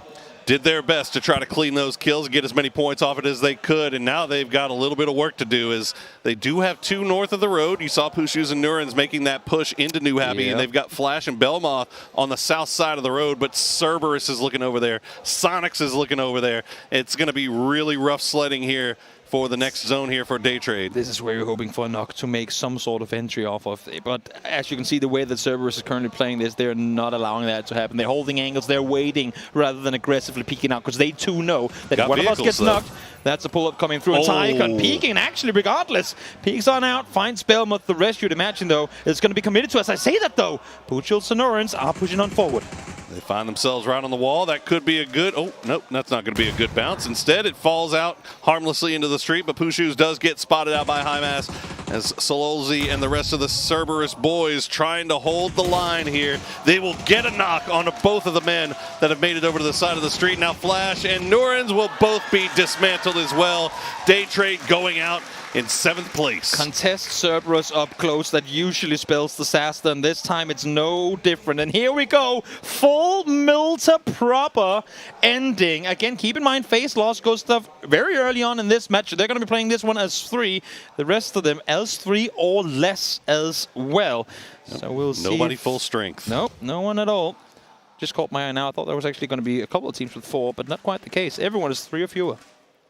And we've got 2 snakes, but fortunately both of those snakes are right next to each other. And of course, Toby, they're both orange, so it made me think that they were on the same team at the same time. But we've got Glaz up from Veronica 7. You got Shawood still up from 17. They are on the south side of this circle, towards the middle. Not really getting any close to anybody, but this is most likely going to be slow played out, you have to imagine here. And it's again V7 able to salvage points here. It's a game where they come flying on in first up in the hillsides, almost dying because of it. Then full speed yeeting into Milta, and now gets to keep one alive as we see the highlights there from the previous fight. Oh no! Peeks on out, says welcome, welcome, Pow Pow. I got a shotgun and I'll take you down. Oh my god, I was scared for Pow Pow right there. As he was looking out in the distance, saw FaZe and tried to go immediately into the corner. He just saw a man with a shotgun staring right at him.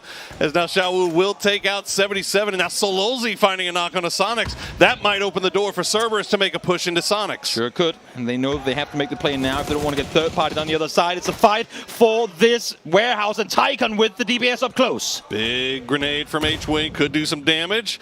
H-Wing, is he trapped? No, he's going to find the knock on a Sololzi, though. H-Win basically holding Cerberus at bay by himself while Shrimzy went for the res on a Tiggleton. Shawu will find a re-knock on a Shrimzy, but Shrimzy's going to find Tycon, and now it's a 1v1. H-Win versus the last player up for Cerberus. Such a nice angle from Shrimzy up on the second floor. Unfortunately, he got mullied after the knock, so he is going to be taken down. Himas now trying to get Tycon back on his feet. Will they allow it on the side of Sonics, though? Himas trying to go for the first one. It's going to be Tycon rewarded with the kill, though. Got the DBS. And H-Win still trying to hold that high sight line. Will spot out Hymas. Do they know? He's not peeking it, though. Oh, he's got a spot him. Wow, Hymas wins the 1v1 with the headshot. To expect that angle, too. There are so many areas from where they could be peeking. That one arguably being the least expected, and still able to double headshot him. Such insane awareness from Tycon and Himas. Beautiful play coming out from Cerberus as they keep 2 alive. And all just like that, it's 3 up for FaZe. They are in a beautiful position here to try to secure a higher leaderboard. So can they even get first place? Veronica 7, Glass still alive, still in this. 5 kills.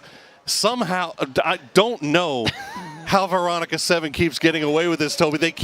That's twice in this game that they tried to send it dead center using E pickups. They lose all their players except for one, and he's collecting points like left and right. If it ain't broke, don't fix it. Unfortunately, his head is now broke as Correxy tore his helmet off, tore his brains out, and that's going to be Veronica 7 down in third, but again, did what they had to salvage way more than what anyone would have expected. Absolutely. Well, the crowd liked that, Bolty. Let's see if they like this end game, as the circle is I think the dot going to fall right in front of FaZe, as Cerberus trying to go for a little bit of a reposition here. I'm not sure what utility they've got left, but it looks like Tycon, they are still holding on to the DBS. They want this up close and personal fight. I was just going to say, I know that they only get 30% on this one, but I think the DBS is not really being accounted for now. I'm seeing, though, James has one as well, so the gun might just be put to full use here. They're trying to nade on over again. Cerberus, this is the first time they come into this area of the map. They have literally got no idea of where FaZe is currently positioned. They've been playing the western side, holding west for the whole time,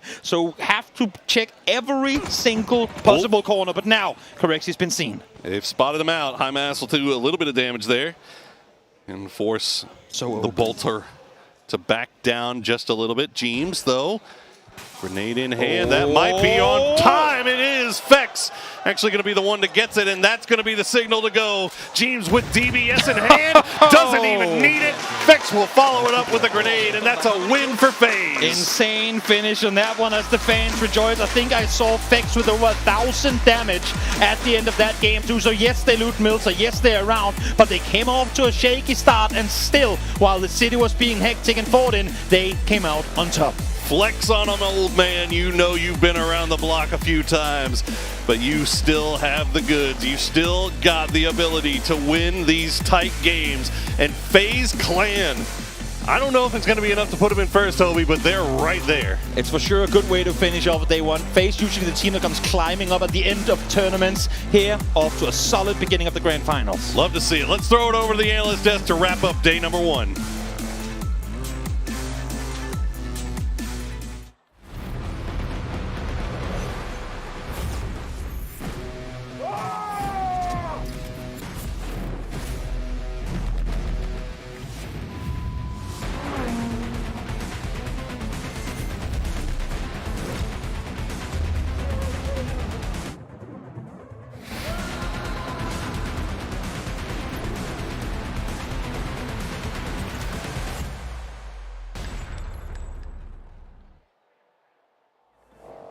The last match is done, and a new chicken dinner winner rises to the top. FaZe Clan comes out with the final chicken of the day as we take a look back at the highlights. And what a fantastic urban ending we get here, and an insane amount of buried circles, right? So I'm just super happy that we're able to see some of these like crazy games, and also how close it's been. FaZe to be able to set up. It is home turf circle for them. They loot Milta, but to be able to walk out with that amount of kills, that amount of points, that amount of confidence for these guys here, they're playing it super smart. And may I remind you, this entire match started with FaZe in a kerfuffle with Sharpshot in a compound that cost both teams. Like, they somehow still managed to come out of this thing and find themselves a win.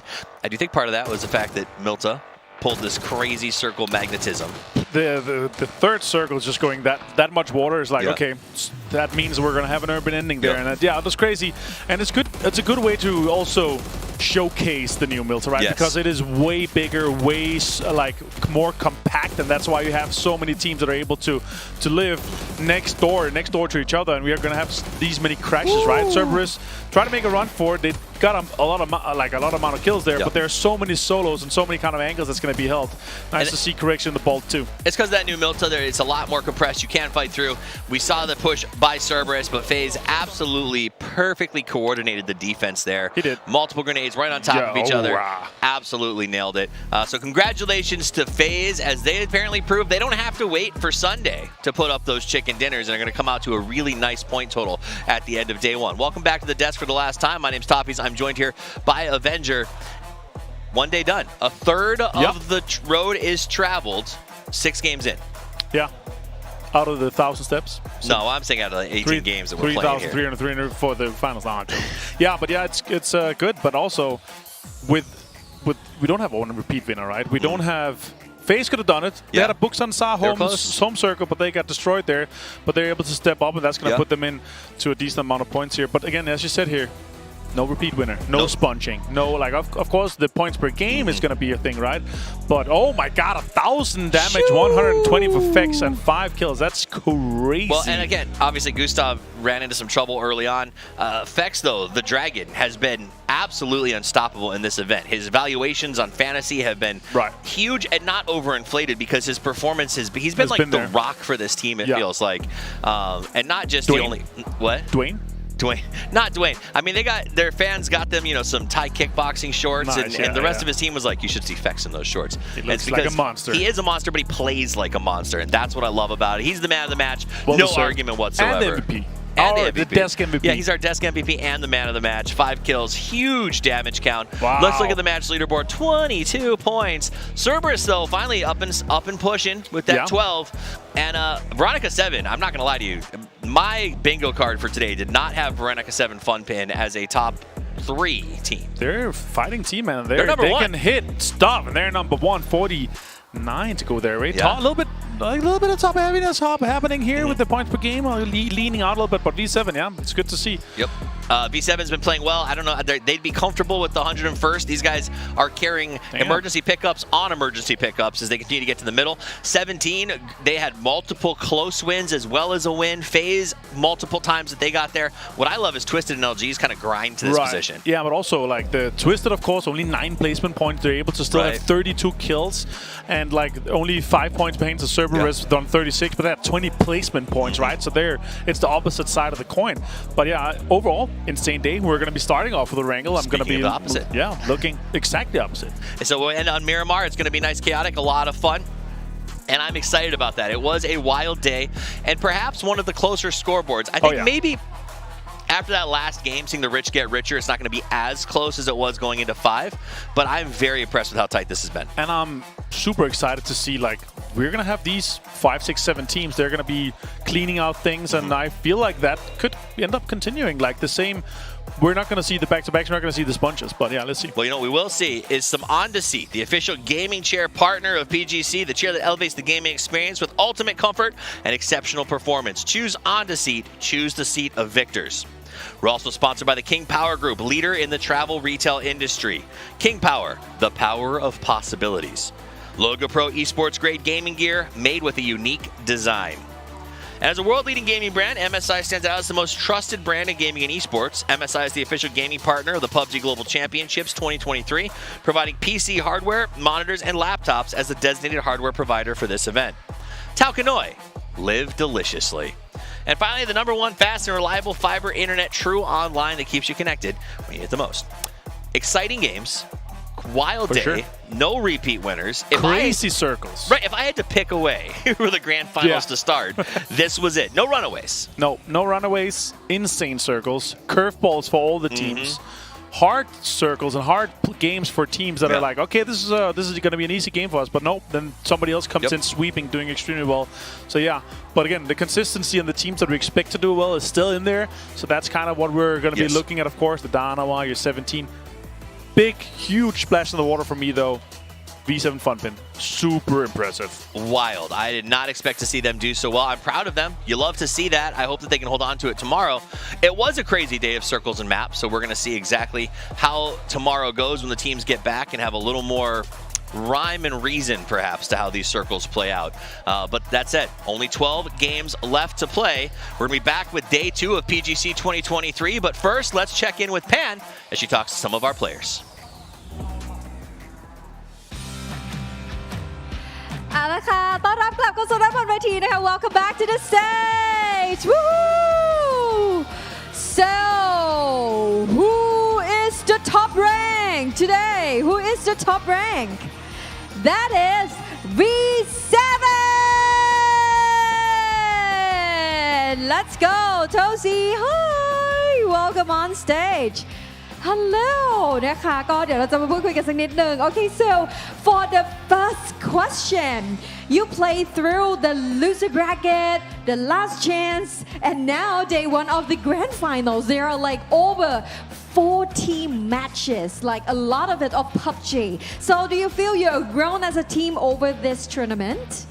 이제 V7과 이제 그 루저스 브래켓, 라스트 찬스 그리고 그랜드 파이널까지 올라왔습니다. 오늘은 그랜드 파이널의 첫날이고 PGC에서 총 40판 매치를 진행하셨으니 본인에게 팀적으로 성장을 된다 이런 생각을 하시는지 궁금합니다. 일단 라스트 찬스랑 루저 브라켓에서는 제가 실수를 좀 많이 했는데 오늘은 그래도 실수 좀 적게 나오고 그래서 팀원한테 오늘은 좀 도움이 많이 된 것 같습니다. So for the last chance stage, I think I made a lot of mistakes. So what I focus on is to improve those mistakes, and then I think that would definitely be really helpful to the teams as a development. ว้าวโอเคคำถามแรกนะคะได้ถามไปว่าคือต้องบอกว่าเขาเล่นทั้งในรอบ loser bracket last chance ด้วยนะคะแล้วก็วันนี้เนี่ยก็คือเป็นวันแรกเนาะของ grand finals นะคะซึ่งต้องบอกว่าแมตช์ที่เขาผ่านมาทั้งหมดเนี่ยคือมันเกินกว่า40แมตช์ซึ่งมันเยอะมากนะคะก็เลยอยากจะถามว่าจากแบบแมตช์ต่างๆที่คุณได้ผ่านมาทั้งหมดนี้นะคะคิดว่ามันทำให้ทีมของเราเนี่ยได้เติบโตมากน้อยแค่ไหนนะคะต้องบอกว่าในรอบของ last chance เนาะแล้วก็ loser bracket นะคะคือต้องบอกว่าเขาเนี่ยก็มีข้อผิดพลาดด้วยนะคะที่ได้เกิดขึ้น last chance or loser bracket that he make a mistake last chance or loser bracket last chance นะคะต้องบอกว่า last chance ก็คือต้องบอกว่าเป็นรอบก่อนที่เราจะเข้าสู่ grand final เนาะเขามีข้อผิดพลาดเกิดขึ้นเยอะนะคะซึ่งทางนี้เขาก็ได้มีการปรับปรุงเปลี่ยนแปลงให้ดีขึ้นนะคะแล้วก็ได้นำมาใช้ในรอบแกรนด์ไฟนอลนี้เองซึ่งเขาบอกว่ามันคือสิ่งที่ดีมากๆนะคะที่เขาได้ไปอยู่ในรอบ last chance เนาะจะได้เห็นข้อผิดพลาดแล้วก็ได้ปรับปรุงมาในรอบนี้นะคะ and another question is about this lobby is incredibly close so what do you need to do to stay at the top of the leaderboard and separate from the pack 지금 점수판을 보면 팀 사이에서 점수 차이가 많이 나지 않습니다. 그래서 이 상위권을 유지하기 위해서 어떤 노력을 하실 건지 궁금합니다. 일단 오늘도 그래도 실수들은 조금 나왔기 때문에 그 실수 좀 보완하면서 좀 기세만 잘 살리면 계속 상위권 노릴 수 있을까 생각합니다.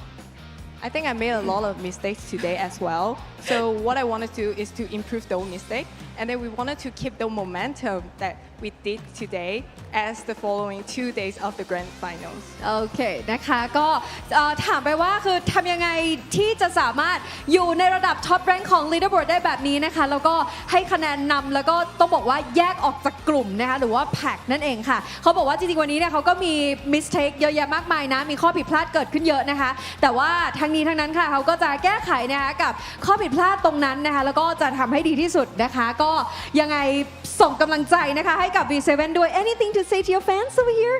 이제 팬분들에게 한마디 말씀 부탁드립니다. 일단 태국까지 와주신 분들도 좀 많이 보여서 너무 감사드리고 항상 응원해 주시는 팬분들 너무 감사드립니다. We want to say thank you to the fans who visit us from the long ways to Thailand to Bangkok. Wow. And we will try our best to the upcoming tournaments. โอเคค่ะก็ฝากถึงแฟนๆขอบคุณมากๆเนาะบางคนก็คือบินจากที่เกาหลีนะคะมาเชียร์ที่นี่นะคะหรือไม่ก็อาจจะมาจากต่างประเทศก็คือมาเชียร์กันที่นี่เลยที่กรุงเทพนะคะยังไงเขาก็จะทำให้ดีที่สุดนะคะ Thank you very much V7 Chelsea bye bye thank you and next let's meet 17 Gaming 小弟弟 hi hello welcome and the same translator wow you're so talented okay so for the first question is like about you had a bit of slow start through the first game the first 3 games and before claiming the chicken dinner in match 4 so did you make any adjustment就是你们在前3把上面都没有特别突出的表现，但是在第4把就吃了一把鸡，然后感觉队内里面回到了状态。请问在当中做出了什么样的调整呢？最主要的还是调整心态吧，心态好的话，干啥都成。I think we fixed our mentality during the failure, and then we believe that if we fix the mentality we will win the upcoming games โอเคนะคะก็ถามเข้าไปนะคะในคำถามแรกนะคะว่าใน3เกมแรกเนี่ยคือค่อนข้างช้าพอสมควรเลยเนาะสำหรับ17 Gaming นะคะแต่ว่าก็ได้มากินไก่ในเกมที่4หรือว่าแมตช์ที่4นั่นเองค่ะก็เลยถามว่ามีการปรับอะไรไหมก็ต้องบอกว่ามีในเรื่องของ mentality นะคะที่เขาได้มีการปรับเนาะในเรื่องของการเล่นเกม mentality ก็เหมือนแบบเป็นสภาวะอารมณ์เป็นสภาวะจิตใจอะไรอย่างเงี้ยนะคะที่ได้ปรับขึ้นมาก็เลยทำให้เกมที่4เนี่ยได้กินไก่ขึ้นมาทันทีเลยนะคะ and last year at the PGC Grand Finals you ended the day in first so this year you're off to a similar start so what can you expect over the next 2 days就在去年 PGC 的时候，实习 Gaming 也是以第一名的成绩结束了第一天的 Grand Finals 嘛。那请问，作为今年，你会对接下来那2天作为什么一样的期待呢？我就想说，上次很遗憾拿到了第2，然后这次希望能拿第1。We feel a lot of regretful because we missed the championship last year, so we absolutely not to miss the championship for this year ว้าวโอเคก็ถามไปนะคะว่าต้องบอกว่าในปีที่แล้วนะคะกับ PGC ในรอบ Grand Finals นะคะก็คือต้องบอกว่าเขาก็ miss ไปหมายถึงว่าไม่ได้คว้าชัยชนะนะคะในปีที่แล้วมานะคะก็เลยอยากจะถามว่าแล้วเขา expect อะไรเนาะกับ2วันที่อยู่ข้างหน้านี้นะคะเขาบอกว่าเขาจะคว้าแชมป์มาให้ได้ค่ะทุกคนดังนั้นก็ส่งกำลังใจนะคะให้กับ17 Gaming นะคะ anything to say to your fans我们对粉丝说的一句话相信我们 We just wanted to say please believe in us okay thank you very much 17 Gaming ก็ให้เชื่อในตัวเขานะคะเขาบอกเลยว่าให้เชื่อในตัวเขาวันนี้ต้องขอบคุณมากๆนะคะโอ้โหการแข่งขันของเราสนุกมากๆในวันแรกนะคะกับรอบ Grand Finals ค่ะยังเหลืออีก2วันนะคะที่เราจะได้รู้ผลกันว่าใครจะเป็นแชมป์นะคะแล้วก็ได้คว้าถ้วยรางวัลในการแข่งขันกับ PGC ในปี 2023 ค่ะส่วนในวันนี้ขอบคุณทุกคนมากๆแล้วพบกันใหม่ในวันพรุ่งนี้นะคะสวัสดีค่ะ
it's not enough.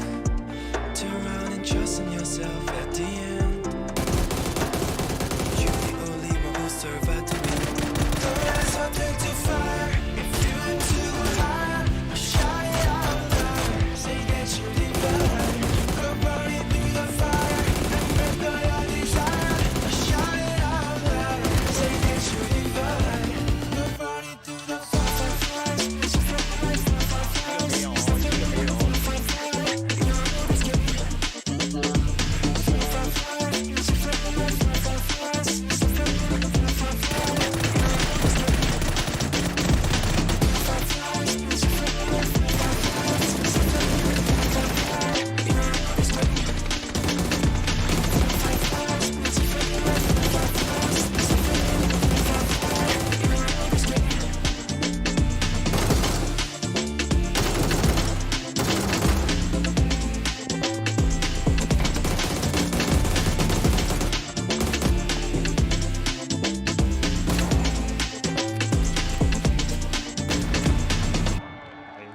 Good game.